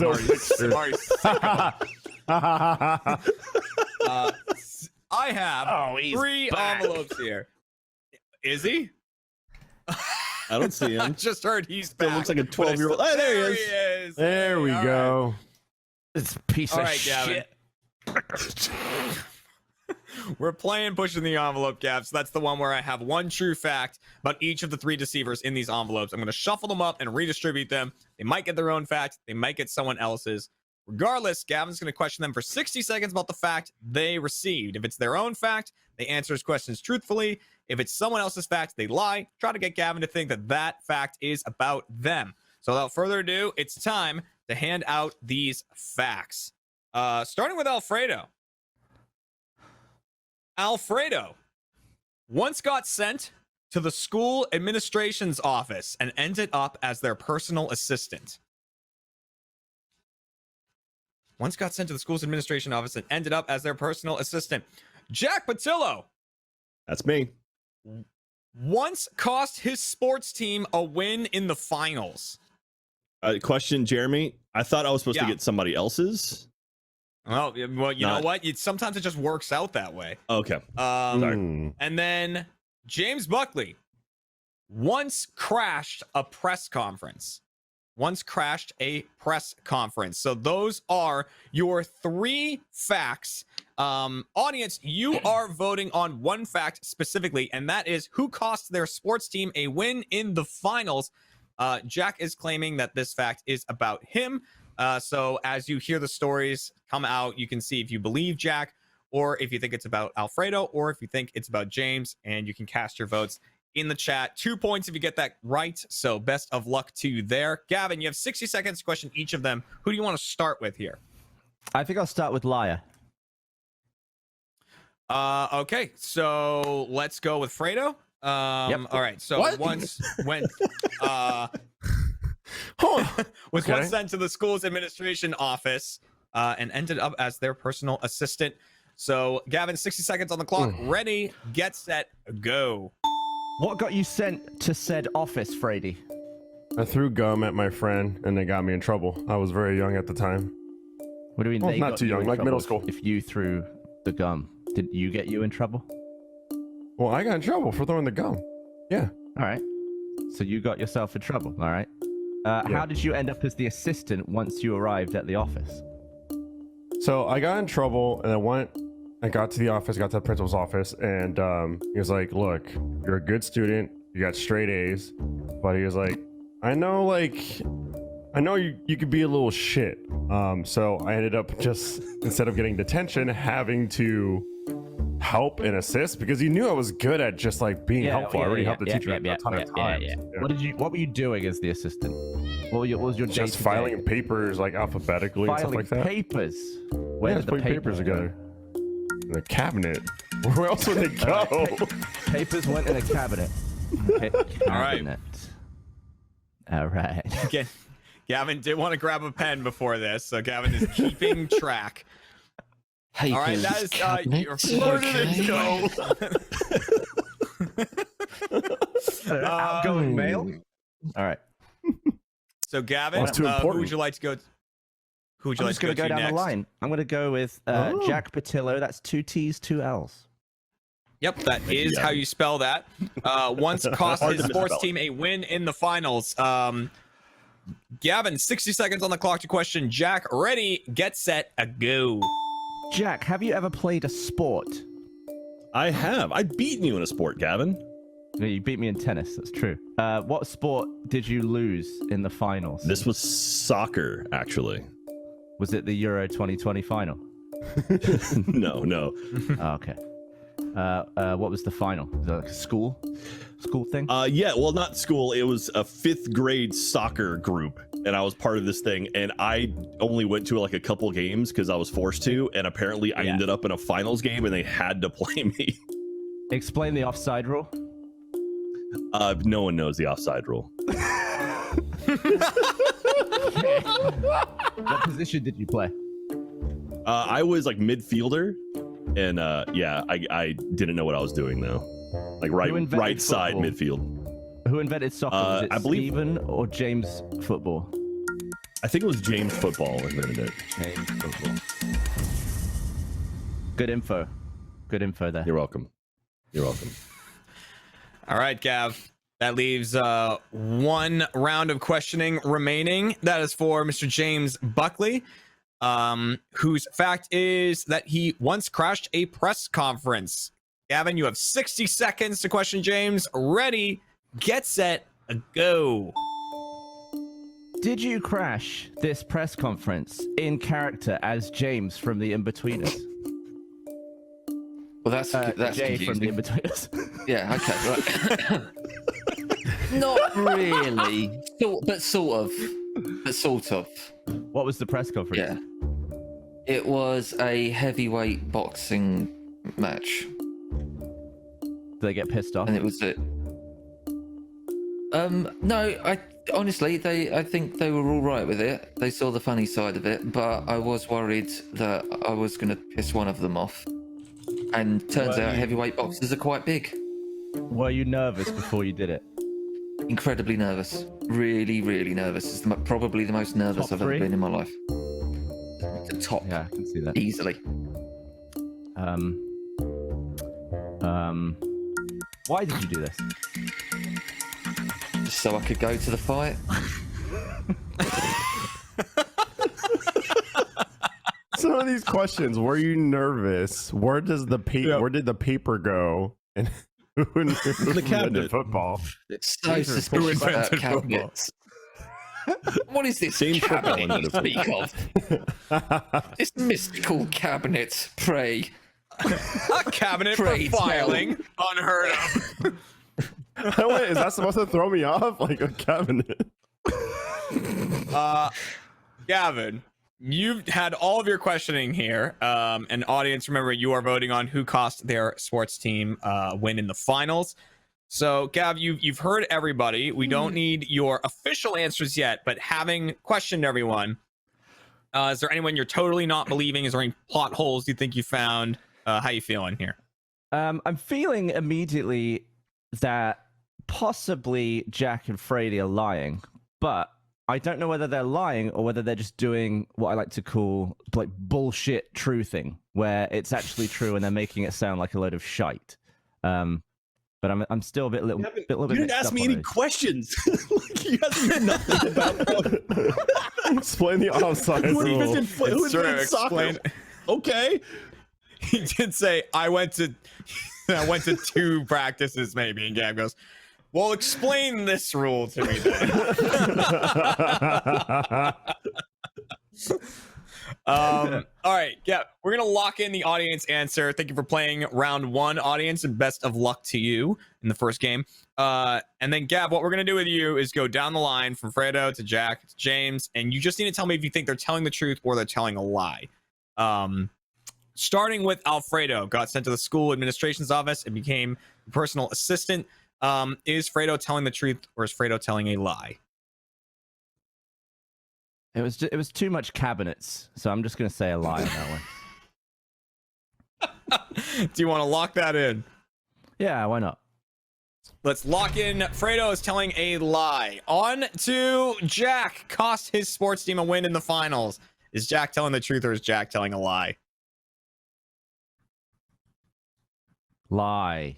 These are probably true, both of these. It's gonna annoy me. Lie. Lock it in. All right, Jack is locked in as a lie. But on to James. Crashing a press conference. Is James Buckley telling the truth or telling a lie? I think I've seen it. I'll be honest. I think I've seen the clip. I'm a fan of Buckley. All right. He's got that issue. He's famous, and I like him. I know a lot about him. All right, let's go truth. Going true on James. Let's lock in James as telling the truth. I think I've seen it. I think I've seen that before we reveal the answers here, audience, let's see who you thought cost their team a win in the finals. Who cost that win, camera, audience? 45. Oh, very close, actually. 45% think Alfredo, 32 for James, 23 for Jack. So actually a very close spread, but they have gone for Alfredo. So you're hoping that Gavin is correct here. And so let's go down the line and see, starting with Alfredo. Got sent to the school administration's office and became the personal assistant. You thought he was telling a lie. I can reveal Fredo was telling a lie. Yes, Gavin, very well done. There was no cabinet. That face. I never got in trouble in school. Cabinet.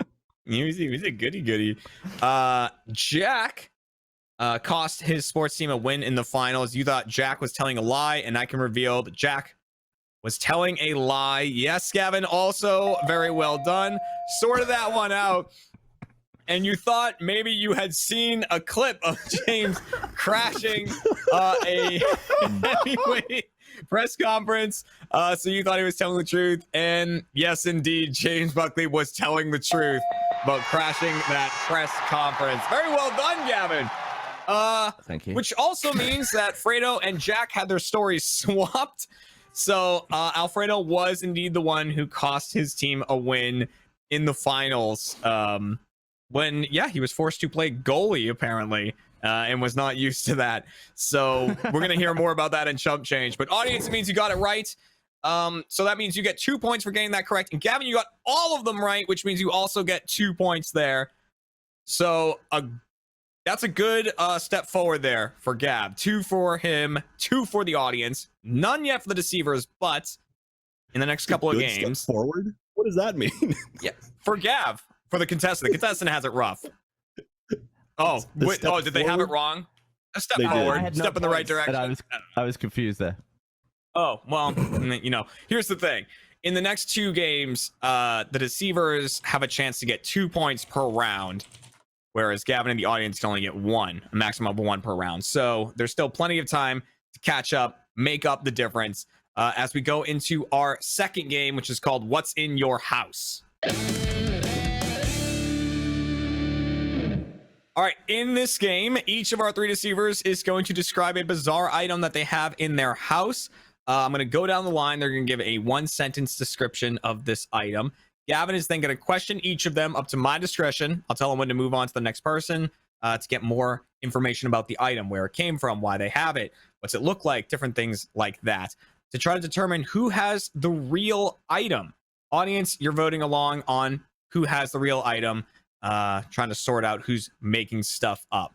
So without further ado, like I said, we're going to go down the line and just get a 1-sentence description of this item. Starting with Fredo. Alfredo, what is in your house? I have just ordered in for my dog, Lil Gabu, is a poop catcher. A poop catcher for Gabu. Jack, what is in your house? I have a Batman action figure that has been spray painted gold. A gold Batman. Gold Batman. James, what is in your house? I have a stuffed bat. Not painted gold, but a stuffed bat. So we have a stuffed bat, a gold Batman, and a poop catcher. Gavin, who do you want to question about their item first? Let's start with Jack Patillo. Starting with the gold Batman. There's no time limit here. I'll just tell you when you've had enough. So whenever you're ready, begin your questioning. Where'd you get this Batman? I captured him. No. When I lived in California, my friends at I8Bit, the sort of like video game art collective things, they would do weird stuff, and they had one, and so I just took it.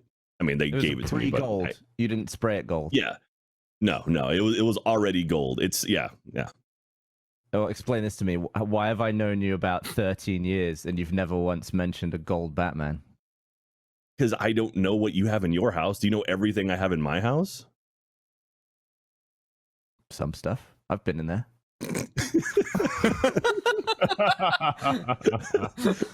What was it? Have you been to my house recently? No, but at some point. No, yeah, I did go recently. All right, let's flip this. I'm going to ask you questions now. No. Where's the bat? What was that? Where is it? Where'd you keep it? Day to day. I mean, it's right here now, but it's in my office. Like I have you can see I have all kinds of random crap behind me. It's been on this shelf behind me a couple times. It's moved around. It's over there. Now it's right here, so I could see it. Is it like is it like a sheen or is it like a matte gold? I mean, it's like that spray painted kind of sheeny. It's old now, so it's not as good. Like some of the where the arms have moved have worn off. But I mean, it's So it was are, really shiny at one point. You're still playing with it enough to rub some of the gold off. Move it around a little bit, not a whole lot. Okay. Writing that down. Gav, you know what? You seem that was too much of a pause. I'm going to stop you. That was too much. Like, here's the thing. I was right. You gotta have them ready. Gavin explains offsides to me. Shouldn't we play the game and then I'll do it in the post show? Yeah. Sounds good. All right. Who do you want to question next, Gavin? Let's keep it on theme of bats. Let's go to Bats. Buckley and his bat. And the stuffed bat. All right, Gavin, whenever you're ready, begin your questioning to James. Where'd you get this bat, man? Don't actually know. I don't know where it came from. It's in my house. I don't know why we got it. So was it like, did Claire potentially bring it in? I think so, yeah. I think it might have something to do with her. But it's in my house, so it's mine She does now. She likes weird stuff, doesn't she? She likes She's an odd, serial killers. She's an odd and little lady. Yeah, she's Halloween. into all that. How big is the bat? Yeah. Is it a real bat? It's a real bat. Yeah, I'd say it's about the wingspan's probably about 6 inches, 7 inches. I like that you're looking at it. Yeah, it's got it right here. Does it have teeth? Can you see its mouth? It has got teeth. Yes. How many? I've not counted the teeth. There's some teeth in there. I just don't know why you don't. Why don't you know where it came from? You must. I don't know where it came from, but it's Not got helping me googly at all. eyes. Googly eyes. Well, the real eyes, I Yeah. assume, have faded away over time. Yeah, I How long think have they you had it? realised. I don't know. I don't know where it came from, but I've got it. What is It's just one of H-bomb life's think of little mysteries. I've not asked him. Never asked the kid's opinion on the bat. What's it like on a shelf or what? Like, what's it in? Is it on? It was Is it on like a nailed to shelf. a board? It was on a shelf in our kitchen. It was it's on not a like big. a loose dead bat. Like, what is it mounted? Oh, it is mounted in a frame between two pieces of glass. Ah, what colour's the frame? It's just wood color. Wood color. Glass on it? Just open wood frame? Glass. There's like in a two box? two panes of glass, one on the back and one, so you can see straight through it. Oh, which way do you face it? At the wall or at you? I don't want to look at his bum. All right, Gav. That would be That's it. That would just be odd. That would be odd. All right, Gav. There's your Knowing question. Where it came from really threw me off on my questions. I didn't know where to go after that. You were really stuck on that. Was a cabinet level of stuck. All right, and then so that leaves Alfredo with the poop catcher. Gavin, whenever you're ready, you can question Alfredo. When did you get this poop catcher? It came in yesterday. Okay. All right. And what does it do? Oh, it catches poop, but like, how does it work? Yeah, so it's a little clip. It's a little soft clip, and it's got a little like soft on the inside, and just clips on to Gabu's like little nub, and then there's a plastic bag that you just slide on the end, and then so when she hunches over to do the thing, she just poops right into the bag, and I can pull out the clip, and then just it's like a little flick thing in the video. You just flick it off, and then into a garbage can, and then there you go. How Catches much the effort poop. is it just to pick up a poop off the ground? I don't know. I'm just buying a bunch of stuff for this dog. This is dope. So it attaches to the dog. It attaches to the nub. Her little nub, yeah. So it's only for nub dogs. No, but there's one for dogs that don't have like big tails, and then there's also one for different sized dogs. How many bags did it come with? It comes with 30 bags. Good enough for, I don't know, maybe 2 weeks. And then you could just buy refills. Like a proprietary thing, I guess. Yeah, what color is it? It's light blue, and then the bags are white, or you can get it in black. Oh, there's It's the got- option of black bags. Yeah, I don't know. I got black. How does she feel about having something clipped to her little nub? I have no idea yet, but we'll see what happens. Oh, she could just start. Never used it. No, I just got it yesterday, and then I was hanging out with you yesterday, and so I don't know. I could clip it to her little nub, and then she could just be flinging shit all over this bag, all over the place. I have no idea, but I like buying stuff for her and trying new stuff out, seeing all these little doggy gadgets. How many cabinets do you own? You've seen my kitchen, a handful. Yeah, a handful of cabinets. Handful of cabinets. I haven't counted each cabinet, but there's a good amount. There are papers in those cabinets. Describe the shape. So that's my last question. The Like, shape? If you had to, if someone was like, draw this for me, what shapes would you be putting down on paper? So there's it's a C with a little like in the middle. I guess if you would say the middle back of the C, there's like a clip thing, and then on the top end there's a little slit where you could slide the bag in. So you're like clipping the letter C to your dog's ass, and it has a slit. Yeah. I fully do There you not go, think Gav. this is going to go well for her, but whatever. There you go, Gav, with the poop catcher. So we've heard about the poop catcher, the Batman, and the bat. Audience, last chance to change your answer. You're voting on which of these items is real. So Gav, after hearing the stories, what questions do you have in your brain, and what plot holes have you found? I always go back to like, why mention it? You know, I've been a deceiver. You've got to like look around for something interesting. Is a spray painted Batman that interesting? I feel like Jack has cooler stuff. But all the cool Jack has some stuff cool you've stuff. seen before. That's a good I have point. Lego There was a Millennium long Falcon. conversation. There was a long conversation on what Gav has not seen.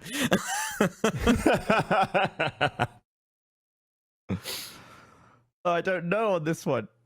James knew nothing about this bat. He just has a bat. But the detail about how it has glass on the front and the back, that made it sound quite real. I don't think I would have come up with that. I would have just probably said it had one piece of glass at the front. And what about the poop catcher? Oh, that was Liar's story, so I think that one's horse shit. Oh, got it. Got it. Understood. All right. Interesting. Audience, Oh, it's time dog to, shit. Catches dog shit. we're locking in your vote, audience. So you are all locked in now. Okay, Gavin, it's time to go to you. Which of these items is the real item? I'll be so annoyed if, after getting no information, I still pick this as the truth and it was a lie. I think the bat in the in the weird box is real. Do you want to Weird lock box. in? Do you want to lock in the bat in the weird box as real? But if it's not, he told me nothing, and I still went for it. It's gonna be You still went for it. It's insulting in a way. I'm gonna go with that. Are you locking it in? Okay, locking it in. let's lock in the bat in the box. With the silver spoon. Okay, audience, let's see how you voted. Let's see your percentages here. Who has the real item? The bat in the box. This box bat. I think people want the bat in the box to be real. Again, Fredo and Jack, very close.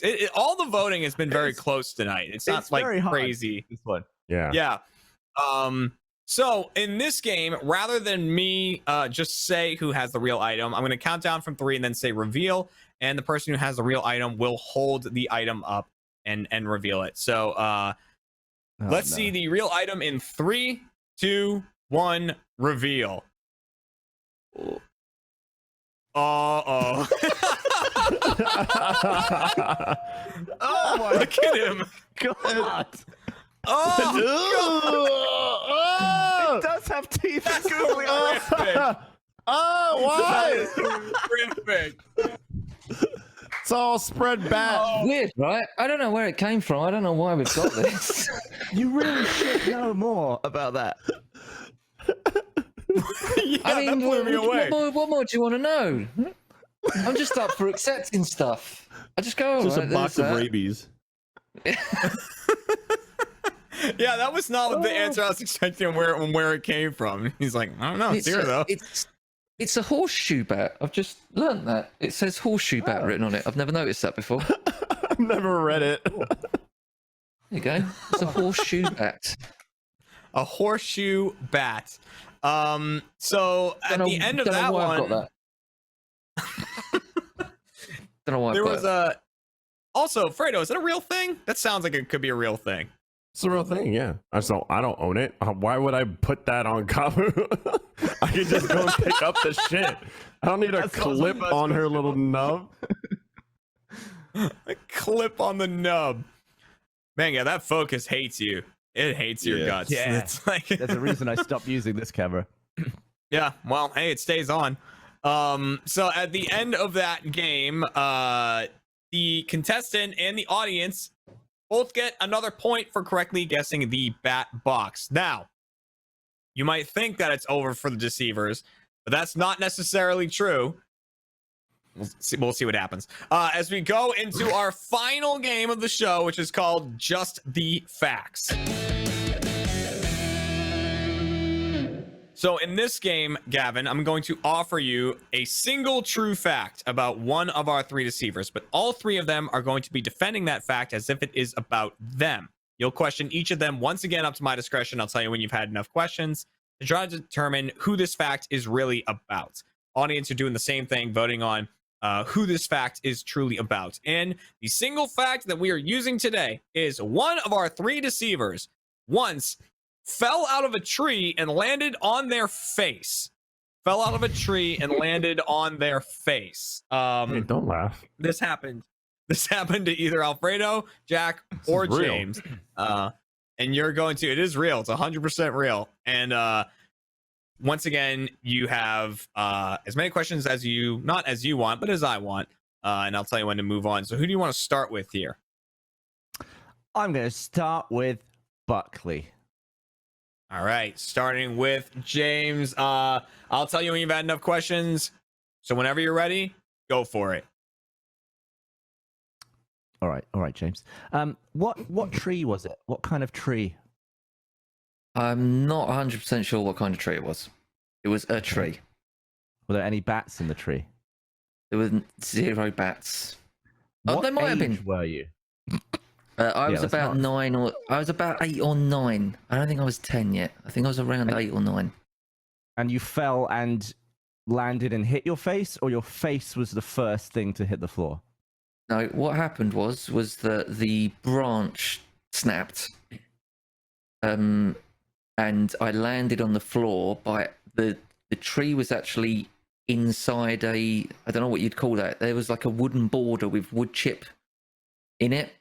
And I landed on my face, and I needed to go to the hospital, and I had 11 stitches put into my gum, and I had to live off of smash and spaghetti for about 2 weeks.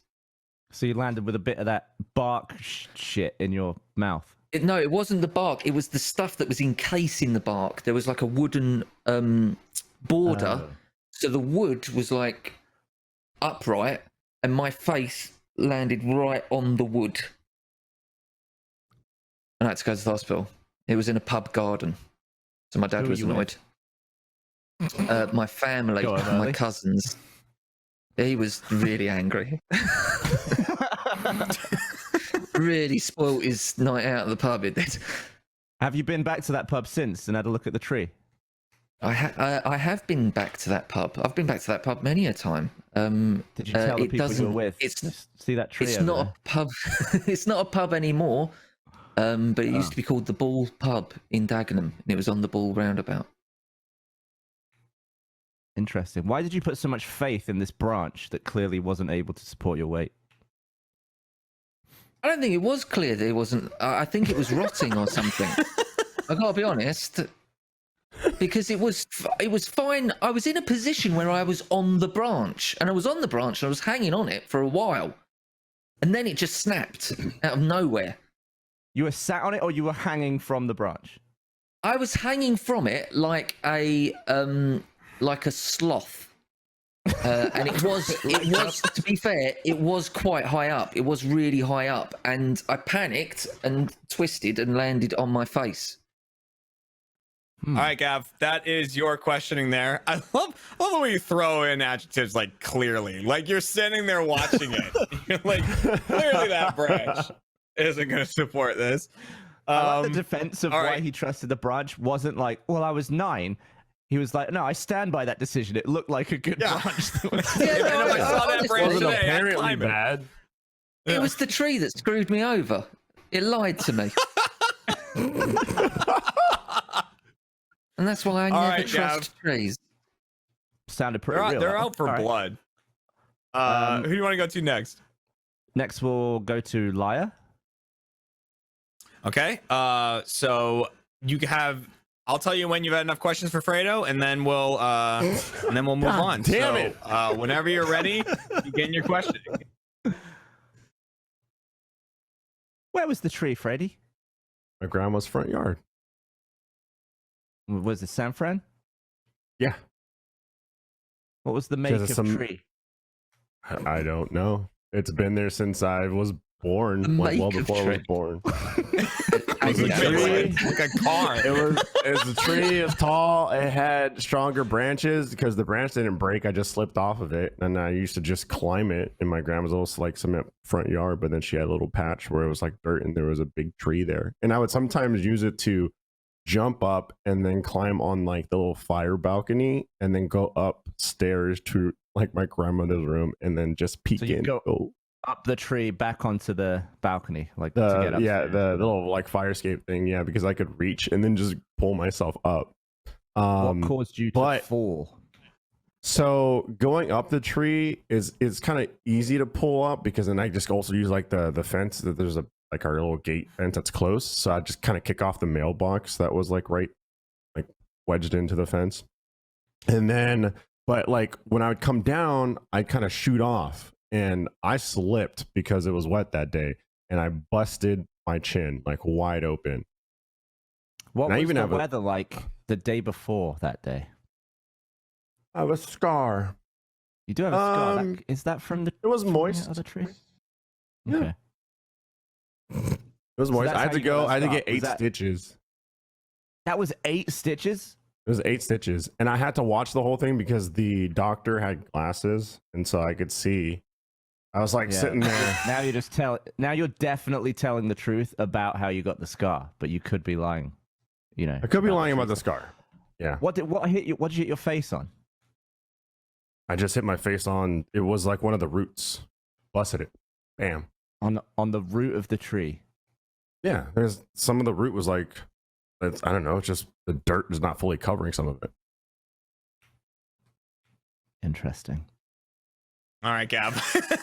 that's your signal. I know your signals for I have nothing remaining. Interesting. Yes, AKA no further questions. I'm screwed on this one. This is a tough one. This is gonna be a tough one. That leaves Jack. The final one to question about falling out of a tree and landing on his face. You have as many questions. I keep wanting to say as many questions as you want, but I know that's not true. But usually you get through as many as you want, so it is kind of true. I run out. I feel like you're giving me all the time in the world on this one. I kind of am, but you know, maybe I'll give you no time on this one. Who knows? Whenever you're ready, begin your questioning. Jack, have you ever climbed a tree? I have climbed trees. And how did you fall out of one? This one, I was building a treehouse, and I was up a good probably 12 feet in the air, laying on a branch, sawing something, and then the next thing I knew, I was on the ground. You were sawing something? I mean, I was sawing a limb of the tree. Was it the one you were on? No. It was in front of me. I was reached out. I was stretched out on like a big limb, cutting off some smaller ones, and then I was on the ground. It was very quick fall. You weren't a child then? Oh, absolutely. I was a child. I was like 7 or 8. Oh, but you were building a treehouse. Yeah, I mean, like my dad helped me build most of it. I was just doing some additional stuff, like I was cleaning up the limbs around it because you don't want like Bible. He was. Why do you know so much Pretty about nice. carpentry when you were 8? Well, my father was a carpenter, and he was building an ark. Okay, so what was the damage when you fell? Shockingly, I just landed flat, and I was crying, and I got up and just dusted myself off. My dad thought I was dead, and I literally just got up and just like dusted myself off and walked away. I feel like, where did the saw go when you fell? Good question. I don't know. It's stuck Out in the of my ground hand like and away. So completely uninjured. What year was this? I mean, let's say I was 7. That sounds real. So how old am I? 32 years ago? Jesus Christ, that hurts to say that. So how about just 7 years from your birth date? 89?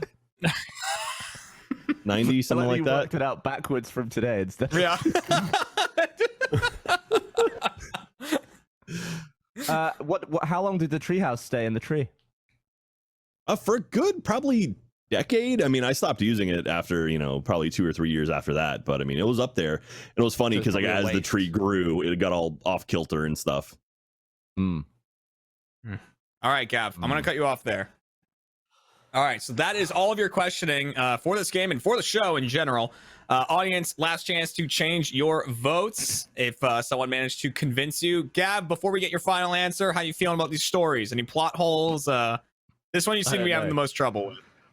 This one is interesting because James and Alfredo both described an injury. Jack didn't, which was interesting. But also, why would you bring up a story where you didn't get hurt? That's what I don't know. You like to get to the meta of things like that. Well, yeah. You ask why a lot. Inside the mind. These were solid lies. Yeah. Everyone, I would believe they all could be true. That's true. Mm-hmm. It's very easy. Well, to it's not pull true. from the I mean, truth I know when for you're a fact lying. that. No, for a fact, 2 of them aren't real. All right, audience, we are locking in your answers for this game and this show. Best of luck to you. Gav, it's time to get your final answer. Who fell out of a tree and landed on their face? I don't know, Jeremy. I just don't know. What was the make of tree? What was the make? Jack was doing something in the tree. I'm going to regret it.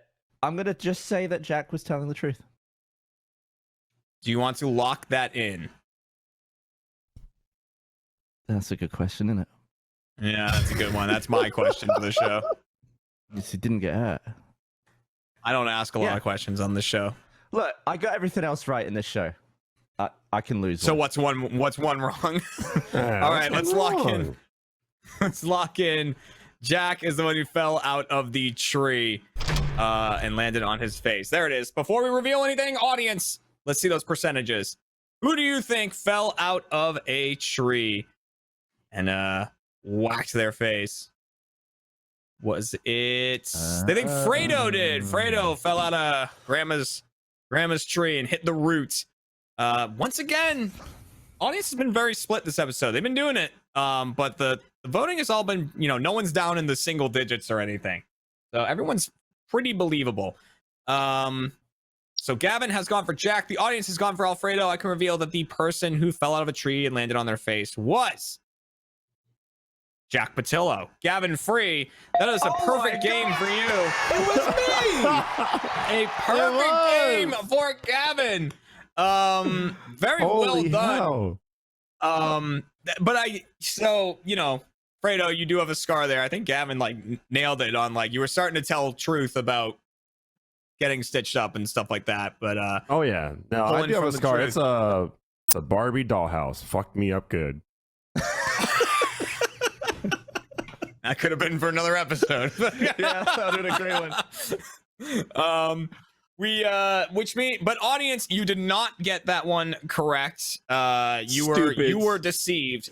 So the deceivers do get a point for that round, as well as Gavin gets another point for that round, giving him a perfect game. So that means the final scores of this game are the audience with 3, the contestant with 4, the deceivers with 1 point for fooling the audience at the end, which means on this special RTX episode of Chump, the deceivers are going to be tonight. Now, I want to thank everyone for coming by and watching this episode. I want to thank so much Alfredo, Jack, and James for coming by and getting some lies and truths out there. Gavin with an excellent win as the contestant. Now, here's the thing. The credits are going to roll here, but don't worry. It's going to pop right back into the intro, and we're going to go into Chump Change, where we're going to talk about the stories that we didn't get to hear. So we'll see you next week for a whole nother game of Chump, I think. Anyways, probably. And then we'll see you in a little bit for some more stories. See you then. Bye, everyone. One of our 3 deceivers was voted most likely to get away with murder. You can tell us who you think it is by voting along in the chat. Now let's find out who's telling the truth and who is a chump.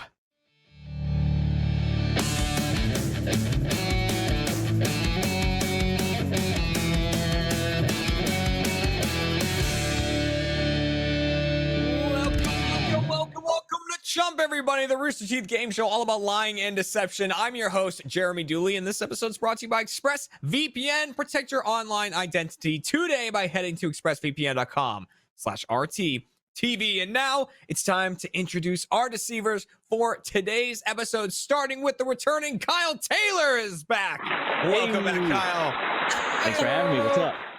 Hey, the beautiful purple lights. And now we have 2 deceivers who have never been on the show before. Fresh blood here.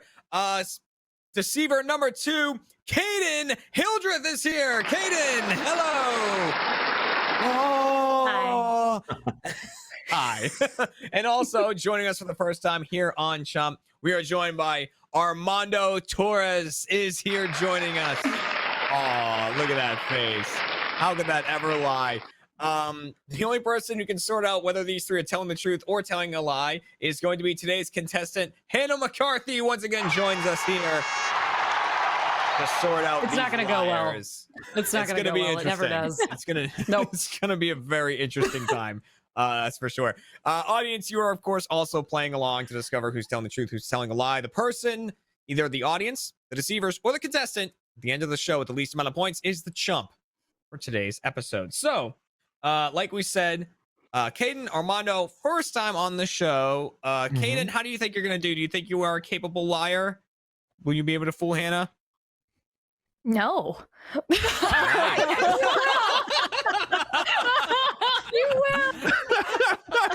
I'm the easiest person to fool. I'm the easiest person to fool, so it's going to be fine. It's going to be fine. Well, man, the audience doesn't have a lot of confidence in themselves either. And Armando, you were talking about you don't know how well you're gonna lie. Do you think you're gonna be able to pull it out for this game? You're gonna. Ooh, baby, I think I'm a pretty skilled liar. You want a little taste? Jeremy, you look great today, bud. You are consistently rude to me, despite us barely ever talking. That's like the 8th or 9th sentence I've ever said to you, and all of them have been insults. Pretty much. But hey, you know what? Even if it was a lie, I'll take it. Thank you for the compliment. It's time to move on to our first game. Kyle, I didn't even bother talking to you because you've been on the show before. Oh yeah, because yeah, you know, right? you know the deal. Yeah. Kyle is a seasoned liar. Seasoned veteran. Hey, Kyle, check this out. Why would you start telling me I'm a liar? I 100% truth all the time. Dang. Hey, Kyle, check this out. You're looking great today, bud. Oh, thanks, man. Lie number 2. Wow. Yeah. Oh God. I didn't know if just later on Armando was gonna be like, I got away with it. Really funny. Yeah. All right, let's play our first game of the show, which is called High School Dilemma. In In this game, we'll be giving Hannah one true fact about one of our 3 deceivers from their time in high school, but all 3 of them are going to be acting like this fact is about them. Hannah will question each of them for 60 seconds about this fact to try to determine who it's really about. The person who the fact is truly about will be answering those questions truthfully. The other 2 are lying, trying to fool Hannah into thinking it's about them. And the fact question today is a superlative. One of our 3 deceivers was in high school voted most likely to get away with murder. One of our 3 deceivers was voted most likely to get away with murder. So, Hannah, you can start with whoever you want, but you get 60 seconds to each person. Who do you want to start with here? I would like to start with Caden because I feel like they are the person no one would expect to get away with murder, but I already just feel like Caden would. I like So that I'm logic. already convinced. Well, 60 seconds on the clock to question Caden. Ready, get set, go. Okay, Caden. So, if this is about you, what was there anything you did in high school that would have given people this impression about you? I was really quiet, but I was constantly just making fun of everyone in class just under my breath.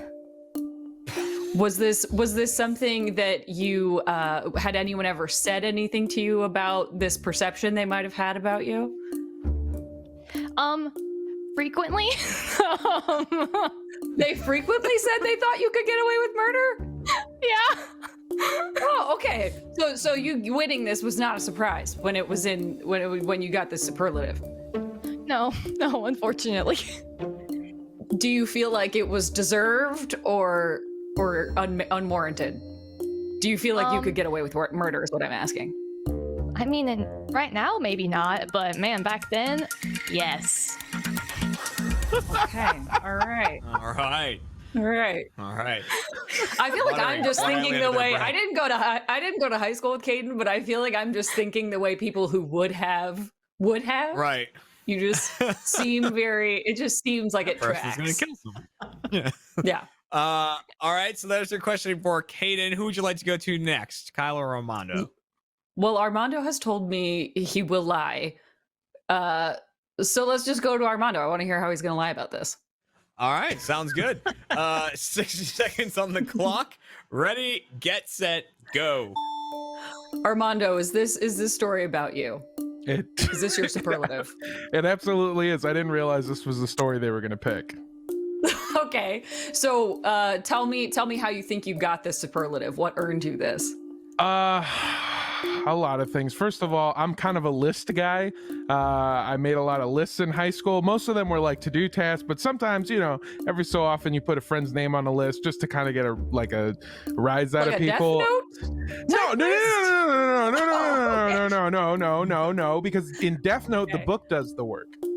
Right. But this list was you just kept a list of enemies? What was the list? At first it started as kind of like an ironic thing. How wouldn't it be funny if I had a list? But then by a third period, I realized that I had just made a full-on list of enemies. Okay. And so did people find out about this list? Is that why they saw you keeping it? Yeah, it became like a full-blown rumor at our school. Okay. The list of Armando. Just Armando walking around, looking at people and just going, yeah. Like adding it to his list. You'll do. Hey, man, can I borrow a piece of gum? Can I get a piece of gum? No? All right. Okay. All right. Okay. I know where your name's going. All right, Hannah. That leaves Kyle. All right. Voted most likely to get away with murder. 60 seconds on the clock to question Kyle. Ready, get set, go. Okay, Kyle. Is this about you? Yes. Is this true? Why? Yes. What prompted people to think this might be apt to give you as a superlative? It stems from middle school and it followed me to high school because it started off as I was talking to my friends, like I would go hunting with my family for birds, and then this group of girls, particularly this one named Megan, she heard me talking about this and thought I was going to bring a gun to school because I was talking about because you have to take a shotgun to go bird hunting. And I was talking about what shotgun I had, a 20 gauge shotgun. I got dragged into the principal's office. Like, they talked to me about this. They're like, "Are you feeling okay? Is everything all right?" I'm like, "Yeah, what's going on?" It's like, "We heard you were going to bring a gun to school." I'm just like, "No!" Like, they called my parents and everything. So, fast forward to high school. This story just like, it doesn't leave you. It stays with you forever, and that's why I got voted. I couldn't even ask questions. There was just it unfurled here's the before thing. me. It unfurled. Hannah, I will allow you to ask another question if you have another question, because you only got one in there. I have so many questions, but no, I think that's all I need to know. It was a I'm good. bird hunting turned murderer. Mm-hmm. All right, that is all of your questioning there. Audience, it is your last chance to change your answer. I'm voting on who this story is truly about. Choose the buttons there in the chat popping up to cast your vote. Before we get a final answer from you, Hannah, how are you feeling after this questioning? Is there any plot holes you found or anyone you're completely not going with? What do you think? No plot holes. More so, I feel like the level of detail in Kyle's story was intense. I felt like Armando was very believable, but Armando also said he's very good at lying. So Caden is so unsuspecting. I feel like people would say that as a joke, because you seem so sweet. Like, I'm just being convinced by this narrative in my head that it would have been Caden. I don't know. All right, before we get your final answer on it, audience, you are now locked in for game number 1. Best of luck to you on getting your first point there. And thus we go over to Hannah. So, Hannah, between Kyle, Caden, and Armando, who was voted most likely in high school to get away with murder? Going from just a purely empirical standpoint, I think it's Caden, because the key is get away with. I think people would think Caden could get away with it. They think I would. Not that Caden would do it. It's too late. But if it happened, Caden could get away with it. So I think Caden. All right, do you want to lock that in? I'm locking it in. All right, let's lock in Caden. The one voted most likely to get away with murder. The potential murderer locked up. The potential murderer getting away with murder. This is a good point you That's made. right. Let's see what the audience thought. Audience, let's see your votes. Who was voted most likely to get away with murder in high school? Also, Caden. Not a lot for Armando. 18%. I don't know if that's really a don't think you compliment get or away not. with it, Armando. I know. Yeah, that could be a compliment. That could just be like, you wouldn't get They're away like, with it. he would do it and would find get him. caught. Yeah. Yeah, I would do it and then just be like, guys, I totally murdered somebody today. Meanwhile, Caden sneaking out the back. All right, so both the audience and the contestant have gone for Caden. And the person in high school voted most likely to get away with murder was Caden Hildreth. Was voted most likely. Yes, you were correct. Okay. Unsuspecting. I think that's. You don't seem like you would do it, but you seem like you could. You have your head screwed on straight. You could get away with it if you had to. I'm so sorry, but I'm so angry. I love that Been because there. you said I don't think you would do it, but I think you could do it. And you're 100%. very good at it. I fully think that's it. I just had to put myself in the headspace. Yeah. Yeah, you can do it. I'm going to give you the opportunity now. Now that I know this is your legacy. Wow, I love this you, turn around Mindhunter real quick? sequel. But Kyle, were you a bird hunter growing up? Mm-hmm. Used to go bird hunter? Okay, so you actually Yeah. were. Yeah. Oh. Yeah. Okay. It sounded like there were specks of truth in there. Armando Yeah. might have had a list for all we know. Who knows? Yeah, did you have a list, no. Armando? God, no. No, That I seems very out of character. yeah, I've never even done my homework before. You think I'm like writing down extra shit? Go, no.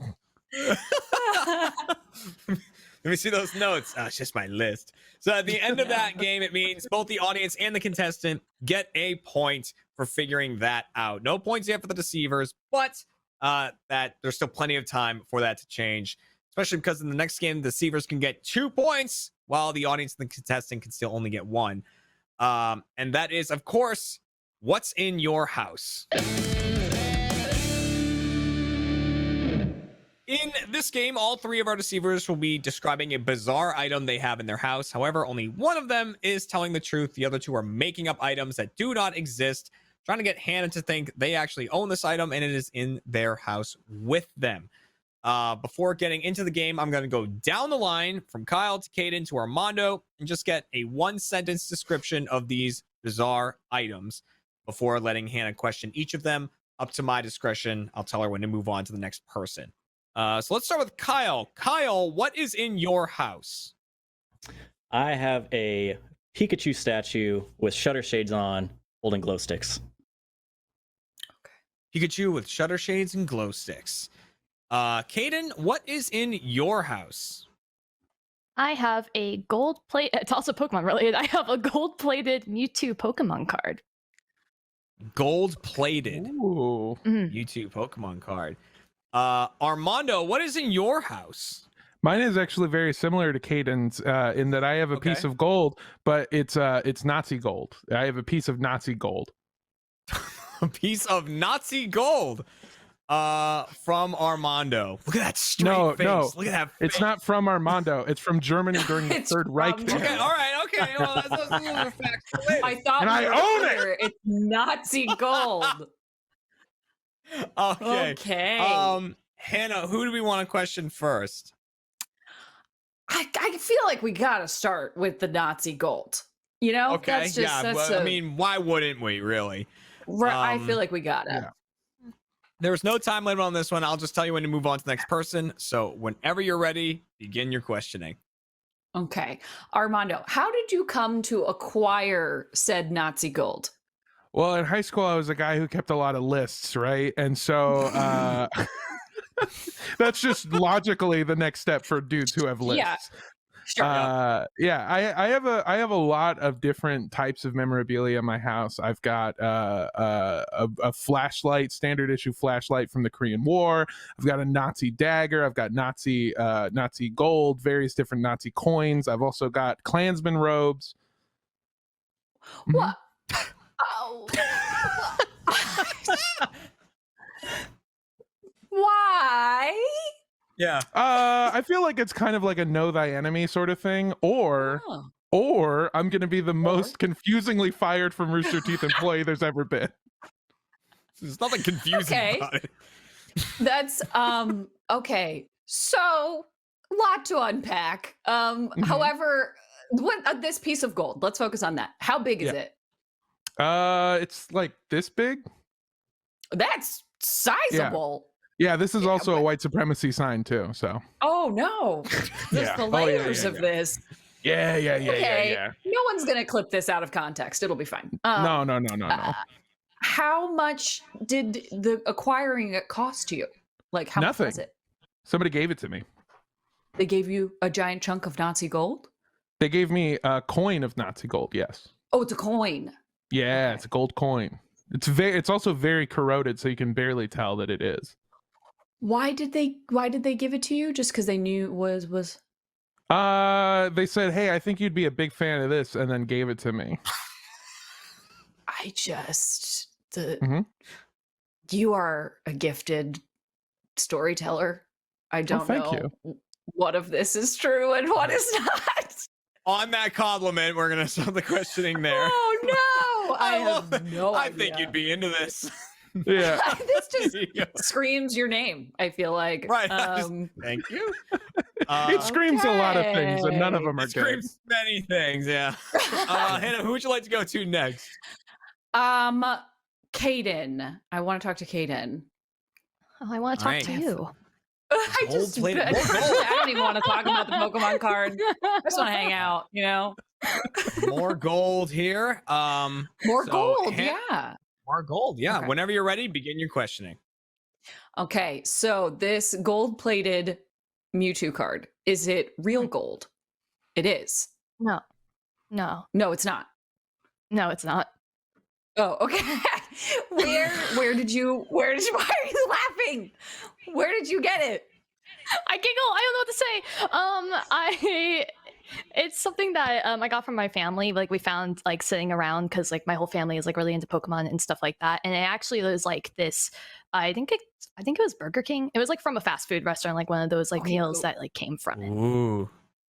See, this is why I was curious because I had that growing up, that exact gold-plated Mewtwo. So I know it's real. I know it exists. It's just a question of do you have it? What size is it? Like, Generally the size of a Pokemon card. Yeah, it's around the size of a Pokemon card. Do you remember when you got it? Like you said it was in your family. Do you know when they acquired it? I don't remember when they did because I would have been really young when like they actually went and Yes, got you it because would've. I am very young. You are a baby. Honestly, I'm yes. gonna be real. I found in a thing because I'm moving soon, and so I've been going through boxes, and I think it must have been given it to me back then. Okay. This is all tracking with my personal gold-plated Mewtwo card. So it's just a question of if you have it. I know it exists. Well, I do. I believe you. Thanks. All right. I hope you have it. And Armando doesn't have Nazi gold. Well, hey, whoa. Right. To be Yeah, fair, there's a real scale. to be fair, I also got mine from a Burger King. So Stop it. Okay. And now, So it was just some guy outside of a Burger King who like opened up his jacket and was like, "I got something for you. hey man, I think you'll like this, and then gave I it think to you'll me. like this. I know they got gold Mewtwo's in there, but I got something better. Nazi gold." Hey, you know who else like genetic experiments? Hey, what's up? Oh no! Okay, all right. Questioning Kyle. All right, staying on the Pokemon track. Kyle, the Pikachu with Shutter Shades and Glow Sticks. Hannah, whenever you're ready, begin your questioning for Kyle. I don't even remember what Kyle has. Oh, it's a Pikachu. It's a Pikachu with shades and glow sticks. Okay, how big is this? You said it's a statue? Well, yeah, but it's like it's about how big is this? Like 5 inches? I don't know. It's not very big. It fits 5 on my inches. desk. Okay, what's it made out of? I don't know. What do you make action figures out of? It's like a plastic. Like Okay, well, there's a I'm difference. trying to find. 'Cause Yeah. Statues could be made out of plaster, but I it's guess, yeah. plastic. You're saying plastic? It seems like it.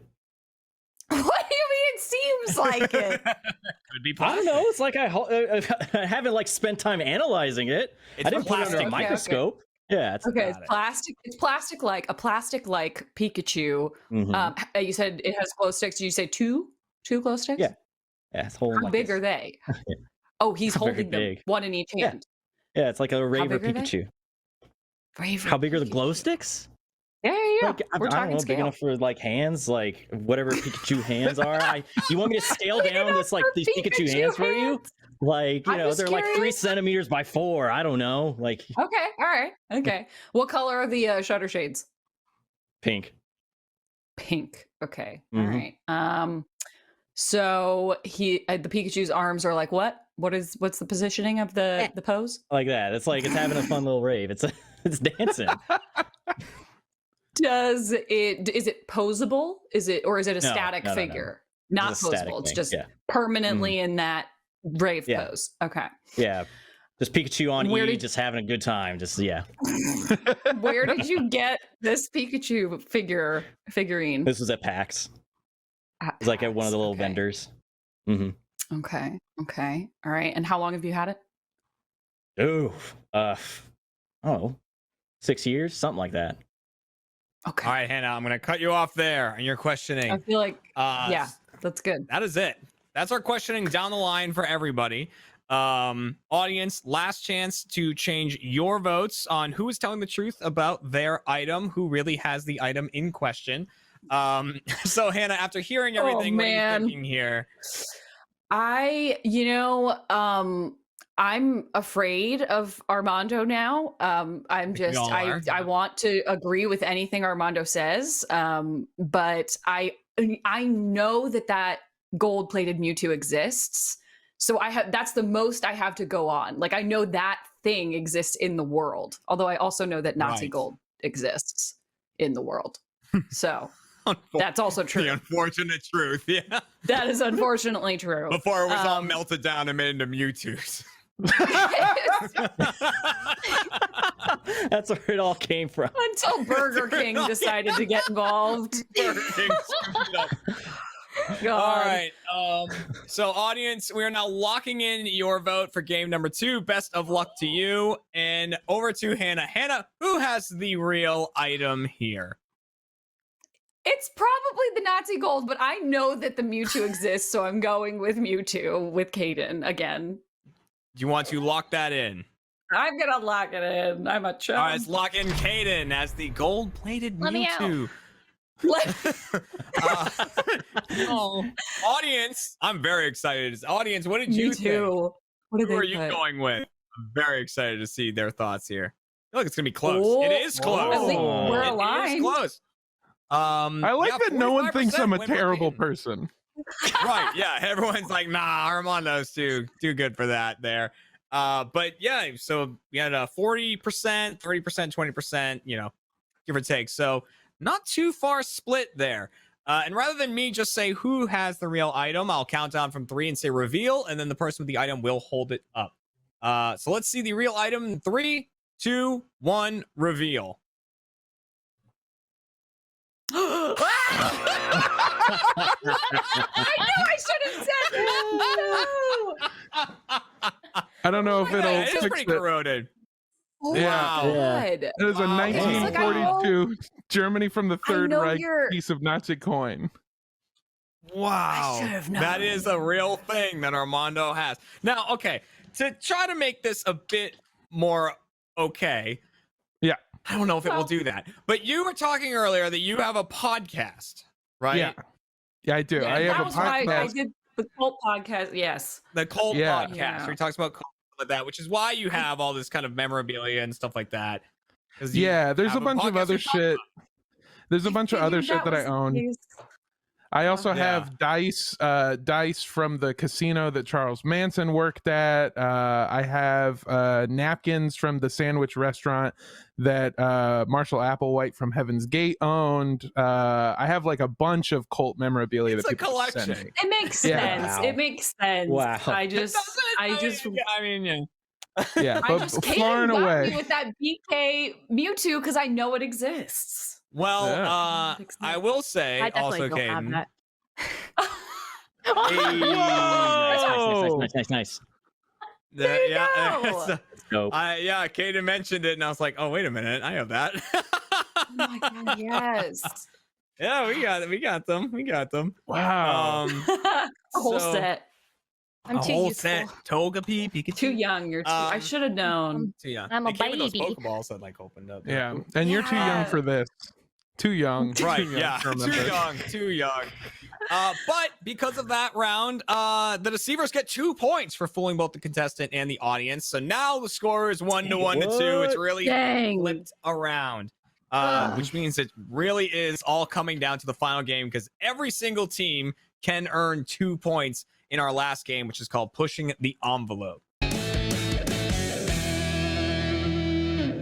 In this game, I have 3 envelopes here. Each one contains 1 true fact about one of our 3 deceivers. I will shuffle them up and redistribute them. So they might get their own fact. They might get someone else's. Hannah will question them for 60 seconds each on the fact that they received. If it's theirs, they answer her questions truthfully. If it's not theirs, they lie and try to get Hannah to think it is about them. Audience, you work a little differently, but we'll get to that after we distribute the facts. So let's do that. Starting with Kyle. The true fact about Kyle is Kyle was once seated at a dinner table with a pimp. Was once seated at a dinner table with a pimp. Caden once reenacted a movie in a movie theater. Once reenacted a movie in a movie theater. And Armando has been put in handcuffs 3 separate times by police. Been put in handcuffs 3 separate times by police. And like I said, audience, you work a little bit differently here. You're going to be voting on one of these facts in particular. If you can correctly guess who that fact is about, you get 2 points. And that fact is, who was once seated at a dinner table with a pimp? Kyle is claiming that this story is about him.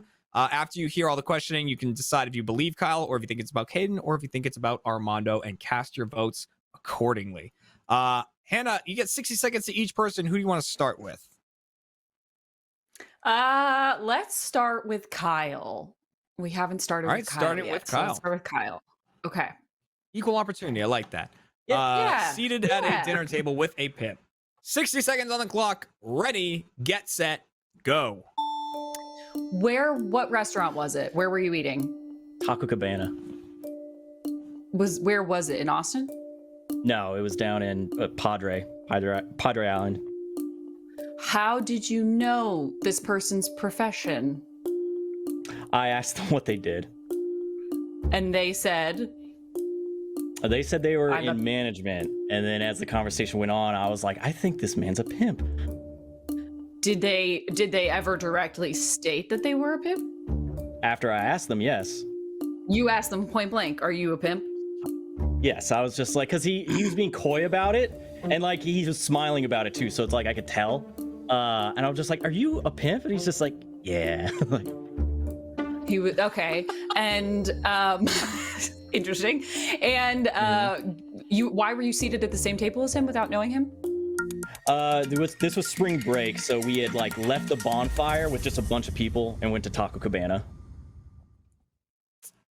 I waited for the most important question. I didn't give myself enough time.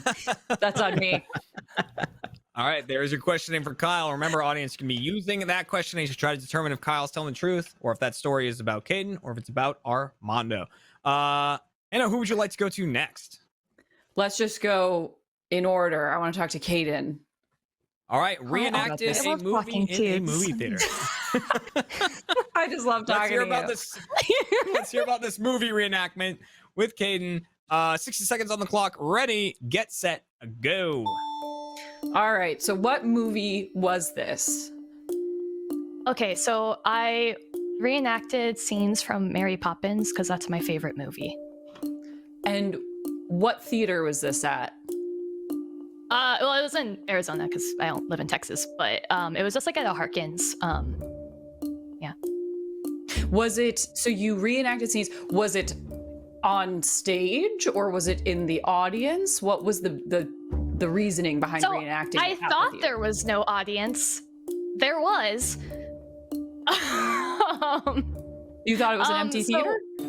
Yes. Okay. So I used to, when I was beginning like as a film major, I used to go to theater on like Mondays at like 1 p.m. when everyone was like, it was like empty, so that, and a lot of times I ended up having theaters by myself. So when the new Mary Poppins Returns, great movie, came out, I got really excited, started singing and dancing to Chimney song, and there were people right there. They're in the back. I didn't see them. It was really awkward. Okay. All right. Okay. All right.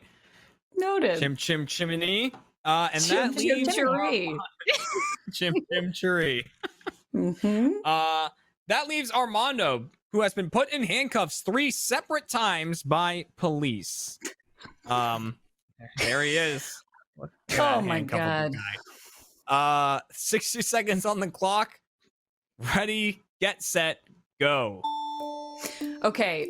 Were any of these like for filming purposes? No, they were all it like was in legitimate. Yeah, 2015 for sneaking into Mexico and then sneaking back out of Mexico as a bit. This was a bit, but the Border Patrol still came and arrested me. 2017, because I was 21, was for a fight at a bar, and that's a very long story. I fought to defend Carlos Mencia's cousin's honor. And then in 2020, this one is the only one that's not funny. I was arrested during the protests in Los Angeles. Okay, all of those you have timestamps, you have motive, you've given me literally everything for each of them. Did you ever go to jail? No, never been. That's the other thing. I guess technically I was put in handcuffs, never arrested. Never arrested. Okay. Okay. You answered all of it. It was like a deposition. He covered every question I could have asked. Time, place, motive, why, who, where, when, all of it. Or did Either it's true or leaving him for third was a mistake. Oh God. He spent all that time plotting. All right, that is all of your questioning there. Audience, remember, you are still casting your vote on who was at a dinner table with a pimp. Get those votes in. Is it about Kyle or is it about Caden? Is it about Armando? 2 points on the line for you. So before final guesses here, Hannah, after hearing all the questioning, are there any stories you don't quite believe or anyone you're really believing here? I believe Caden. That just sounds delightful, and I like to imagine that happened. So I'm gonna believe it because it's very sweet. Kyle and Armando.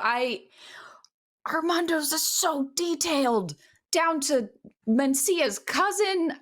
There's so many details, which could be either to completely throw me off or it's accurate. So I'm just trying to figure out, is there ever a case when they're all telling the truth? It has happened, yes. That can happen. It's rare, but it can happen. Because, oh no. All right, well, we are going to lock in the audience vote while you sort out exactly what it is you're going to do. So, audience, you are locked in for game number 3. You're done voting for this game and for the show. Best of luck to you to not become the chumps. I believe we will have a definitive chump by the end of this. There will be no ties. All right, Hannah, it is time to go down the line and just get from you if you think the person is telling the truth or telling a lie. We're going to start with Kyle. Kyle, who is sitting at a dinner table with a pimp. Is Kyle telling the truth or telling a lie? I think Kyle's telling the truth. Kyle's telling the truth. Do you want to lock that Kyle's in? telling the truth. I think yes, right. Kyle's telling the truth. Let's lock in. Kyle is telling the truth. Oh God, he's on making to a smirk. Caden. Oh God, Reenacting a movie in a movie theater. Is Caden telling the truth? Caden is also telling the truth. I'm gonna go with everybody told me the truth. In this Really? round. All right. Do you want to lock? So you're locking in Caden as a truth teller? Locking in Caden as a truth teller. All right, lock them in. Caden is locked in, and then Armando. Yeah. So mathematically, it has to be true. You think Armando is telling the truth as well? Yeah. All right. Let's lock it in. We have 3 truth tellers on our hands. Look at that. It's so. Oh, is this better? Like a funhouse calendar. Yeah. No, get the gold out of the screen. We gotta blur that. Oh God. All right. I wasn't expecting audience. That. Okay. Before we reveal anything, who do you think sat at a dinner table with a pimp? Who is guilty of that? Let's find out. Oh. They also think Kyle is telling the truth. Wow. So 51%, only 11% think Caden. Only 11, wow, and then 38 for Armando. Yeah. All right. It's a lifestyle Time to thing. go down the line and see what the case is. So let's start with Kyle. So audience, you're hoping for a truth here, as is Hannah. Sitting at a dinner table with a pimp, you thought Kyle was telling the truth. I can reveal that Kyle was telling a lie. That was not true. That was not true about Big fat Kyle. lie. Okay, Big fat lie, yeah. Big lie right there. So it's a swap with someone, or they're all 3 lying. On to Caden. Caden, who once reenacted a movie in a movie theater. You thought Caden was telling the truth. I can reveal Caden was telling a lie. That was also a lie. I fooled you. I'm a chump. And on to Armando. All right, is it going to be the clean sweep for the for the deceivers? I'm Has trying been to put do in the handcuffs math on 3 who's to separate what. times by police. You thought Armando was telling the truth. I reveal Armando was telling the Yeah. truth. Yes. Wait, All right. wait, Armando was indeed telling the truth. Okay. Yes. Okay, good. So- Because I need so much information about that. Yeah. So unfortunately, for Hannah and the audience, Kyle was the one who reenacted a movie in a movie theater, and Caden was the one who sat at a dinner table with a pimp. Whoa! Which 100% are stories that we're going to get to here in our post-show Chump Change for First members. So I can't wait to delve into those a little bit more. But with that being the case, it means that the deceivers got a point for Hannah only getting one correct. So that's 1 point to the deceivers, no points to the audience or the contestant, which so when I said that there couldn't be a tie, I was wrong. The contestant and the audience are both tied at 1 point. Deceivers, you got 3 points at the end of the show, which means we do indeed have a tie here.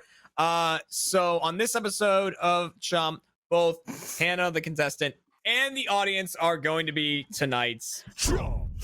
Double jump. Dang. the reverse jump, like it's really hitting the audience. Yeah. Oh my All right. god. But regardless of who the Chump is this episode, a very, very well done show to everyone here. Thank you so much, Hannah, Kyle, Caden, Armando. That was awesome. You guys all did great. And to the audience, thank you very much for watching. We will see you again next week for another episode of Chump. Same time, same place. And then we will be taking a 2-week break after that. But yeah, we will definitely see you here next week. And thank you for being a first member. If you are and watch Chump Change, we'll hear about Caden and the Pimp, Kyle and the Moon. The R doesn't make any sense with the rest of it. Eric, tell us who you think it is by voting along in the chat. Let's find out who's telling the truth and who is a chump. If I'm just saying, if the acronym is RICE and the I stands for ice, but that's the rest of the word, then it should be rest and then ice, and that should be the end of it. Welcome to Chump, everybody, the Rooster Teeth game show all about lying and deception. I'm your host, Jeremy Dooley. This show is sponsored by ExpressVPN. Protect your online identity today by heading to expressvpn.com/RTTV. And if you didn't see the little promo image that went out, today's episode is a Camp Betrayal episode. So let's welcome some of the cast members from Camp Betrayal now in episode 3. Episode 3 is out anyways. Starting with Deceiver number 1, Lindsay Jones. Welcome to the show. Hello, everyone. Lindsay. Hello. Deceiver number 2 from Camp Betrayal, Noel Wiggins is here. Hello, everyone. Leon may be here as well. I don't know. Who's to say? Come on. Big fan. I love his work. Deceiver number 3, Barbara Dunkelman here as a deceiver on Chump. Oh, I'm nervous. I was gonna make a joke about Arabrab might be here because that's my name backwards. It's not as cool as Leon. What?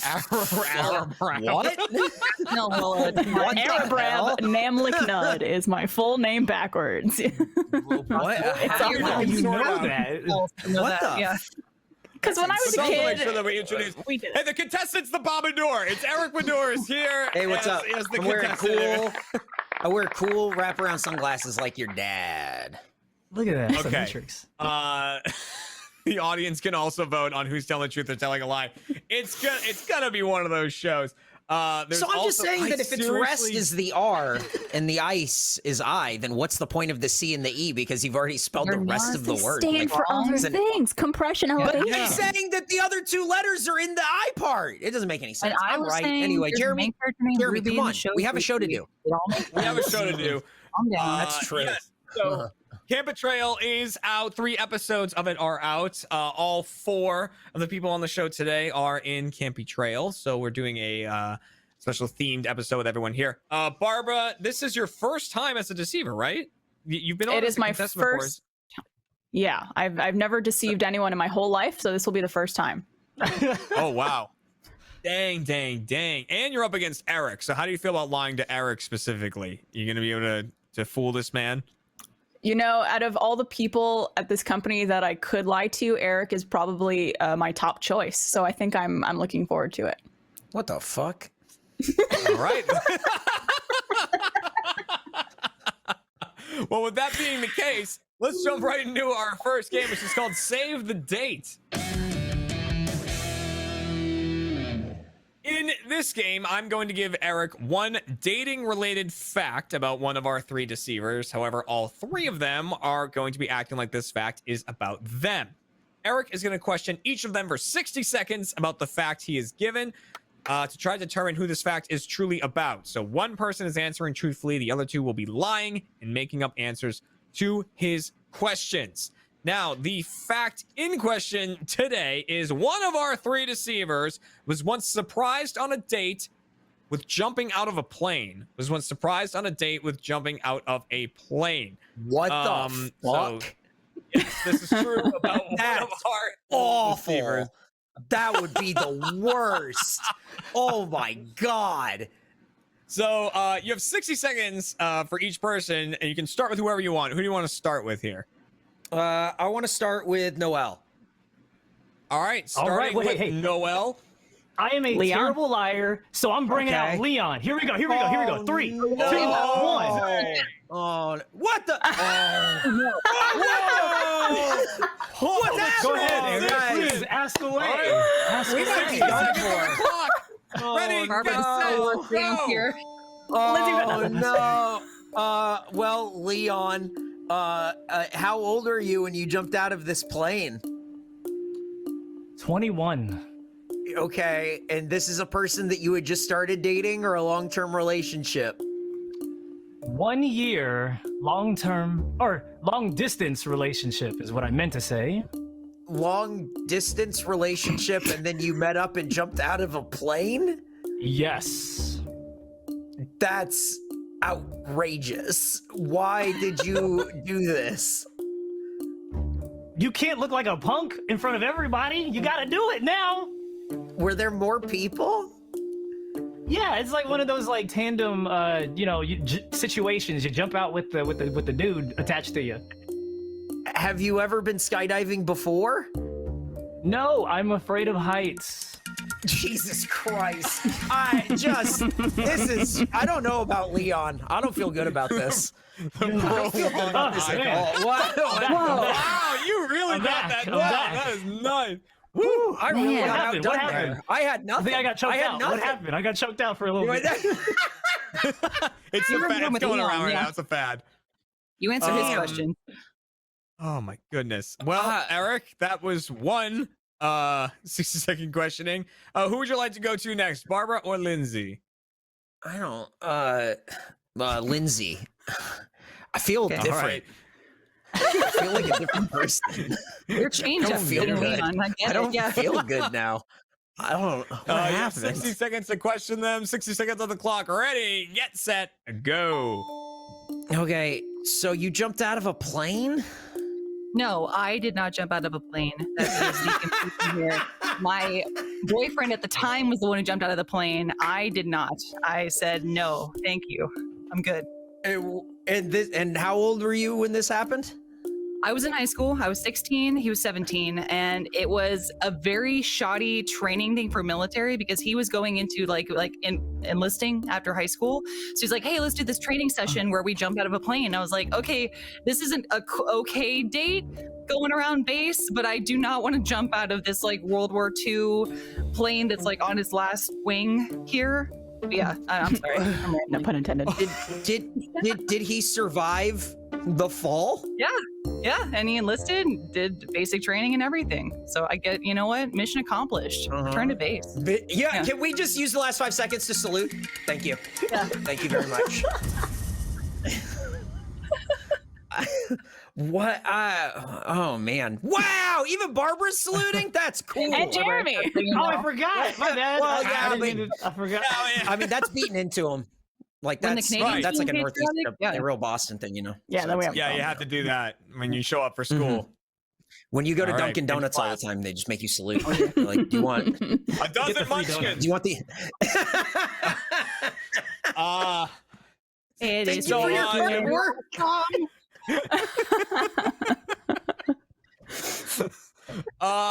Okay, yeah, Barbara is left a question. So brave. So brave.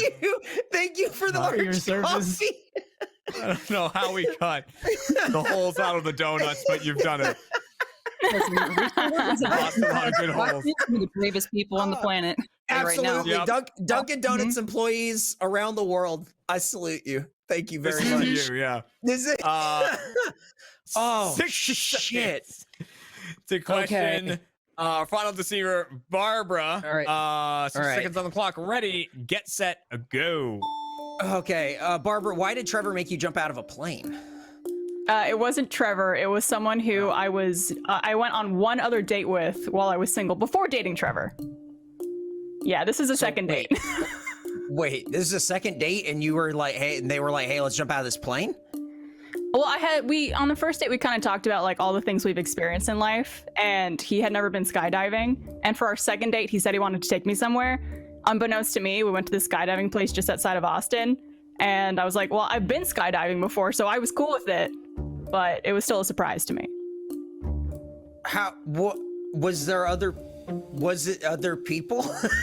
There was, I think another couple, one or two other couples that were in the plane as well. Were they also surprised to go skydiving? No, I think they all knew. I was the only one surprised by it. How did you do? Did you do a flip? No, but it was very fun. I would recommend, actually. Yeah. Jesus but maybe know Christ, about it before going.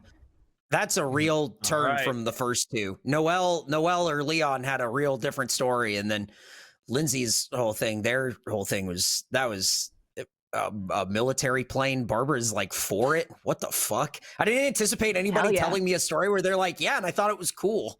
Like, what the fuck? Yeah, it's a wide range. That's insane. You have the whole spectrum. So that's audience, not it. last That's chance not to- keeping things interesting. That's wild. Eric, I'm going to surprise you with jumping out of a plane someday, buddy. No! I don't ever want to jump out of a plane. No. Audience, Did last they chance to vote take yet an or answer. what? They're voting right now. Eric, before you cast your final vote, so what are you thinking here? As you said, they're all different. How do you feel? Is anyone just full lying? All right, Lindsay's story, I'm not sure about. I think that they maybe have had the opportunity to skydive, but did not do it, but not in those circumstances. Leon, I can't get a read on. Barbara, it's tough because I want to say I believe it, but I don't. I don't. All right. Don't. No, So, the light. The light's on. Oh, okay. It was the close, lights it was didn't go close. up, but it was like halfway It was close. there. What happened? It was close. It was close. Okay, here, we're gonna lock it in this way. Hey, hey, Barbara, 1, 2, or 3? Okay, Leon, we're locking it in. Okay. First, let's let audience. You're locked in now. No, She's got a broken toe. She doesn't know what she's talking about. Yeah, she's listen. She can't drive. Okay, She's a little confused right now. Yeah, she's so been through Eric, a lot. you screamed down the hallway. You received a number. Do Yes, you want to yes. lock in? Oh, Locking in Leon. baby, I want to lock in Okay, Noelle let's lock Leon. in Leon as the number from down the hall. Okay, before we can reveal who this story is truly about, we need to see how the audience voted here. Normally we give a little bit more time to tabulate stuff, but it really came out of the blue when, when the answer happened. But I have to lock it in. The Leon threw me for such a fucking loop. Do you understand? Let's see the percentages. Oh boy. Oh gosh, Barbara, 57% of the audience is going with Barbara, 14 for Lindsay, 29 for Leon. Oh, those eyes. Eric can't look away. And I can reveal that the person who was surprised on a date with jumping out of a plane was Noelle Wiggins. It was Leon. Yes! Yes, it was me. It was me. It was me. Well done. But Barbara also managed to fool the audience there. Yeah, take that, idiot. Which means fucking morons. You morons. Which means I win. that Eric gets a point for getting it right, and the deceivers get a point for fooling the audience. So it's now 0-1. Very great performances all around. Lindsay, was Eric right there? Was there ever a scenario you were in something like a similar situation to what you were saying? The only thing, like little sliver of truth in my story, was that I was on a military base at some point in my life. Everything else was pulled out of my ass. And I will say, I knew Noelle. I knew that was a true story. Barbara, that was great. Yeah, I thought that was a great, a good story. It seemed like you were lying. I was like, where's the thing? I love looking at this. The weirdest brain bunch setup ever. All right. But plenty of points are on the table, especially as we head into our second game, which is called Pushing the Envelope. All right, Eric. In this game, we've got 3 envelopes here. Each one contains a true fact about one of our 3 deceivers. We're going to shuffle them up and redistribute them. So the deceivers might get their own story, might get someone else's. You get to question them for 60 seconds about the fact they receive. If it's theirs, you tell the truth. If it's not theirs, you lie. Try to get you to think it's about them. All right, audience, you work a bit differently, but we'll get into that in just a second. You're gonna lose, audience. All right, let's fuck. So stupid. Oh, so cringe. Let's hand out the facts. That's you. That's you. Now I just want the audience to win. The true fact about Lindsay. No. Is that Lindsay You can't was stop on a it. show? It's gonna happen, Eric. Here we go. Lindsay was on a show about roller coasters. Lindsay was on a show about roller coasters. Ooh, It's called Chump. It's an emotional roller coaster. Emotional. That's what this show is. Oh man, I'm so scared. Okay. Noelle or Leon once tricked a thief in order to get his stolen phone back.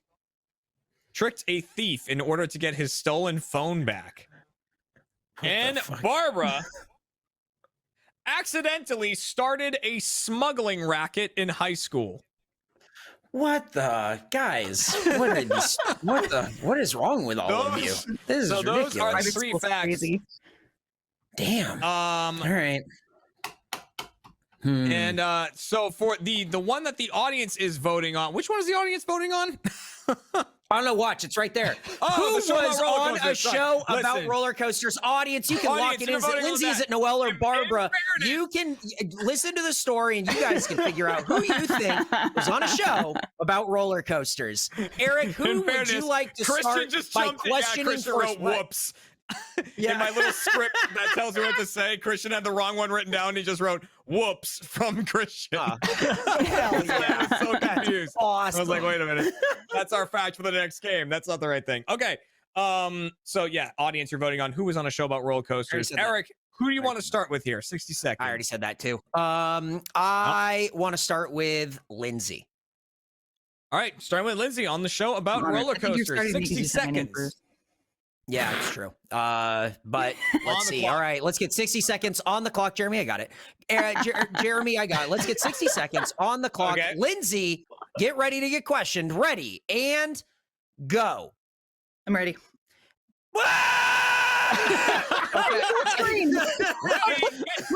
Go. There we go. Damn it. Lindsay. Yeah, where was the show about roller coasters? Okay, so I was on vacation with my family at Disney World, and they were doing a little Disney Channel show. And I was just with the ride at the time. We were in what's the future place? Tomorrowland, and I was right outside of Space Mountain, and they were filming a little bit of it, so I was in the background. That was pretty cool. What was the name of the show, Lindsay? I don't fucking know. It's on Disney Channel. I'm not gonna watch it. Rides, diners, and drives. What? You think that's a Disney show?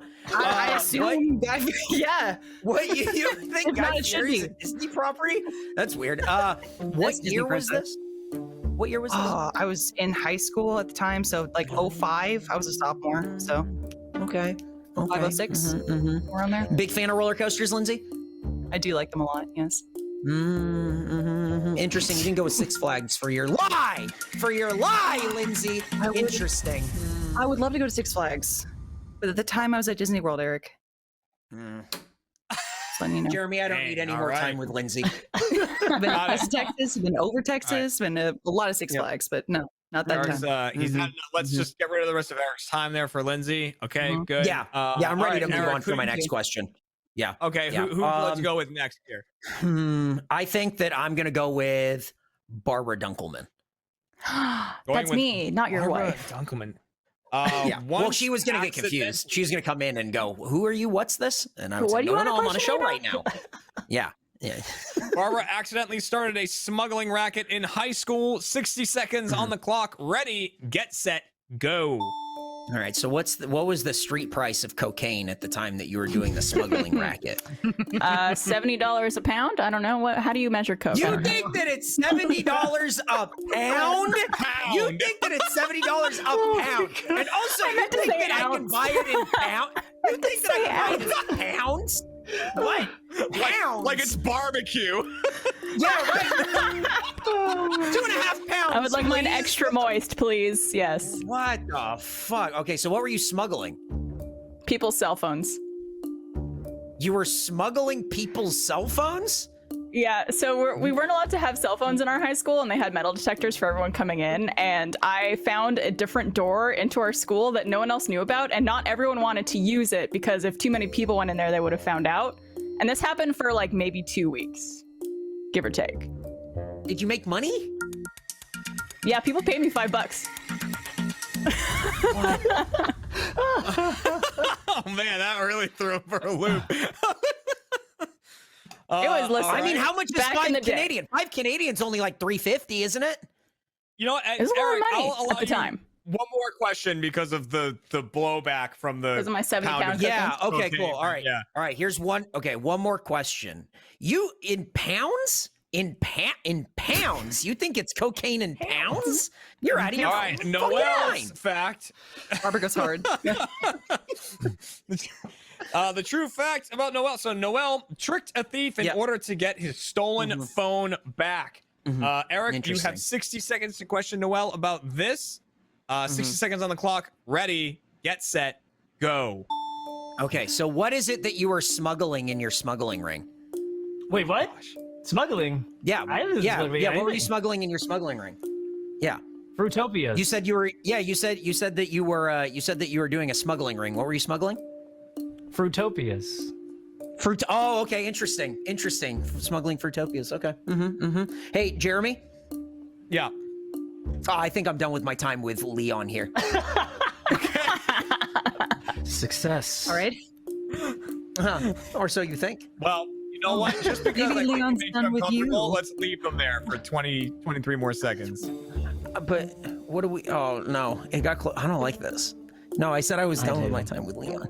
No, I said that I was done with my. Oh, he's Why did you? What did you do? What did you do to trick the thief? Was it? Was it magic? Was it magic? Was it what? Was it magic? No, Did you it do was magic? an iPhone. You asked me no question. Like I have. I warned you this would happen Yeah, no before power, the show. yeah. Is he gone? He's gone. He's gone for now. Okay. For now. In fairness, I did warn Safety the come out, deceivers you're fine. before the episode. I said there will be one of you during pushing the envelope in which Eric asks no questions about the story. Whatsoever. Well, what am I gonna do? You keep asking questions. What kind of show is this? That is all of your questioning there, Eric. Absolutely. Remember, audience, you're voting on who was on a show about roller coasters. 2 points on the line there. So Yep, before we yep, get your yep. locked in answers, how you feeling, Eric, about these stories? Oh, I know. I got it. I got it locked and loaded. Leon scared me.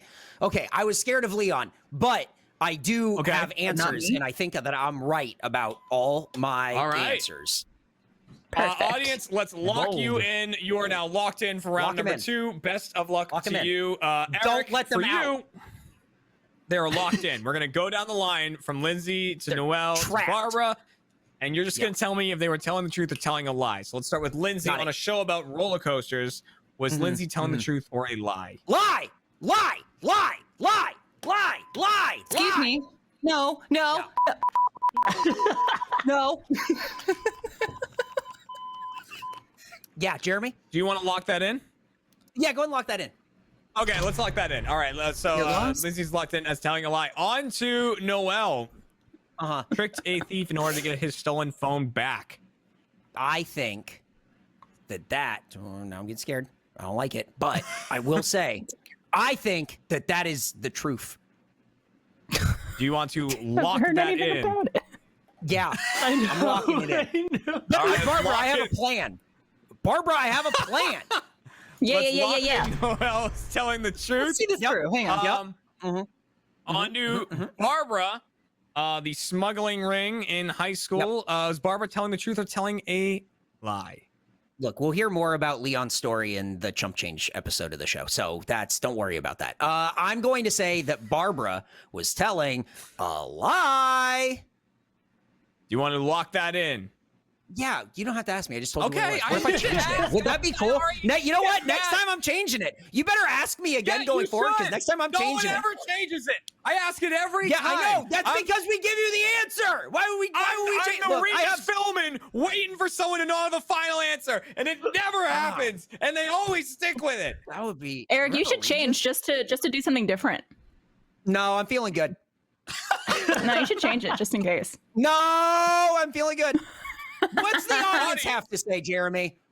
Let's find out. Audience, how did you vote? Who was on the show about roller coasters? Did you believe Lindsay is about Noelle? Is it about Barbara? 68% for Barbara. Ooh, we were so close. Barbara, hey, 68 and so close. Right Can I get one more percentage? Right just one there. more. Just one more vote. Also, I but see that should have voted. 68% of the people watching Chump have watched Rooster Teeth for many years. What? So, that's a huge possibility. Let's go down the line and see how Eric did. Starting with Lindsay. Lindsay was on a show about roller coasters. You thought Lindsay was telling a lie. I can reveal Lindsay was telling a lie. Yeah, I'm smart yes, that was a lie. Oh, I'm smart as fuck, bro. Well done. Oh, that's smart as fuck. Eric was right, though. I would have gone to Six Flags. Yeah, you called me on it. Six Flags. On to Leon. Leon Noelle tricked a thief and into getting his stolen phone back. You thought he was telling the truth. I can reveal he was telling a lie. That was a lie. Lie. Got him. Great lie we heard. My plan. But yes, audience, Barbara was indeed on a show about roller coasters, which means you thought Barbara was telling a lie about smuggling. And yes, that was a lie. So well done, Eric. I should have more points. Which does mean Eric, you do get 1 point for that round. Because you got 2 right. Two right. But the audience will indeed get 2 points for getting their question correct. So yes, why did they it is now 2 to 1. If you got all 3 right, you know, maybe listen, maybe then it would be 3 points. So yeah, you would have gotten another point. Maybe like a rogue question to Noelle might have unlocked a bit. Look, I thought that I had it all figured out. I thought Noelle was the truth teller because I thought that the roller coaster story was Barbara's, and then I went, well, then that means Barbara's story about smuggling has to be Lindsay's, and then I had a whole plan, and then hoisted by my own petard. Your own petard. The smuggling story was Noelle's, and the cell phone story is Lindsay's. But we will hear about those. And it was Fruitopia's. Yes. Yeah. It was Fruitopia's. It really was. It was Fruitopia's. Not a pound of cocaine. Weird. £1 pound. $70, baby. Canadian dollars. £1. We can hear more about those stories in Chump Change. Very nice. But so it is all on the line in this final game because the deceivers can get 2 points in this last game. 1 point up for grabs for both Eric and the audience.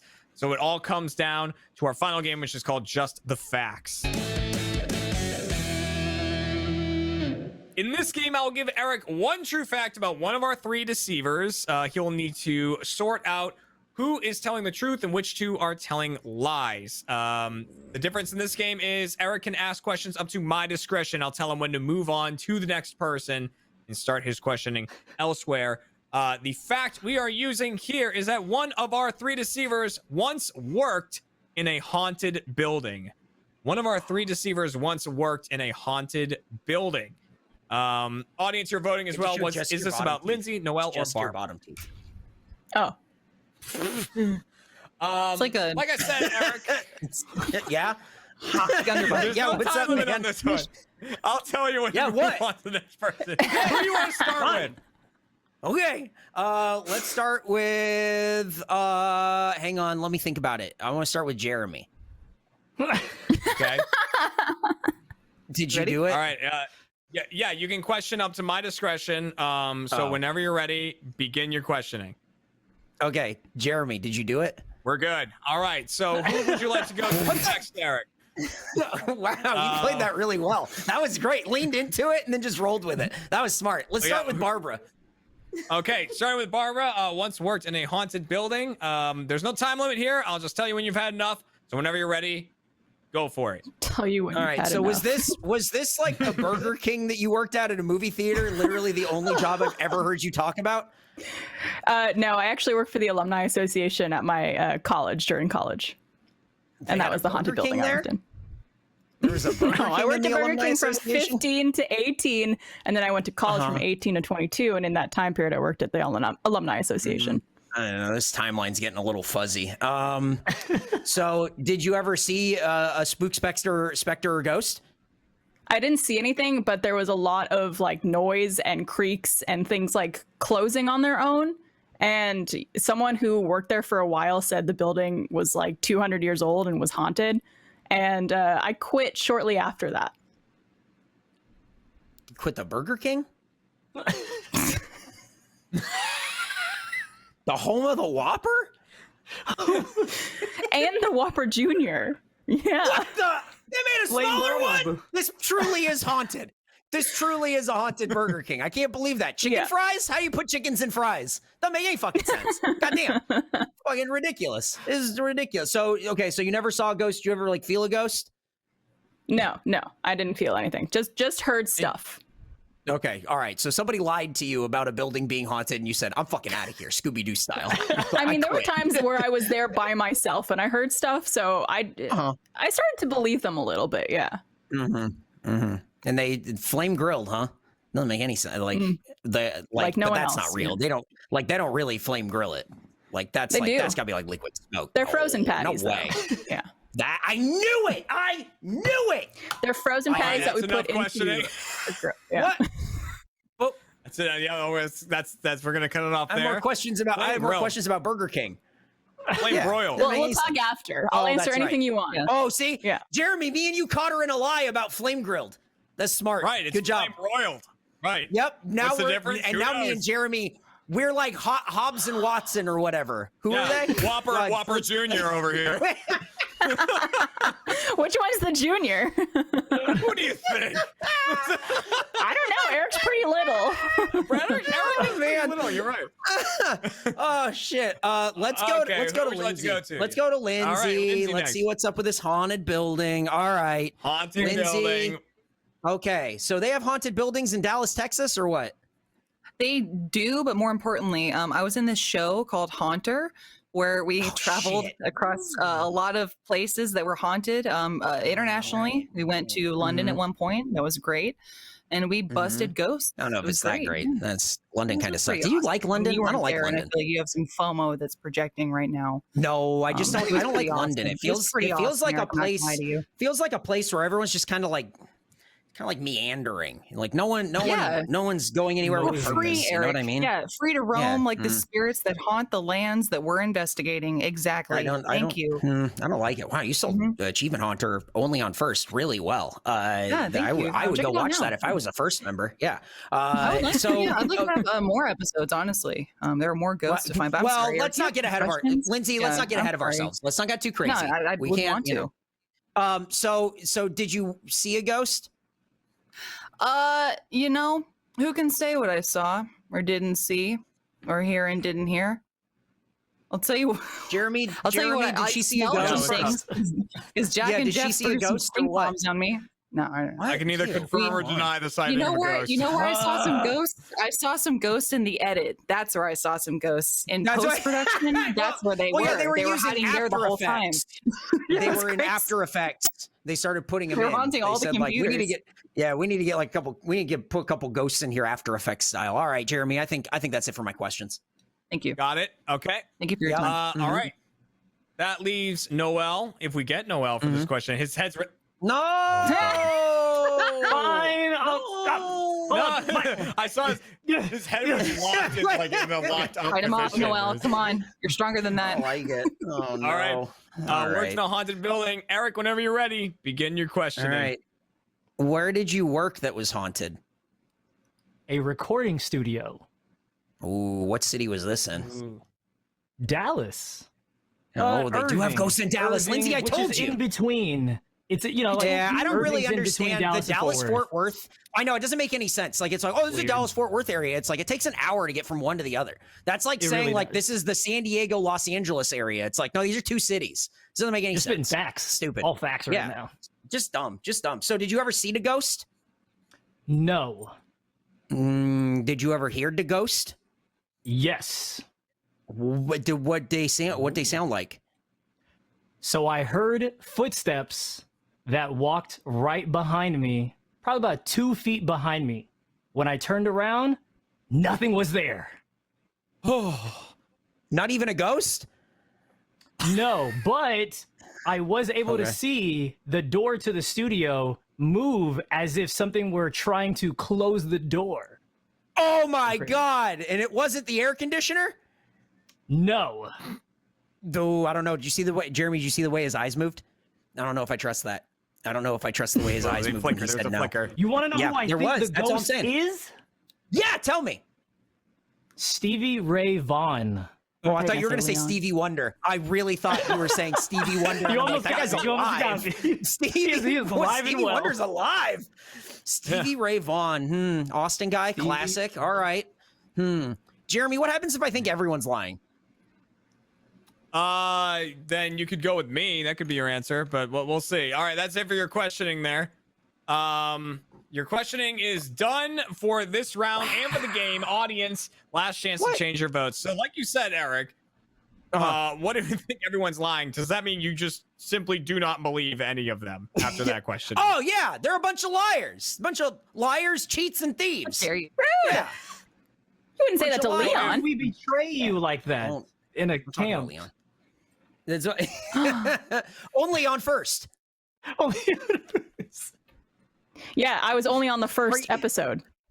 Is Jeremy okay? Jeremy, are you okay? You swatting stuff? What's happening? There was a bug flew at me. And It was a ghost. It was an I was hoping it Is was that a leave on ghost? its own volition, but it kept coming. It was Jeremy.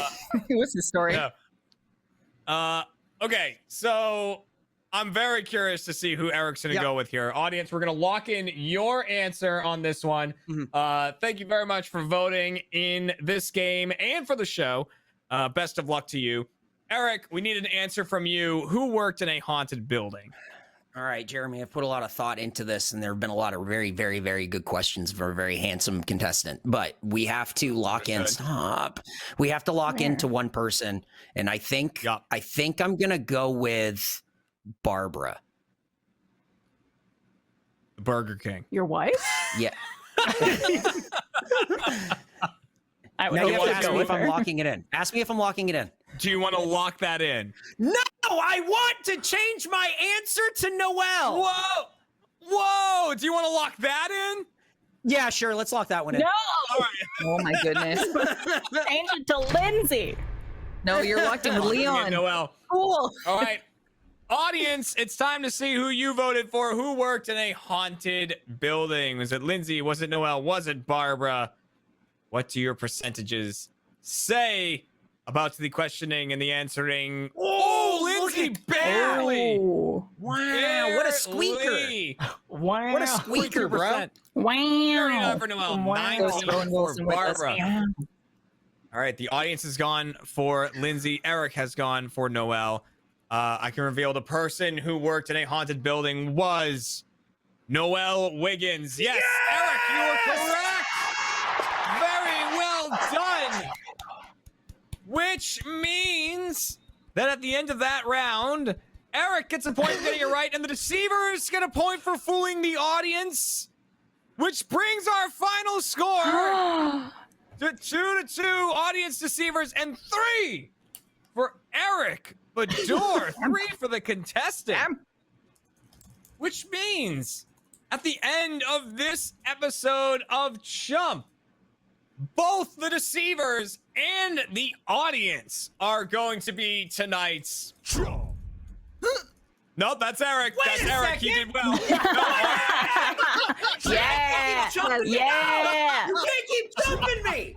I'm not. Chump is a lifestyle, Eric. You know, you're. I can't keep getting chumped. I won the game. I refuse. One jump, always a jump. I won. End the show. Get out of here. Chomp, chomp, chomp, chomp, chomp, chomp. Whoa! Before we end the show, we do have an announcement for everyone here.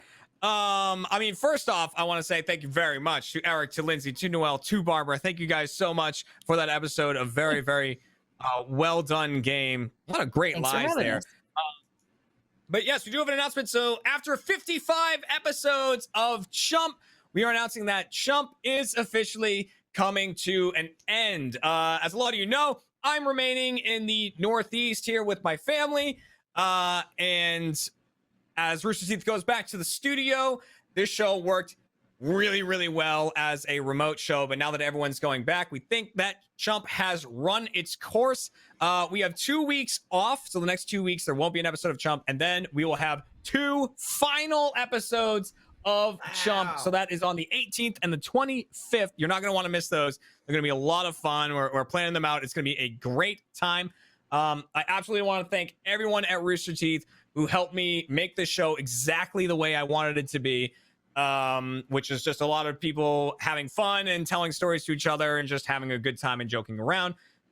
Rooster Teeth gave me the opportunity to do that. And of course, everyone that's been on the show has made it just an absolute blast.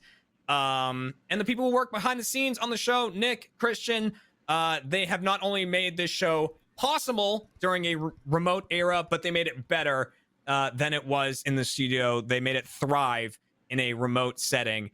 So a huge hats off to them. And finally, to you, the audience, who's been watching the whole time, voting along, playing this game with us. Thank you so much for everything you've done for the show. And like I said, we'll take a 2-week break, and then we'll be back for the last 2 episodes of Chump. So once again, thank you.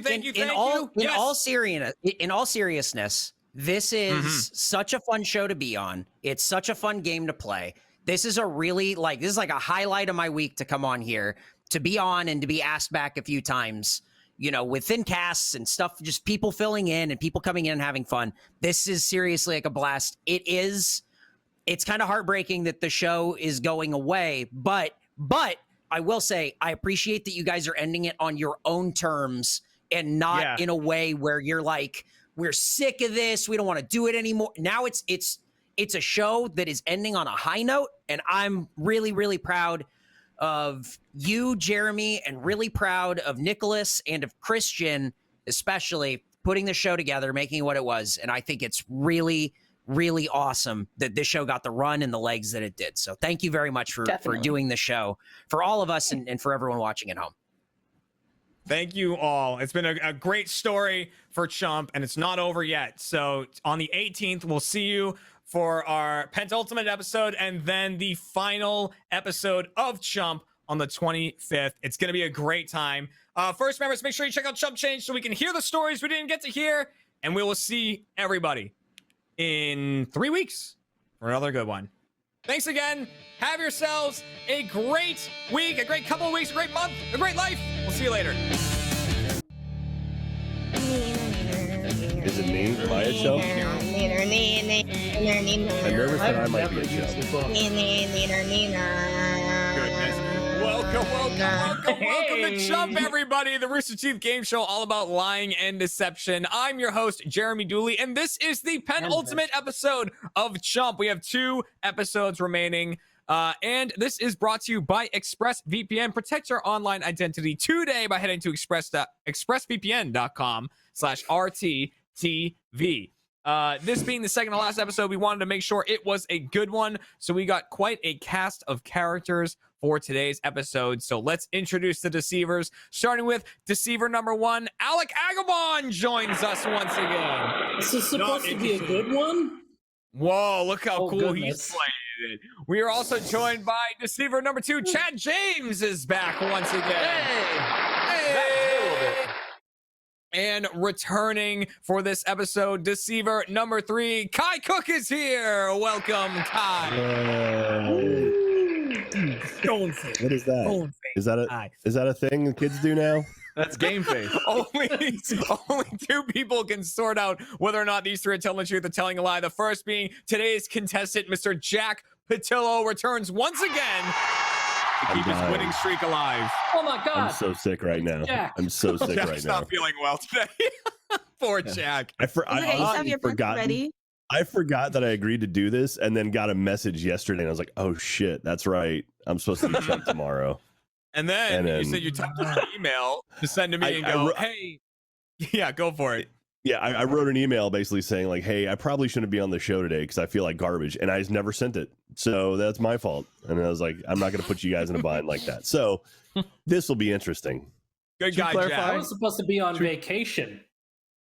I'm just out here, but then yeah, and then Jeremy came out of the rain in a trench coat, and he's like, "Alec, we need you. We need you in this hour." Some of that is wrong. That's a lie. Did the trench coat fit? I figured the trench coat covered half his body. Where was his head? If he was he had a detective hat on too, and he was smoking a cigar. Okay. He was standing on top of my shoulders. Yeah. It was me. I was on the shoulders. Right. We wanted to go see an R-rated movie after it, so that was the only way that we were going to get in. Mm-hmm. Yeah. Without Also love Jeremy. Farted. Jeremy, you hyped up this intro like it's the penultimate episode. We got a great cast of people. It's gonna be awesome. And Jack's like, I didn't even know. I forgot I was supposed to be here. Yeah. You dragged me out of the gutter. I don't have COVID, but I have something called RSV, which apparently is a nightmare for people. So. Well, tell us. How's your living nightmare going? So right now, my throat, when I swallow, it feels like it's doing this. Oh. Yeah. Like basically my throat is like swollen up. And so like when I swallow it like grinds against itself, which is fun. But this, Jack, might put you in the right mindset to determine who's lying and who's telling the truth. Yeah. That's true. That is true. The last That time could you be were it. on, you nailed it. The last time you were on as a contestant. I would say last time I was on, I got swept by Gavin. He came in and shut me down. The only time I've ever competed as a deceiver. But yeah, the last time before that, when I was a contestant, I did a clean sheet. Against me, it's over. That's not happening again. Mm-hmm. Yeah. No. I'm not saying you have to lose, because that could be the audience, but you're not beating me, is what I am saying. Okay. All right. I thought we were in this together. Yeah. Oh, sorry. I'm gonna beat the crap out of Chad and Alec, but not Kai. Yeah, 100%. Not me. Not at all. Too competitive for that. All right, well, let's get things rolling into the lies and the storytelling as we jump into our first game, which is called Pushing the Envelope. You're an envelope. How dare you, Jack? I'm just trying to host a show. It's going away. I have 3 envelopes. Each one has a true fact about one of our 3 deceivers in it. I'm going to shuffle them up and redistribute those facts. So they might get their own, they might get someone else's. Whichever fact they get, Jack is going to question them for 60 seconds about that fact. If it's theirs, they're going to answer those questions truthfully. If it's not, they're going to lie and try to get Jack to think that that fact is about them. Audience, you work a little differently, but we'll get into that after we hand out the facts. So let's do that. Starting with Alec. The true fact about Alec is Alec participated in robot competitions.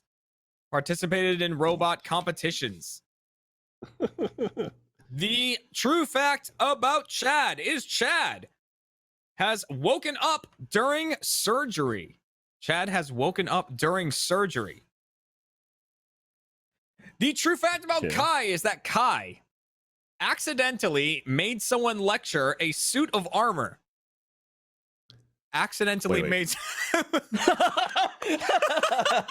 one really threw Jack for a loop. Accidentally made someone lecture a suit of armor.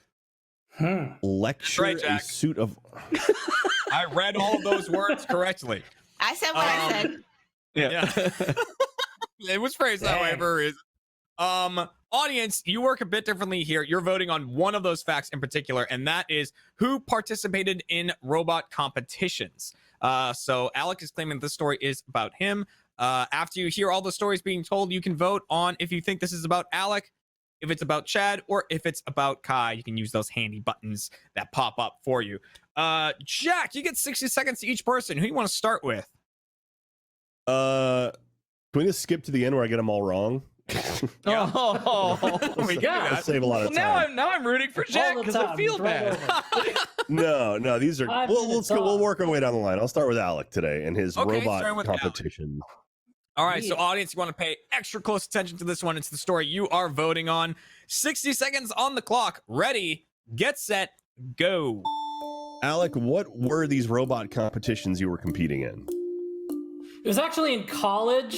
With the like, I didn't build the robots myself. I was actually helping the robotics team at my school because they needed extra people to be pilots so they could train for like their national competitions. So you were a robot pilot, but you didn't build the robots. No, I didn't build them myself. No. Okay. It was what sort like of remote did you use then to control these things? They were these like custom built like RC things that seemed to be like, as you imagine a college kid would try to put together a remote for a robot. Okay. How many times did you pilot a robot? It was about just like 3. It wasn't too many times, but it was pretty fun. Yeah. Can you name the other colleges you played against? Or you competed against? I didn't compete against them. My college's team competed against them. I was like practice opponents for my college. Alec, did you ever go to college? Yes. I did. Wow. Thank you. Actually, that was after the time. Strike that from the record. Strike that question. And you didn't. You didn't cut it when you needed That has nothing to do with robots. This is already starting a precedent. I don't like it. I'm calling cheese. Referee. I can't hear anything right now. No. So Alec might be a robot. Also, let's point that out there. We really don't know yet. Jack, do you want to continue going down the line, or do you want to jump over to Kai? Now we'll go ahead and go over to Mr. Chadley. All right, Chad, who woke up during surgery. 60 seconds on the clock to question Chad. Ready, get set, go. Chad, how many surgeries have you had in your life? Counting the one when I was a baby, 3. How many times have you been like put unconscious for a surgery? Also counting that 3. Oh, I guess sorry, it would be 4. Okay. I left out my vasectomy. Sorry, but Okay, three put under, 4 not. Okay, The 4th one not. Sorry, I'm mathing bad. Anyway, which surgery did you wake up from? It was actually 2, both of my oral surgeries. So wait, why am I giving you more? It was oral surgery. So how did you wake up during your oral surgery, and what kind of oral surgery was it? Yeah, I have this horrible ginger gene, which makes anesthesia not work nearly as well on me. This is a real thing. That is a real thing for what it's worth. Because it will cause me to wake up during surgery. Okay, so which oral surgery did you wake up from? 2. So I had a teeth extraction, and then also my wisdom teeth being removed. Okay, so both dental things. Okay. All right. See, woke up. Chad, you son of a bitch. I know some of that's partially true. The redhead thing is a true thing because I have that too. So. Redhead. Oh, the redhead gene. You know what? Thank God I'm not a redhead then. The chat is speculating so hard right now, and I screw them am over a every redhead, time, right? so. Yeah. There you exactly. Look at that. Kai, you got that redhead gene? Definitely. Somewhere, I could get some dye and make it red easy. Yeah. That's a gene. Okay, I can wear some jeans too. I don't know why you're talking about my fashion style here. Yeah. She could get some red jeans. That's fine. Exactly. Now that leaves Kai. That leaves the prompt here. Kai, who accidentally made someone lecture a suit of armor. Jack, you have 60 seconds to question Kai about this. 60 seconds on the clock. Ready, get set, go. Kai, what? Minecraft, Jack. It was Minecraft. Accidentally lecture a suit of armor. What does that even mean? So you know how in Minecraft you can do like the armor stands? So I had, played a prank on a friend. They got upset with me, and then they went to my house in Minecraft and thought they were lecturing me and said they were lecturing my armor stand because I like to show off my armor.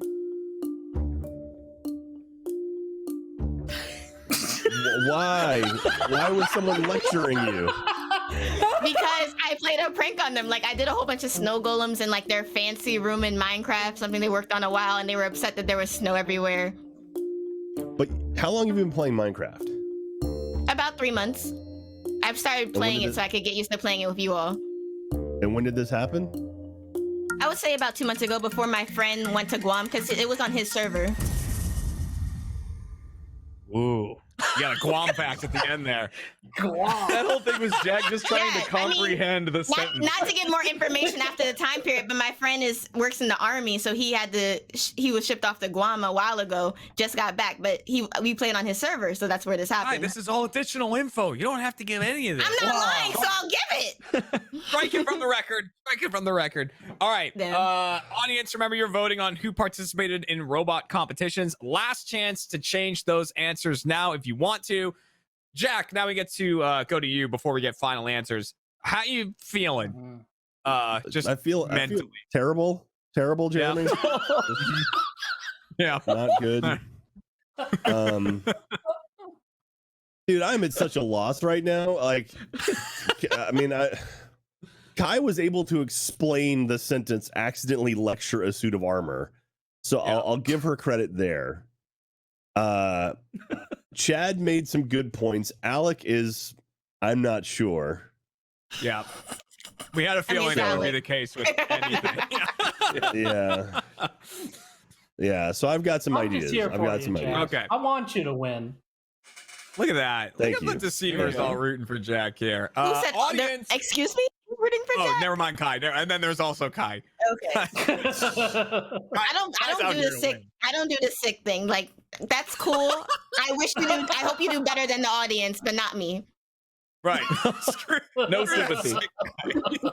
All right, audience, we're locking in your answer for game number 1. Thank you very much for playing the first game here. And then, Jack, we're going to go down the line from Alec to Chad to Kai and just hear from you if you think they're telling the truth or telling a lie. So let's start with Alec, who Jeremy, participated in Robot.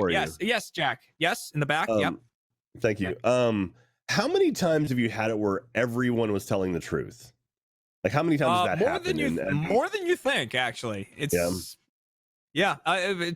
probably almost 10 times, maybe not 10, but it's up there. It happens quite often. Is that could happen? No, that could be what's happening. All right, Jack, we got to start with Alec. Participated in robot competitions. Is Alec telling the truth or is Alec telling a lie? This sucks. I want you to know. This sucks. I'm sorry to be in your position. Alec gave me like very little for throwing out there the fact it's like, oh, I didn't build the robots, but I was piloting them, which doesn't make a lot of sense to me. You figured someone who you'd want to know how to like control the robots would be someone who help like make them. But then the question is, to build the robots. I'm not smart enough for that sort of thing. But then the question is, no, he's lying. He's a liar. He's a dirty liar. Lock it in. He's lying. All right, let's lock in Alec as a dirty liar. Jack's words, not mine. On to Chad. Chad, who has woken up during surgery. Do you think Chad is telling the truth or Chad is telling a lie? See, the key about this game and about like being able to lie to people is you sprinkle in some truths along with the bullshit, and the redheaded gene. The redhead gene is 100% a real thing. Anytime I go to the dentist, they have to like double dose me, otherwise I'm going to feel it every single time. But I think he was getting mixed up with numbers and stuff, and I think he got in over his head and got a little mixed up and confused. I'm going to say Chad was also lying. You want to lock that in? Let's lock in Chad. You think I'm tricky? You think I'm tricky? All right. I think I told you I would never lie to you. Earlier today in the meeting. All right, on to Kai, who was accidentally made someone lecture a suit of armor. Is this story about Kai true or is no? This so you phrase it as accidentally lecture a suit of armor, which you never said made someone lecture a suit of armor. That's different. And the fact that Kai was able to explain what the hell that meant, I can't imagine anyone else pulling it off. So I think Kai is actually telling the truth, believe it or not. Do you want to lock that in? Let's lock in Kai as telling the truth. So we have a lie, truth. Kai would never lie to me. She's not that person. It's in my name on Among Us. Kai don't lie. Kai don't lie. Let's see. It looks like Master Cheese Halo there is kind of agreeing here with Jack, believing Kai and that Chad and Alec are swapped. But let's see how the audience voted. Who participated in robot competitions? Did you believe Alec or do you think it's Chad? Or do you think it's Kai? Let's see your votes. They believe Alec, 44%. Interesting. That was actually pretty close. Yeah, It's Kai like close Kai with over the Chad. 30%. Chad with a 26, so it's actually pretty close all around. Yeah, about a third each, but Alec eking up toward that 50%. So the audience has gone with Alec, and now it's time to go down the line and see. Starting with Alec, we need to find out if he was telling the truth. Did Alec participate in robot competitions? You think he's telling a lie? I can reveal Alec is telling a lie. Correct, Jack. Well done. You got that one right. All right. There we go. Very Way to well go, Jack. done. That means audience, no points for you. No points for you. That was the late buzzer there. That was the buzzer alerting the audience. Very nice. Very nice. Jack On sucks for my to Chad. deceptions. Ugh. Chad, who has woken up during surgery. You thought Chad was telling a lie. I can reveal Chad was telling the truth. That is true about Chad. I told you I wouldn't lie to you, Jack. Does have the gene. So yeah, and that means that Kai accidentally. Let me read this again. Where is it? Where's this stupid thing? Accidentally lecture a suit of armor. That accidentally made someone lecture a suit of armor. So you said Kai was telling the truth. Kai was telling a lie. That was a lie from Kai, but a very believable lie with the Minecraft armor. Dang. Which means, Jack, you got one correct, which means that the deceivers get 1 point for that round. And audience gets no points. So at the end of that game, where everyone could get 2 points, the deceivers get 1, whereas the contestant and the audience are both still at zip. Yeah, if Jack got none right, the deceivers would get 2 points. That's how the scoring works. That's how it's always worked. So we'll talk about this more in the post show, but Alec is the one with the suit of armor thing. Not only that, but I think in the original thing, it was samurai armor. Yeah, it's samurai armor. Oh, okay, all right. It was good times. What do you do with that? Like, Yeah. What do you do with what Kai did? Kai nailed bravo, it. Kai. Seriously. Thank you. Yeah. Thank you. As soon as I saw it, I was just like, oh, that's easy. Easy. I got him. You. Yeah. I mean, yeah, I had to double check. I had to double check the email. Like, this is Alex one, right? So we'll hear more about that. Chad was telling the truth. Woke up during the oral surgeries. He was telling us about that gene before we started the show here. And Kai is the one who participated in robots competitions. So we're going to hear all about those stories in our post-show Chump Change for first members. So make sure to check that one out if you are a first member. All right. Check it out. It's still a close game, but the deceivers are currently in the lead. That can all still change around as we go into our second game, which is called What's in Your House?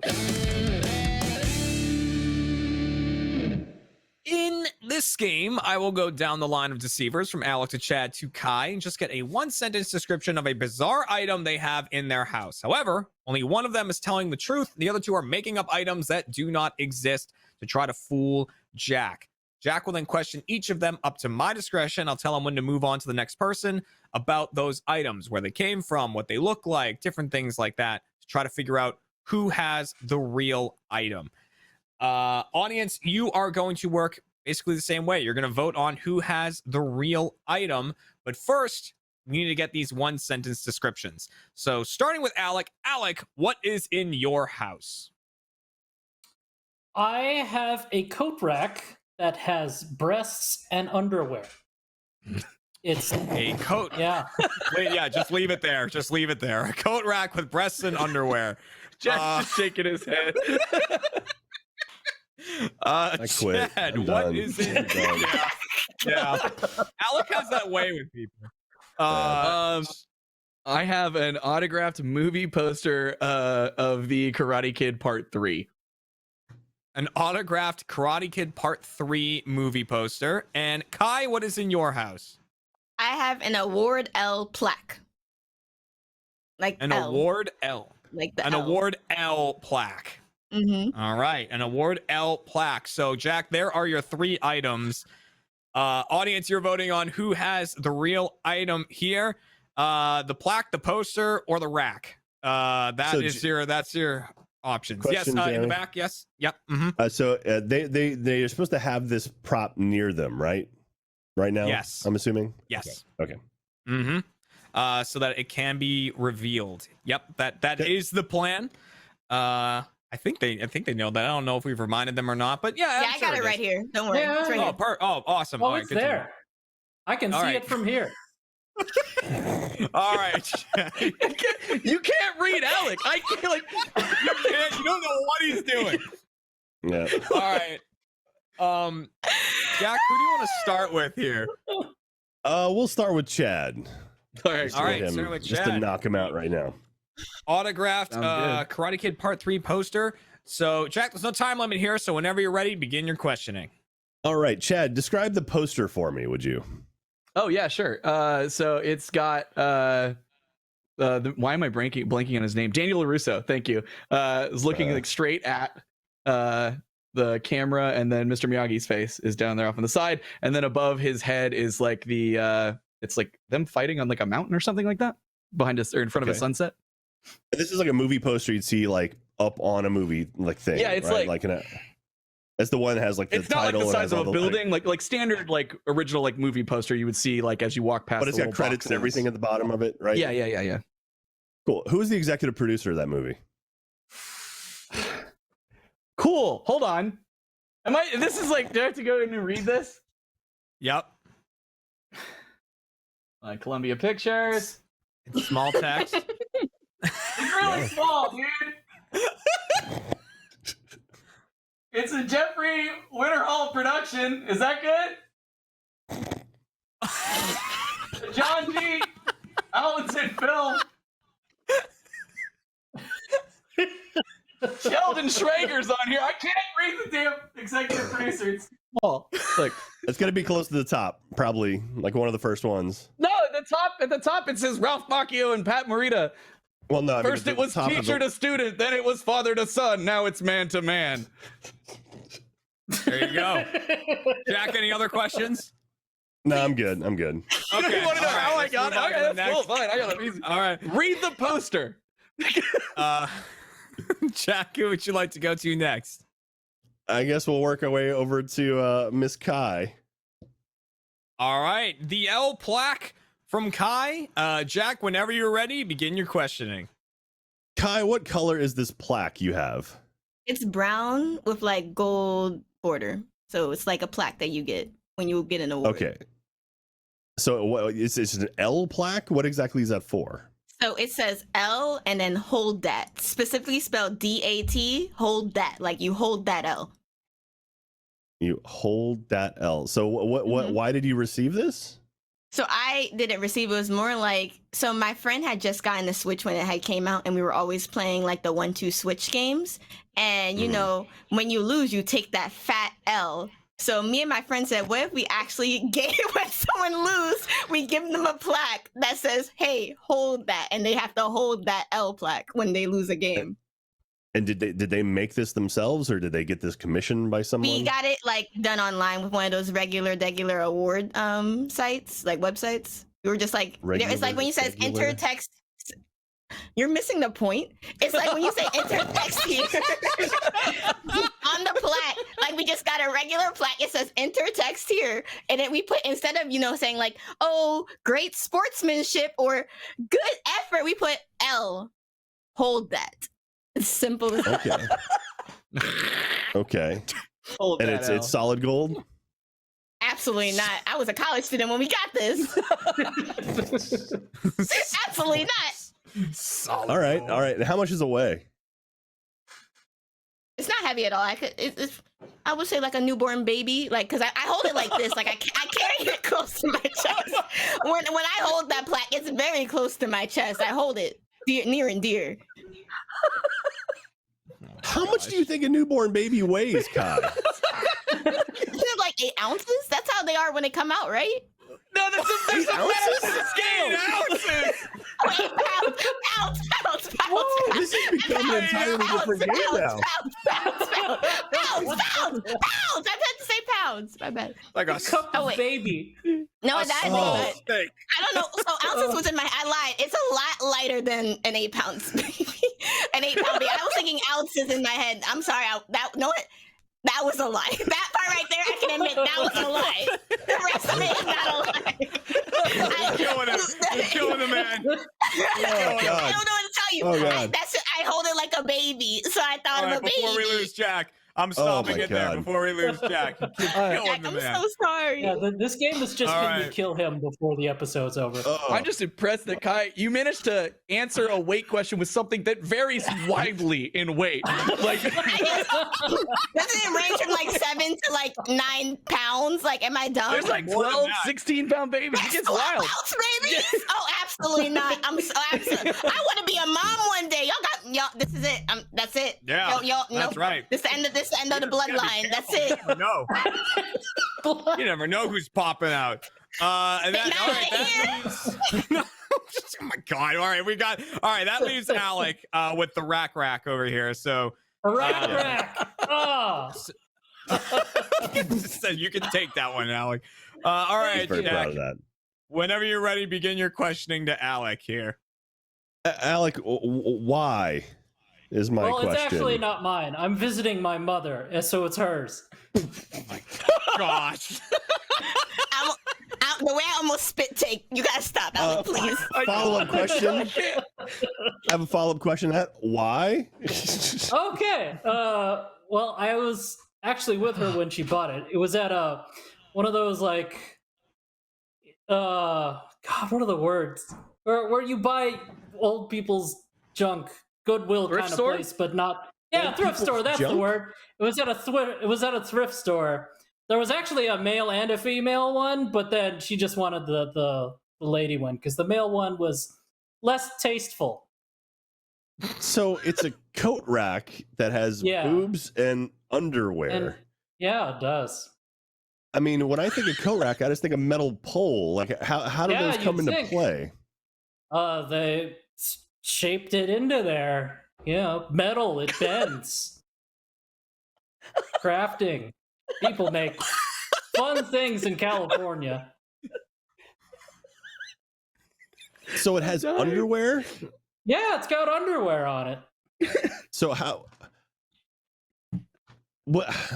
So is it actual like literal underwear, or is it like just it's metal? like metal underwear. So it's solid. Solid metal underwear. Yeah. Like a chastity belt of some nature? Actually, kind of, yeah. When you see it, it's gonna look kind of like a chastity belt. What would you say the cup size is of the breasts?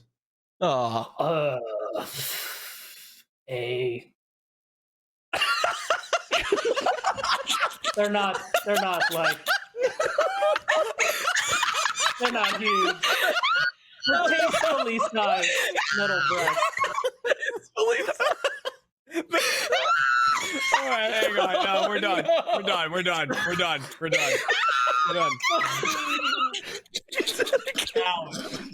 Alec was so uncomfortably unsure about that question. Right. Have you measured them? Like, I'm gonna go to the store. Like, hey, what cup size do you think these are? You need to get okay. All right, Cry. audience. It's not mine. Get your vote. You can get your votes in now if you want. Whatever you want to do, audience. All right, Oh Jack. my God. So I want Alex to heard- be real so much just so I can see this thing he's describing. I don't think it is though. So, what are you thinking going into this after hearing all of those descriptions? I mean, Chad, I tried throwing Chad for a loop because if he actually had the thing, he would be able to answer the question. And I will say he did look at it, and it very much reminds me of what the Karate Kid 3 poster, like he was describing what I thought the Karate Kid 3 poster looked like. Unless maybe he has like a VHS tape of it and he was bullshitting me and was just reading off a tape or something. Yeah, I taped a VHS tape right here. You have a VHS tape right there? No, it was that's true. I don't know. This is the one in the game. Anyway, He's not gay. Kai, I think Kai had me going until her 8-ounce baby. Then I was like, all right, she's gone. Like anytime numbers come into play, you start asking about numbers and people get mixed up. They start throwing my out stuff brain doesn't quick to try to English. beat- Don't do that to me. So I've never I think Jack, how'd that work for you the last time when you asked me numbers? That's true. English. So I think Kai threw herself off there. And this with Alec, it's such a toss-up. It could 100% be true. It could all be fake. I don't know. But I love you, Kai. I don't think it's Kai. And I'm leaning towards Chad right now. All right. So, audience, we're going to lock in your answer on who has the real item. Best of luck to you. You get a point on the line here. And you need it as we go into that final game. Jack, we need a final answer from you. So, of all the items we've heard about, who has the real item here? Real quick, Chad, how many monitors do you have by chance? Like, how many computer monitors do you have? I have 2. Okay. Ooh. Damn it. Because he could have just Googled it. Google's a powerful tool. I know. And things are not true. Would he do that though? I don't know. All right, I'm gonna say Chad has the freaking poster. Do you want to lock that in? Let's lock it in. I want to be wrong. I wanted to be Alec, but I think it's Chad. Let's lock in Chad as having the real item. Before we reveal who has the real item, audience, we need to see how you voted. So let's see those percentages. Who do you think has the real item here? Do you think it's Alec? Do you think it's Chad? Do you think it's Kai? And they think, barely went Alec by 2%. See, I think the baby threw them all off, Kai, of this plaque. It's a real thing. I don't know what to tell them. It's a real thing. Jeremy. Don't throw babies. She knows there's everything in babies, okay? It's a real thing. The plaque exists. All right, so the audience has gone for Alec. Jack has gone for Chad. And rather than me say who has the real item, I'm going to count down from 3 and then say reveal. And the real item will be shown. So let's see the real item in 3, 2, 1, reveal. We've got. Oh God. Oh no! Sneak it in. Yeah, there it is. It's got boobs. It's got. That's not what I pictured. God. How is that a That's not what I pictured. Also, are those makeups? Oh yeah, that's a hat rack, maybe. I don't know. We put coats I don't on care it. anymore. It's not I like don't care anymore. We put coats on it. He's yelling. It's made for the form of a coat. Yeah, a person. My favorite part of that questioning was when he asked how it was made. And you're like, I don't know. They just shaped it in there, and like, it's metal. Which sounded so much like a lie, yet clearly it explains. It clearly was correct. There it is, yeah. Oh man, I just rewatched the Alec showing it, and something's creepy about Alec going like this under the under the breasts to show. Oh my gosh! Oh, all right, there it is. Room for one of those coat. Answers. Oh, it means that sorry, the receivers get 1 point and the audience gets 1 point. So that currently means it is. Those names, or is he pulling those out of your ass? Yeah, dude, Chad, I had a big old poster pulled up on my second monitor, but I couldn't read the executive producer. See, that's like cheating, though. Come on, he's like he had the poster there. What do you mean he's cheating?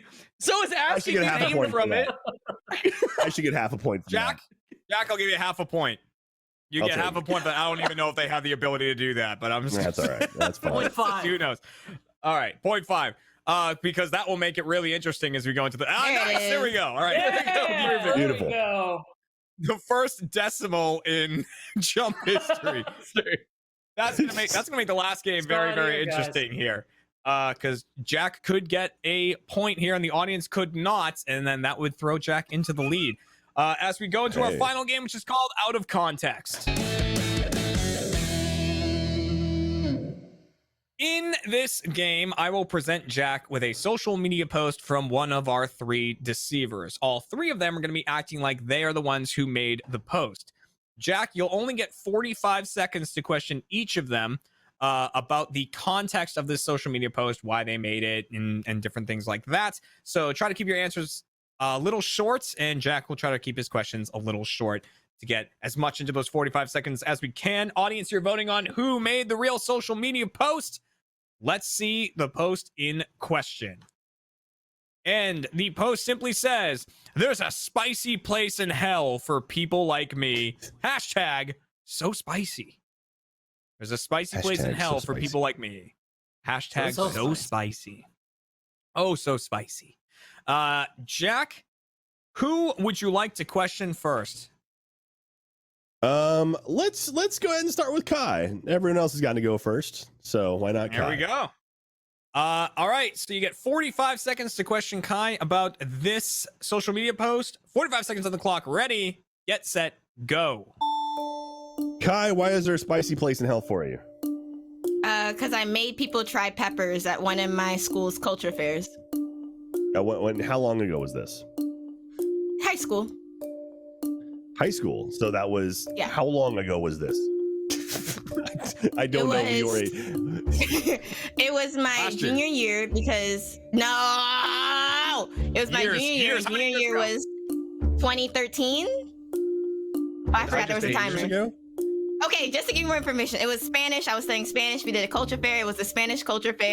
And for mine, we were in the food section, so we were giving out peppers to try while giving facts on peppers that, Spanish. So why are you going to hell for that? Because it's spicy. I made people try peppers. It was not a fun experience. We had to have milk on the side and ready for them. Oh, Kai. Ooh, Jack with those numbers again. Kai, Twitter didn't exist 8 years ago. You know that, right? 2013 didn't exist 8 years ago. This is not math class. Can we move on? Don't worry about it. Don't worry about it. All right, Kai. this is not math class. All right, Jack, who do you want to go to next? Let's go over to Alec. Going over to Alec. 45 seconds on the clock. Ready, get set, go. Alec, why is there a spicy place in hell for someone like you? Because I love pumpkin. Obviously. Could you explain further what that means? See, during the season of fall, there's these things called pumpkin spice, like everything. And yes, that's true. Oh my god. So it's hashtag so spicy? Well, why didn't you mention the pumpkin part of that at all? I guess I forgot the pumpkin part. Also, why was there hell for spicy pumpkins? It's generally frowned upon to like pumpkin spice stuff so much. I guess I forgot the pumpkin. That is the quote we have from Alec here. I just slip the mind. It's pumpkin spice. Oh, it is all right. Enough. All right. So, they're delicious. That leaves Chad. Hashtag so spicy. 45 seconds to question Chad about this social media post. Ready, get set, go. All right, Chad. Why is there a spicy place in hell for people like you? Because of the Caden spicy segment on Extra Life. Oh, really? When did this take place? This would have been when I made this tweet. This would have been 2 years ago. Was that the first year we did it? Yeah. Time has no meaning anymore because of the pandemic. I'm sorry. That is true. And so what the context of this was Caden's show?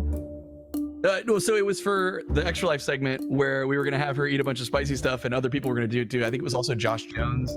And so I tweeted out a picture where I had a bunch of hot sauces and death nuts and a one chip challenge. And so the picture's attached to this tweet? Yes.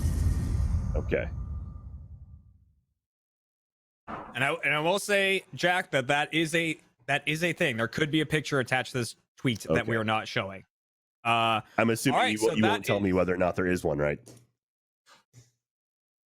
I'm not going to tell you whether or not there is one. There might be one. There might not be one. Jeremy really thought about that and he was like, "No, I gave you half a point. I'm not helping you anymore." Exactly. Yeah, you already got half a point in there.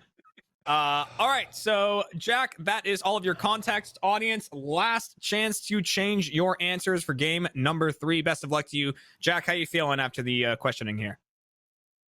Man, again, I think it's going to be between Chad and Alec. Kai, I love you, but I don't think so. And then, but the whole thing with Alec and his pumpkin spice, Why would you not mention pumpkin spice? And also, why would that send you to hell? I don't know. These are all great questions. Doesn't make any sense at all to me. So I think I'm looking leaning, back I'm on leaning it now. towards I don't Mr. have a good Chad. answer for you. All right. Oh my gosh. All right. So audience, you are now locked in for game number 3 and for this show. Best of luck to you here. And we'll see if you can get out of this one without being the chump. On to you, Jack. So we need a final answer from you. Which of these 3 made the So Spicy post? I'm gonna go with Chad. Lock it in. Want to lock that in? Let's lock in Chad as hashtag So Spicy. Hashtag So And Spicy. before we reveal who made the social media post and show the post in question with picture, audience, let's see what you said.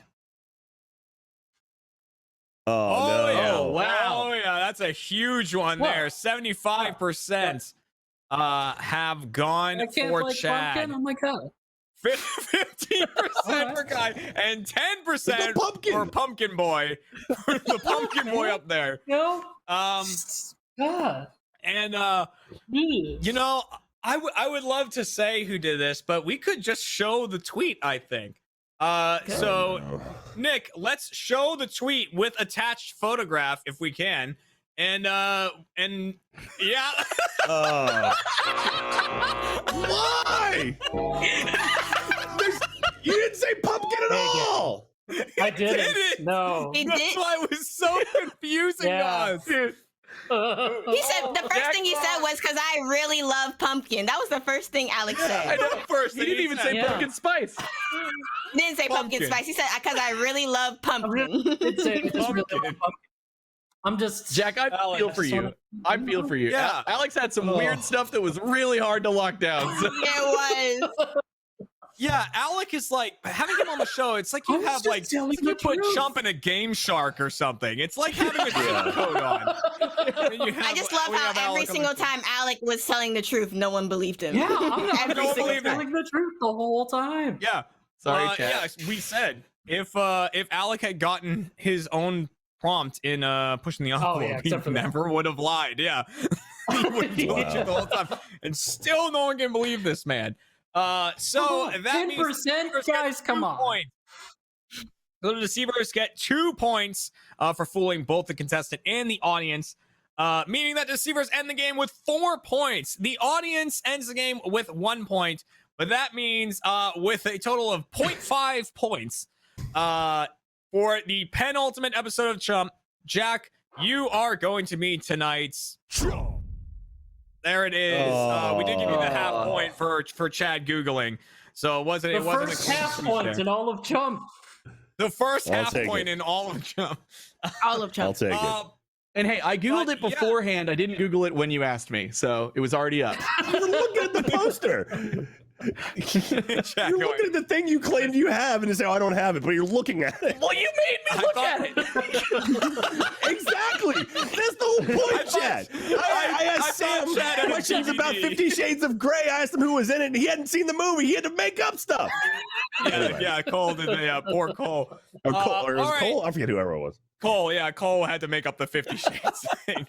But Anyway. that is it for this episode. Thank you very much to Jack, Alec, Chad, and Kai, and of course you, the audience, watching along. Thanks for playing so many games with us, and we will of course see you next week for another episode of Chump, featuring the same deceivers from the first episode of Chump. We're bringing back that entire deceiving team to close out the series. So we're gonna go film the post show.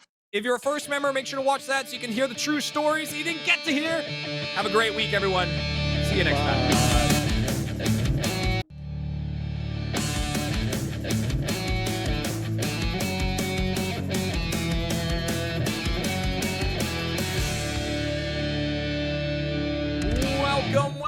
Welcome to Chump, everybody, the Rooster Teeth game show all about lying and deception. I'm your host, Jeremy Dooley, and this episode is brought to you by ExpressVPN. Protect your online privacy today by heading to expressvpn.com/RTTV. Now, as a lot of you know, this is the final episode of Chump. So we wanted to celebrate that in a very special way by bringing back all of the deceivers from the very first episode of Chump. So welcome back, deceiver number 1, Gustavo Cirola. Welcome back. I'm the champion. Bookending the show. Also, we have Sam Mitchell is back again with some crazy stories, I'm sure.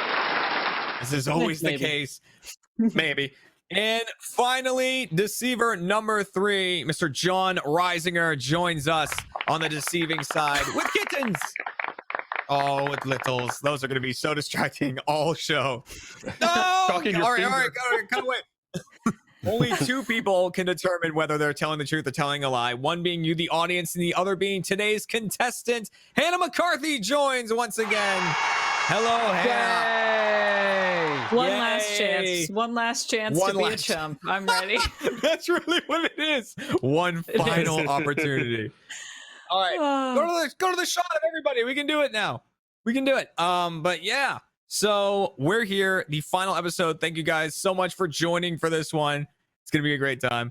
Happy to have you all back. We're all representative of the show to us. Yeah. I'm happy to be back. Happy to be doing this again. Yeah. Let's lie to each other. Let's do it for fun. That's what you always say on this show, right? That's what they always say. And every time I'm on, I say, please don't lie. Please don't lie to me. Okay, I promise to tell Hannah the truth. Yeah, I would never lie. This is where I go astray every time. I'm like, we're friends. You wouldn't lie to me. And the answer is always that it's the literal point of the show. You always have this look of like the audacity of someone to lie to you. Like whenever you find out they did. Why would you do this? Yeah. Well, you get that same way in like when you're playing Among Us, you can get like all like wrapped up. It's like this. So you're literally supposed to do that. It's literally the point of the game is lie. And yet the betrayal cuts so deep, and it still hurts. Somehow It still hurts every time. All right, guys, we're gonna kick things off with our first game for the episode, which is just the facts. All right, in this game, we have one true fact about one of our 3 deceivers. I will present that fact to Hannah and the audience. But all 3 deceivers are going to be acting like this fact is about them. So only one's telling the truth. The other 2 are lying. Hannah will get to question each of them up to my discretion. I'll tell her when to move on to the next person to try to figure out who this fact is truly about. And the fact in question is one of our 3 deceivers once worked in a haunted nursery. So it's the fact we said at the beginning of the show. One of our 3 deceivers once worked in a just laughing at Hannah's reaction. The literal expression I made when Jeremy started the show with that and we were on camera, I was like, of course, this is how we're going out. This is how we're going out. Haunted daycare. Of course someone has. And reminder, audience, you're voting along as well as the questions are being asked. You can change your vote at any point if someone manages to convince you that it is them. As for you, Hannah, you can start your questioning with whoever you want. So who do you want to start with?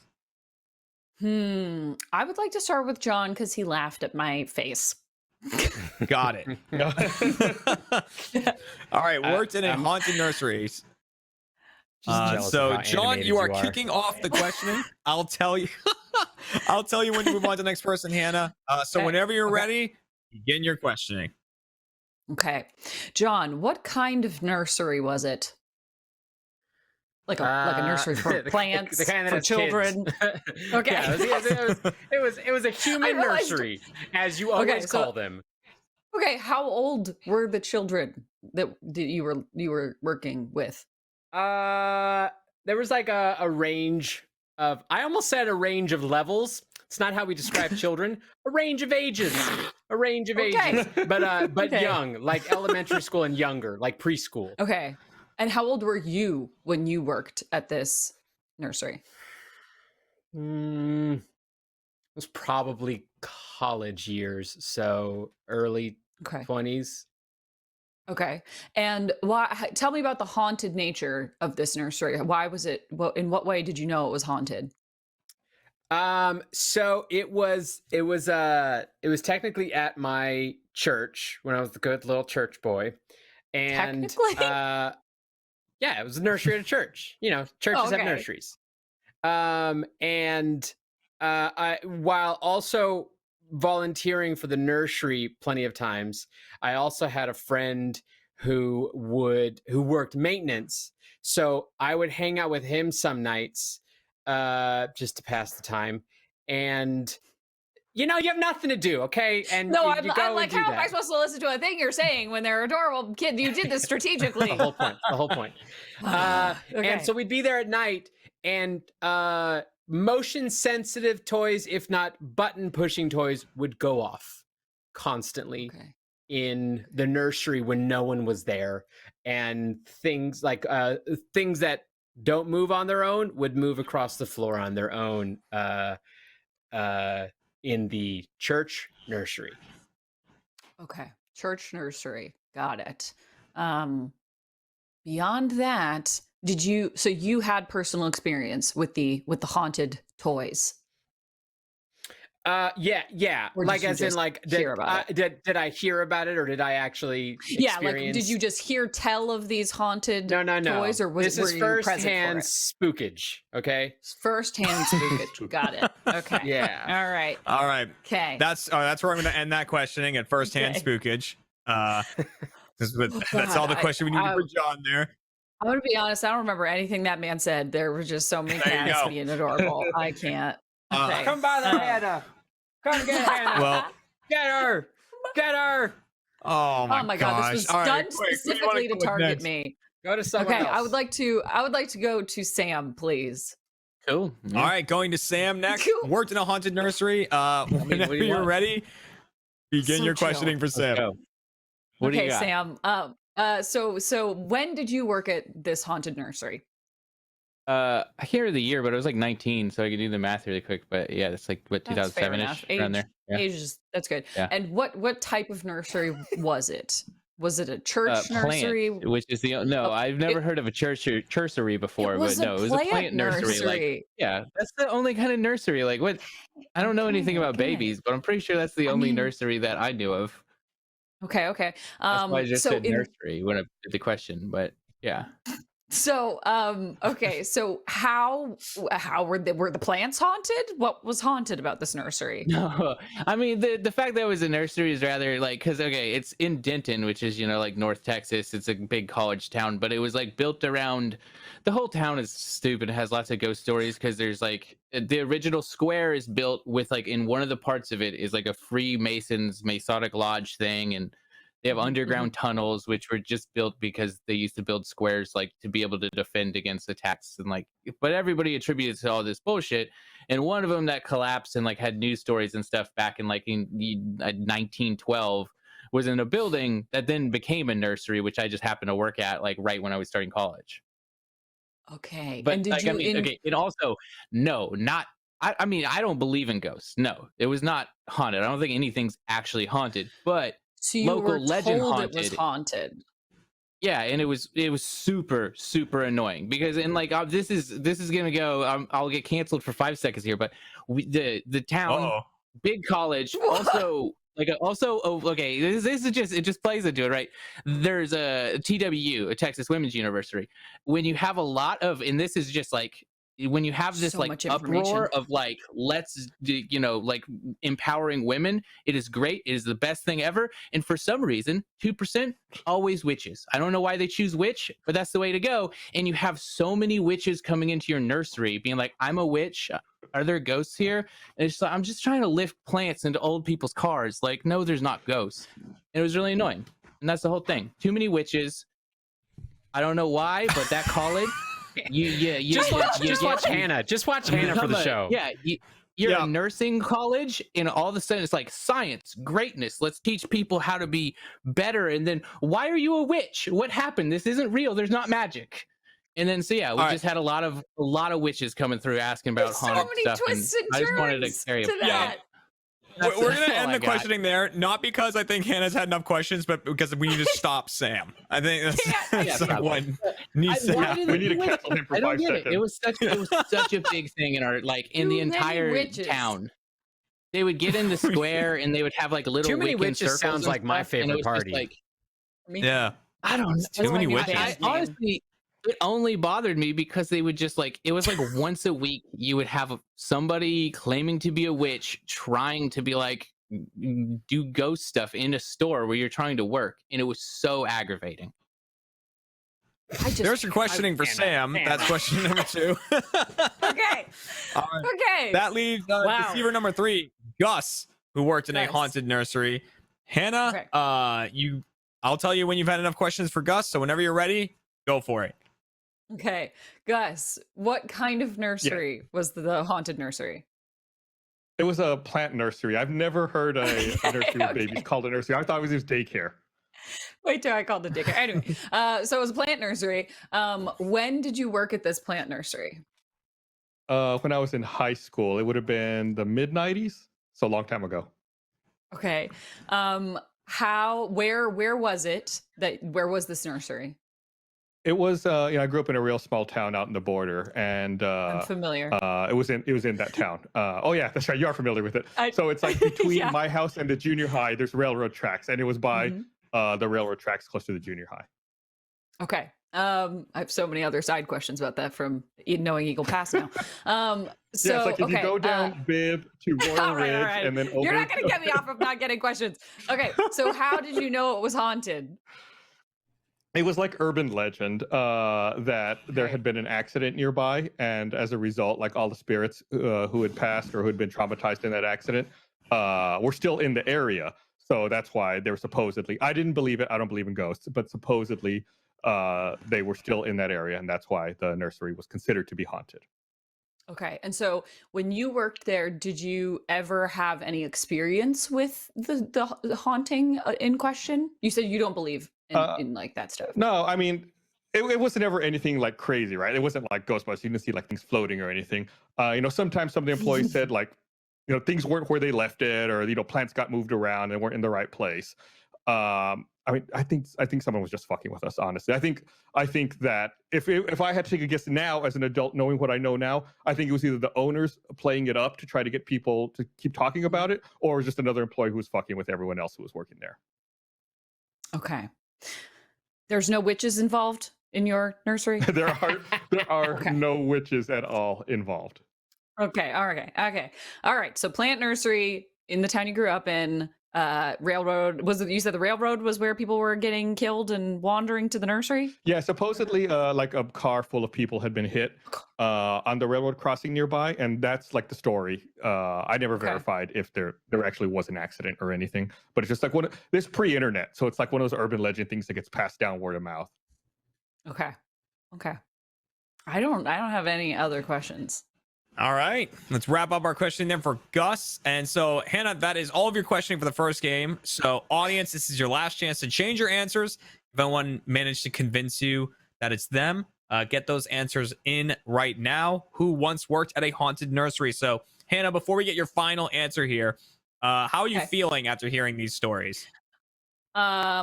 The Knives Out meme of like the Daniel Craig saying like it baffles me but compels me, or whatever it is he says. That's me to Sam's story. I am very much. The thing is, this is one of the few times where I feel like I actually have a little bit of information to go on, because I think I was in one of the tests for Chump with Sam, where there was an unrelated story, but a lot of the details relate to this. And I know a good amount about Gus from Common Ground, our documentary, the Mr. T documentary, if you haven't watched it. Real throwback there. So I'm leaning towards Sam, even though there's so many layers of confusion to that story. I'm leaning towards Sam. I like how you said an unrelated thing, but it's just quite something Sam might have gone off on. Yeah.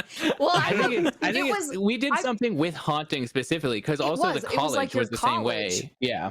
And I mean, it is. So, you remember that against me? Like, just Google like Denton, Texas haunting, and like it's every goddamn building in this town. It's so all either over he's the place. really sticking to the narrative of the town I was in was haunted in every possible way, but it does track with something he said in the past. So that was a very elaborate Before we story. lock in your answer, we're gonna lock in the audience. Audience, you're locked in for game number 1. Thank you very much for playing. I'm gonna start tabulating those votes right now.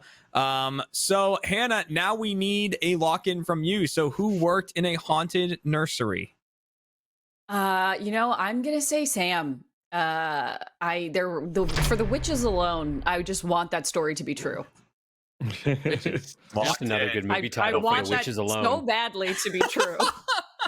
We have too many I witches just- for the witches alone. Too many Canceled witches. I for just 5 need to know. seconds. Too Many Witches is a new serial, and then for the witches alone is the movie accompaniment. Oh man. Well, just a bunch of little broom pieces and stuff. That sounds like good Oops, all serial. witches. Oops, all witches. Oops, all witches. Well, before we can reveal who the story is really about, we need to take a look at the audience votes. So let's see. They told me I might have to vamp a little extra today while they tabulate the answers. They have to do like an archaic version of it in order to get them all in. They've got an but abacus let's see. that they're Yeah, sorting exactly. through. Yeah. Christian's going, ooh, I think that's enough. Let's see how the audience voted. Consulting in the game witches. number 1. Say they agree. All right, the audience has gone for Sam, 54%. We're in this 32 together, for John. audience. Only 14 for Gus. Gus and Ghost. I They hate don't, they you, don't audience. mix. Yeah. All right. Get to me. So both Hannah and the audience have gone for Sam, and I can reveal that the person who worked in a haunted nursery was Mr. John Reisinger was the one who did. John, a nursery for children, a church nursery. The shock on Hannah's face. I did not expect that. Okay, here's the thing. Yeah. I thought you were the only one who said humans, which I was like, that probably means it's true. Dang. This is a Wow. nursery for humans. I Yeah, never That's a term you use. children. That's a term you use to describe a place where you hold little things, little children. Yeah, that's news focus to on me. Like anything. I thought about the Wow. story and I was like, what is a nursery? Oh, like a plant place. Like, yeah, I've seen a plant nursery Yeah. before. And so I just assumed when it was you, about uh, plants, That's not That's people. why I When you asked. when I you were asked which going one to it was. when you were going to church and you got little babies, you can't take little babies into the church, so you go and you check them into the nursery, and the people take care of Yeah. the kids in the nursery, and then you go to your church and you come back and you pick up your chillins. It checks out. Fair enough. It does. I'm just, Well- chumping it up. That's where I'm at. Just jumping it up. I'm just sad that the witches were. There's no element of truth Oops, to the all witches. Sam. witches. No, there's plenty of witches in that town, and I don't actually have beef with them. I just felt like I'm going on a limb and say putting there's no I don't witches. actually have little like, I'd say dash of there's not aggravation enough would make witches. it equal. Man. Okay, well, No, there were enough Well- witches there. Let me tell you the truth. There were enough witches. Like, if you like trying to date as a teenager in that town, like it's just like I can't imagine Tinder there. It's just like Wiccan. Like, just probably There's a don't witch don't limit swipe in left that unless town you're a hitting. warlock. Yeah. Like, yeah. They probably don't Gosh. like Tinder because of the fire connotation. Oh yeah. I mean, Ooh. oh, that or they love it because of that. Either way. It's hard to tell with my witches. That gosh. means after Yeah, game number 1, the deceivers get 2 points for fooling both Hannah and the audience. So the score Dang. 0-0 to 2. audience, we're in a bad way, guys. We got. It's all right. We gotta It's- figure this out. Ugh. You've been here before. You can get out of it. I'm very Especially familiar with this position I'm in. all 3 teams at this point now have a chance to earn 2 points as we go into our next game, which is pushing the envelope. Do it. There it is. Anyways, gonna wait for that little title to pop up. In this game, I've got 3 envelopes. Each contains a true fact about one of our deceivers. I'm gonna shuffle them up and redistribute them. So they might get their own fact, they might get someone else's. It's up to Hannah to decide if they have their own fact or if they're lying about having someone else's fact. She will question each of them for 60 seconds about the fact that they receive. If it's theirs, they tell the truth. If it's not, they lie and try to get Hannah to think that that fact is about them. Audience, you work a little differently. We'll get into it after I hand out the facts. Starting with Gus, the true story about Gustavo Cirola is he lost his virginity at Disneyland. Lost his virginity at Disneyland.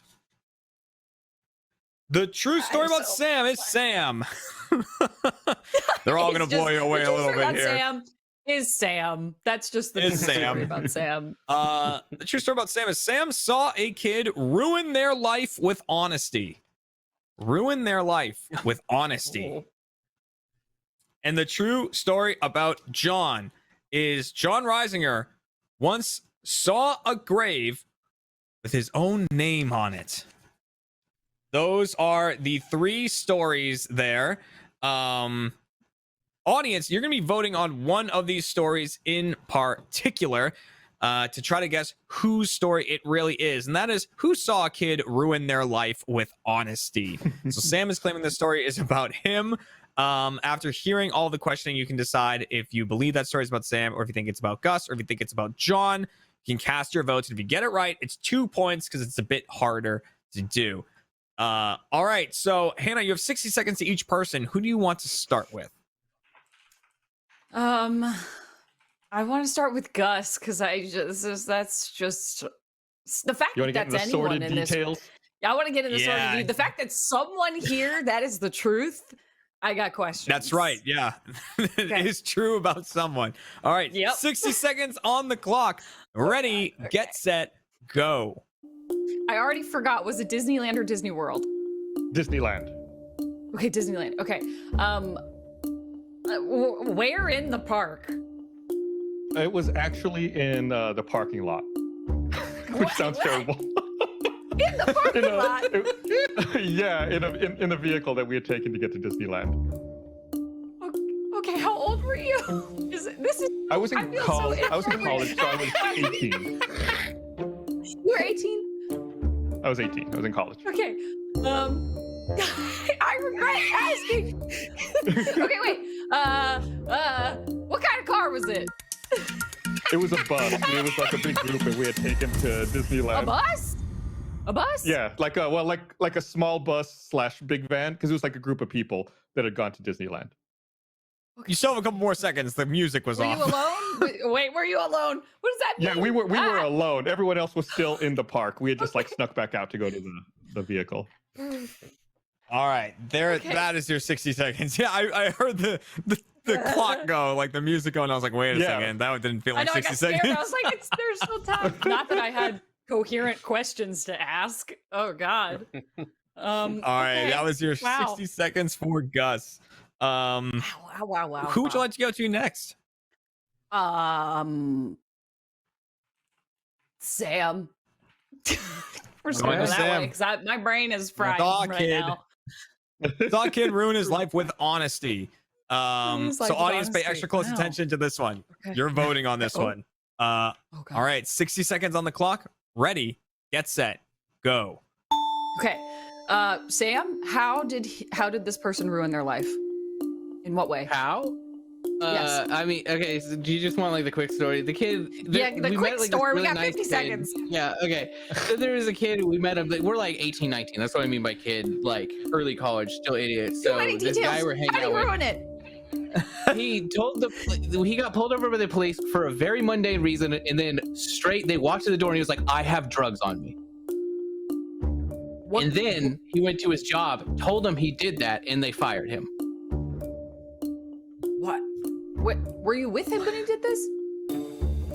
No. Well, I mean, we were caravanning. I was in another car, but my friends were in the car with him when he did it. And it was like, they were just like, I don't know where it came from. Like, he got pulled over and he was like, I have weed on me, and just like freaked out. And did he have weed on him? Yeah, like a tiny little bit. And then the cop was like, dude, what? Like, the cop didn't care. And then neither did his boss. His boss was just like, why did you tell me? We have to fire you now. And then so the kid went from like having a good job as a welder to just being like, he got a paraphernalia ticket, he got fired, and none of it had to happen. He just like was just like too honest. He was the nicest kid. It's like heart of gold, fucking idiot though. But yeah, wow, fucked up his Pull whole life by out being the two honest. shot. Stop him. He'll just keep going if we don't stop him. Too many Oh my details, God, we can give it John. away. All right. Oh, God. John's got him in the lap now. I know. This She is wanted to be in the What I lap. have She is wanted to there. be in the lap. This is a Yeah. strategic play Look on at that. John's Oh, part. I see. Jeremy's got cat. I got cat the cam as well. big one way over there. Yeah. The one that's like the Just size watch of 5 him. of my kittens. Right. Oh my Yeah. gosh. It's big. Okay. All right. That leaves John for the 60-second questioning, who saw his own name on a grave. You have 60 seconds to question John. Ready, get set, go. Okay, John, where was this grave that you saw your name on? in a graveyard. Well, where? Like in technically, Texas? okay, Los Angeles actually. In Los Angeles. Okay. Los Angeles. Why were you at a graveyard in Los Angeles? So we went to LA one time back in the day we were doing On the Spot, and we had a chance to do On the Spot out in LA. It was actually for Bernie and Ashley's like Amazing Race. Yeah, the kids. Sorry.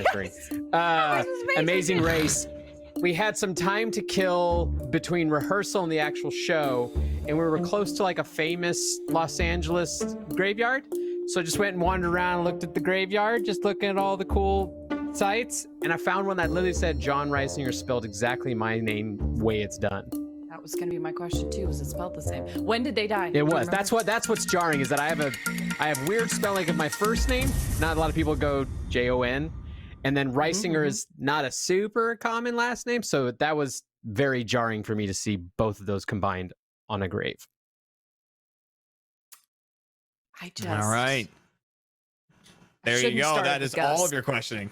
That was adorable. Seeing the cat jump off your lap, by the way. The cat leapt. What you doing? What you doing? What you doing? You distracting people? Now, before we lock in these answers, little one, hi, little one. Audience, last chance to change around any votes you had. Remember, you're voting on who saw a kid ruin their life with honesty. So make sure to get those votes in now. Hannah, before we lock in anything, how are you feeling after hearing those answers and those stories? What do you think? Not good, yeah, Jeremy. That about not sums it up. good. You know? I don't feel confident in the slightest at all. I shouldn't have started with Gus. I immediately threw myself off. So I have so many more questions than answers to go off of here. Yeah, and it's important to remember when answering these, they're all true. They're all true stories about someone, right? So that will help you whittle some stuff down, or if you think they're all telling the truth, which is a possibility and has happened. But audience, we're now locking in your answer. Thank you very much for playing in game number 2. Best of luck to you. 2 points on the line for you. Hannah, we're going to go down the line. Starting with Gus, then to Sam, then to John. And we just need from you if you think that they're telling the truth or telling a lie. So we're going to start things off with Gus, who lost his virginity at Disneyland. Truly the in magic the parking kingdom. lot. Don't say that. Oh, Hannah, God. is Gus Okay. telling the truth or telling a lie? I'm going to say this is how I play this game. I play it not with what I think is right, but what I need to survive. So I'm going to say he's lying because then I won't know the truth about that. So lying. Do you want to lock that in? Yes, I do. All right, let's lock in Gus as telling a lie. The fact is, Hannah, you're going to know this truth about someone. That's By God, the you're end- right. by the end of the I didn't think post about show. that. You know, I didn't think about it. All Okay. right, on to Sam, who saw a kid ruin his life with honesty. Is Sam telling the truth or telling a lie? I don't trust anything Sam says anymore. He got me with the witches. So lies. I'm That's just the gonna negative say, effect of this show. I feel like Yeah, that's like now every business meeting we have is like you're just gonna be like, It's like, Sam's is that untrustworthy. true? That motherfucker lies. Like No, it's just you're so elaborate in your truth. I'm gonna say. So can I? You're lying too. I'm saying he's lying also. All right, lock that in. I'm locking it in. All right, I'm let's just gonna lock say in. you're all lying. Sam is also lying. So that there's leaves so much calm John. in that expression. So much calm. Right. What's happening behind those eyes? We never know. That leaves John Reisinger, who saw his own name on a grave. So mathematically, he could be telling the truth. He could be telling a lie. Either way. And, you know, Gus and Sam have their story switched. They're all lying. It is now up for you to decide. Is John telling the truth or telling a lie? I don't think it's really go big or go home, but I'm going to be consistent and just say lie across the board for the final jumper of this game. Final jumper of this game. Lock That's that me. in. Locking it in. Everybody lied to All me. right, locking it in. Everyone lied to Hannah. That is what she's going with. Now, before we can find out if that really is the case, the little ones back there, we need to find out how the audience on your voted. legs and licked your stomach with your tongue. You ever just done that? All the time. Just One sit of those back days. and just. Oh god. You know, just one of those days. Audience, let's see how you voted. Who actually watched a kid ruin his life with honesty? Was it Sam, or was it Gus, or was it John? Who do you think this story is about? And they tabulate the numbers. Ooh. They think it's Gus. 49% believe that it is Gus. Gus seems like someone who would just watch somebody ruin their life. That's what the audience must be saying. It would be really funny. I feel like it's like fun 31% fact believe that Sam. that kid was Chris Damaris. Like it's gonna be something like that. All right. Well, now that we have all of those in, it's time to go down the line and see how Hannah did. Starting with Gus. So Gus claims to have lost his virginity at Disneyland. You thought he was telling a lie. I can reveal Gus is telling a lie. Yes, you were right about that. Correct? Okay. Gus was telling a lie. All right, you're 1 for 1 so Very far. good story though, Gus. That was very good. Really. Thank you. Threw us all for a loop. On to Sam. Who, yeah. Gus before this was like, I'm so ready. I was ready. I'm so ready. Oh god. Okay. On to Sam, who saw a kid ruin his life with honesty. You thought Sam was telling a lie. Can reveal Sam was telling the truth. That was a true story from I'm Sam. honest now. He's an honest guy. He's got a change of I'm an heart. honest man, Anna. Come on.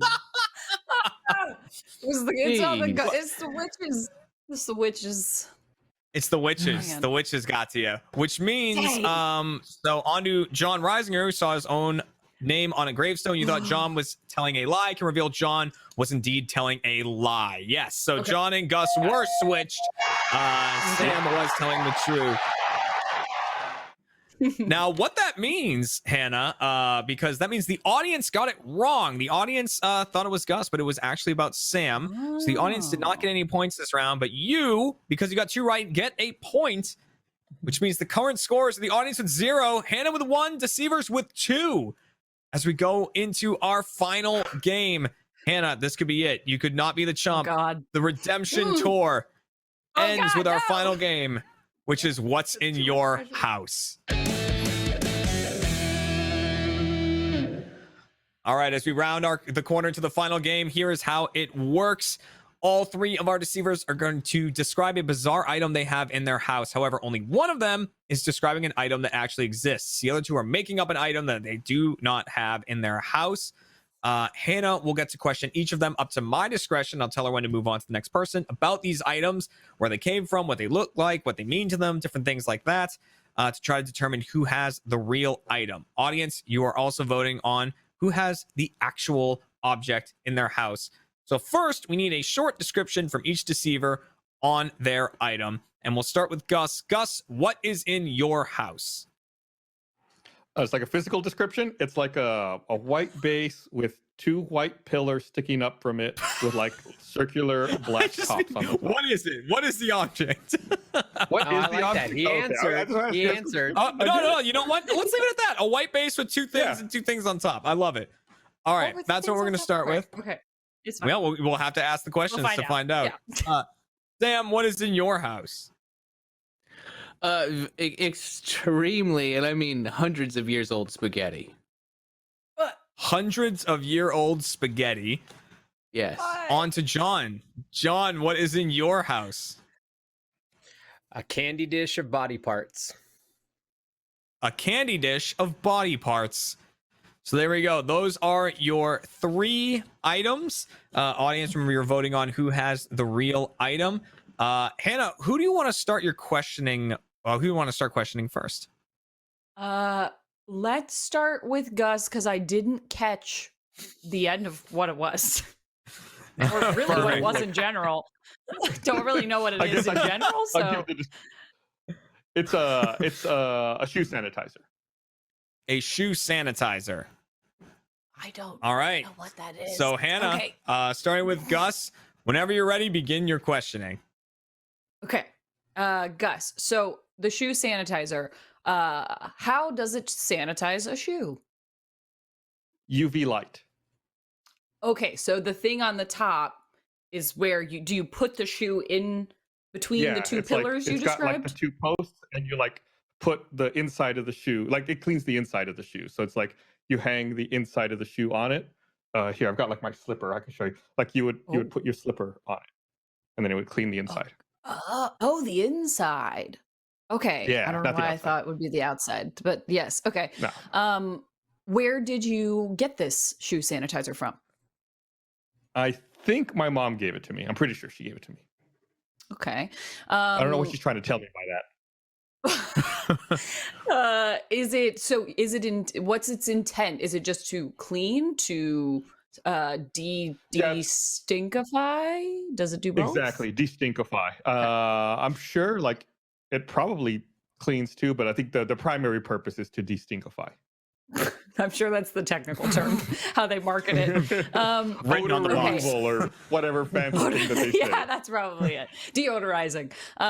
Okay, Yeah. and then so you said it has and about how big is it? You said you put your shoe in it, so it's generally It's bigger than my shoe. I don't know. It's like foot and a half, 18 to 24 inches tall, somewhere in that. And where range.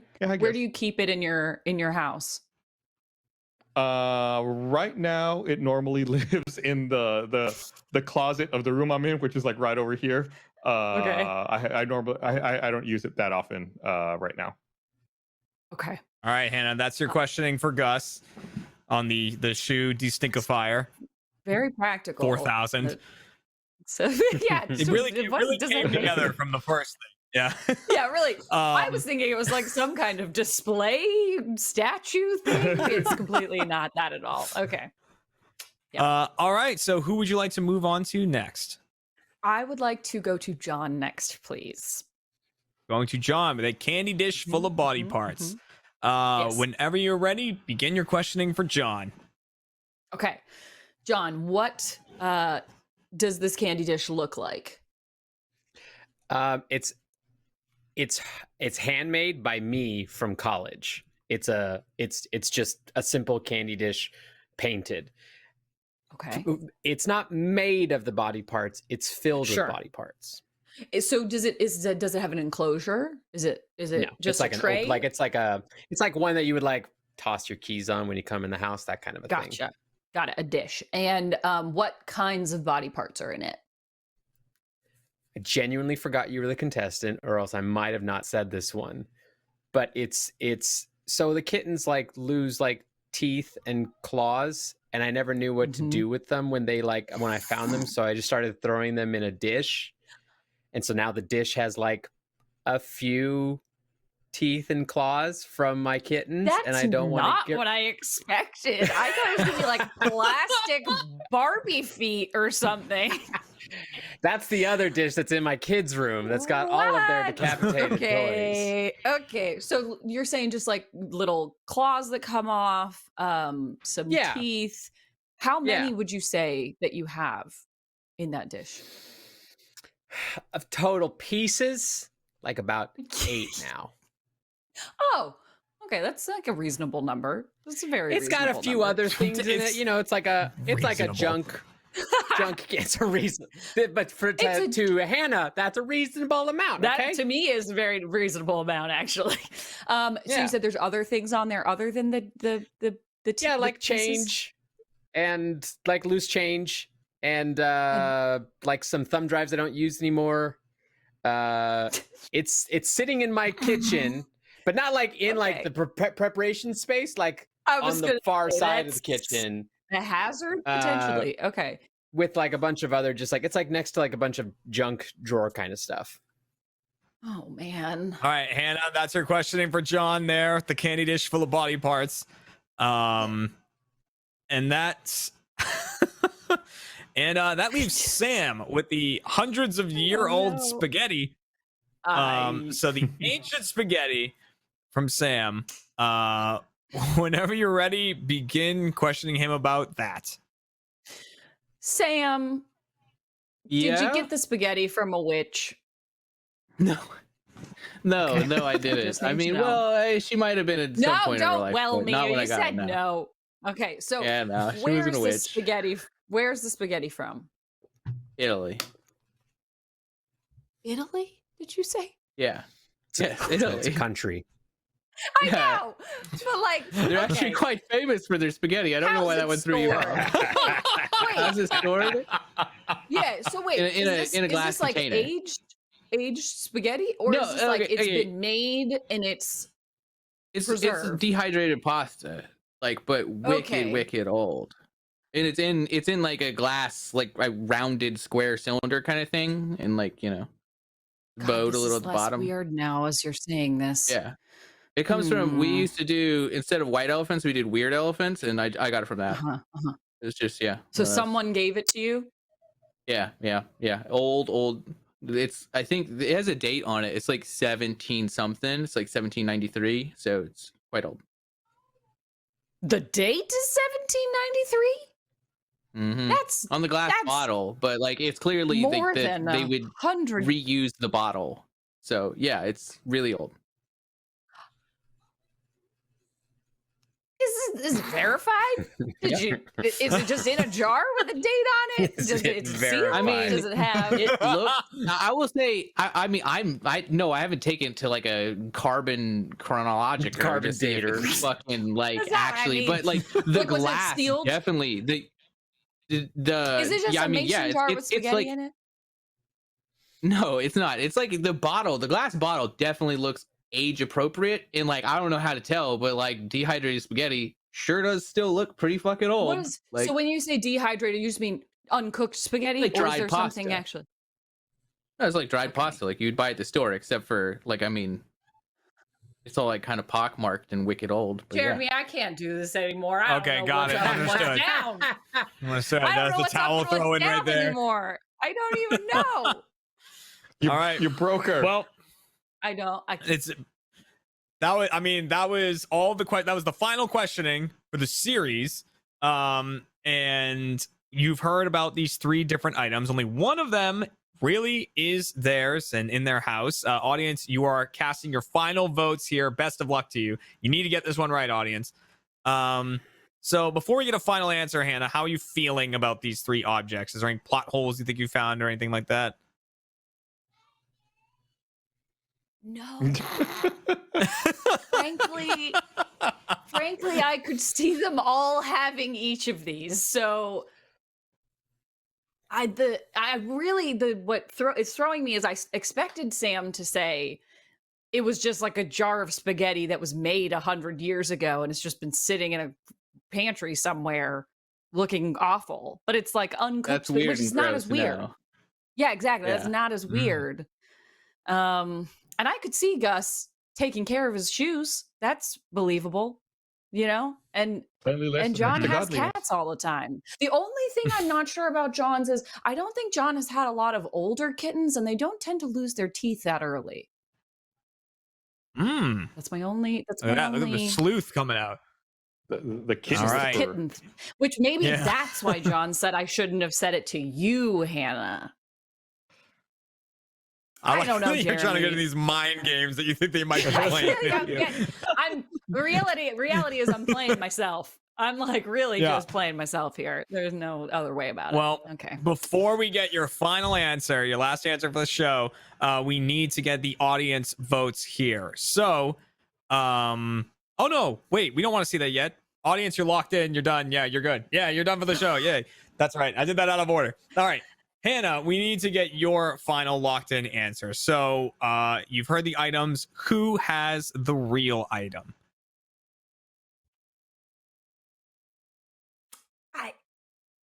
Guys, I don't. This is. It's all I'm on like- this.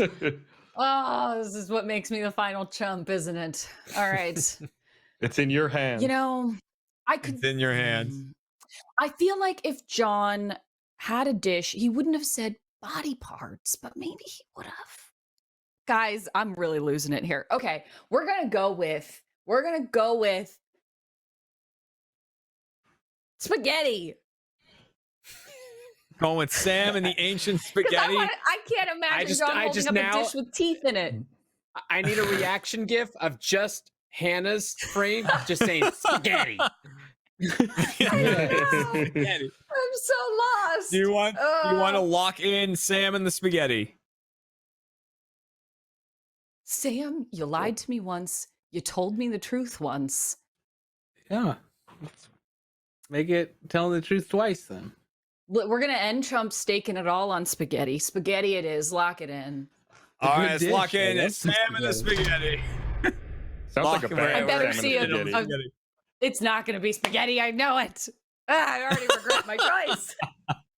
All right, but before we can reveal who has the actual item, we have to see how the audience voted. So, audience, let's see what were your final votes for the episode, for the series. Who do you think has the real item? Oh God, I'm John wrong. with the dish full of body parts. All right, 48%. I bet it's the baby teeth. 48% think that it's John. 32% think it's the foot or the shoe destinkifier, and 20% think it is the spaghetti. So If here's Gus what has we're that, doing. we gotta. Like, they never believe me ever, so it really does No, not matter. Like, refuses to believe Sam. yeah. Well, we're going out on me So- believing you, Sam. So now you're gonna prove me wrong, and we're gonna know I forever that we appreciate it. shouldn't trust you. So Well, Hannah, here is the thing. With the scores the way they are, because right now it's 0 for the audience, 1 for you, and 2 for the deceivers. If you get this one right, or if the answer is not John, you are still not the chump. The audience is. So you could slide out of here. Though. But if the audience gets it right with John, there's going to be some joint chumps here. He's gonna pull out a dish full of baby cat teeth, and I'm gonna go down in history as a chump. Rather than me reveal who has the item, I'm going to count down from 3 and then say reveal, and the person who has it will hold it up. So let's see the real item in 3, 2, 1, reveal. Son of a gun!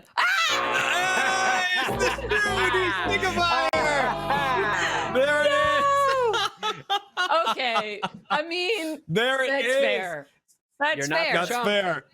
That's fair. Not well, that's the thing here. Like that means the deceivers managed to fool both the audience and the contestant there, scoring another 2 points, bringing their Wow. total You to did it. 4. did it. So you are the You did winners, it. but more importantly, we need to name a final chump. And Hannah, you got 1 point. The audience did not get any points, which means on the final episode of Chump, the audience is going to be tonight's Chump. There it is. The final chump was the audience. But Deceiver is a very good showing. Sam, of course, no one would Hannah went right for the spaghetti. I went straight for the spaghetti. Yeah. I really did. I wanted The audience I- refused. It sounded weird enough that when he made it sound normal, I was like, it's possible that it's like, Yeah. a clickbait type lie. It's He turned it equal around, parts yeah. weird and mundane. did. So it's really. And John, yeah. was it the baby teeth? Was it the baby teeth that made you think I shouldn't have said this? No, just mostly talking about kittens. I thought it'd be embarrassing to talk about kittens. No, I was weaving a story there. I was weaving a story. Okay, well, Yeah. that was very This is good. pulling the Oh, strings. God. Gus, I did Yeah. not expect it. I mean, I did. It It works makes great. sense. I just haven't used it for a little while. I highly It recommend works. it. We need to contact them and tell them to change the name and the marketing around Yeah. that device to be the destinkifier. Yeah, Oh, of course they're you can slide it. adjustable. Of We just course, learned you can something I slide new never on looked at Chump. the back of this. You can change it. it. Yep, of course you can. Oh Yep. gosh. Wow. Well, there are some stories we did not get to hear during this episode. Like now we get to hear about Gus finding his own name on a gravestone and John losing his virginity at Disneyland. Can't wait to talk about that in the post show. Oh my That'll God, be I a great forgot. time. Yeah, gotta be a first member to watch that, the final jump change. Oh. But I want to say to everyone who joined me today, to Hannah, Gus, Sam, and John, and to the audience watching, thank you so much for making Chump an incredible show.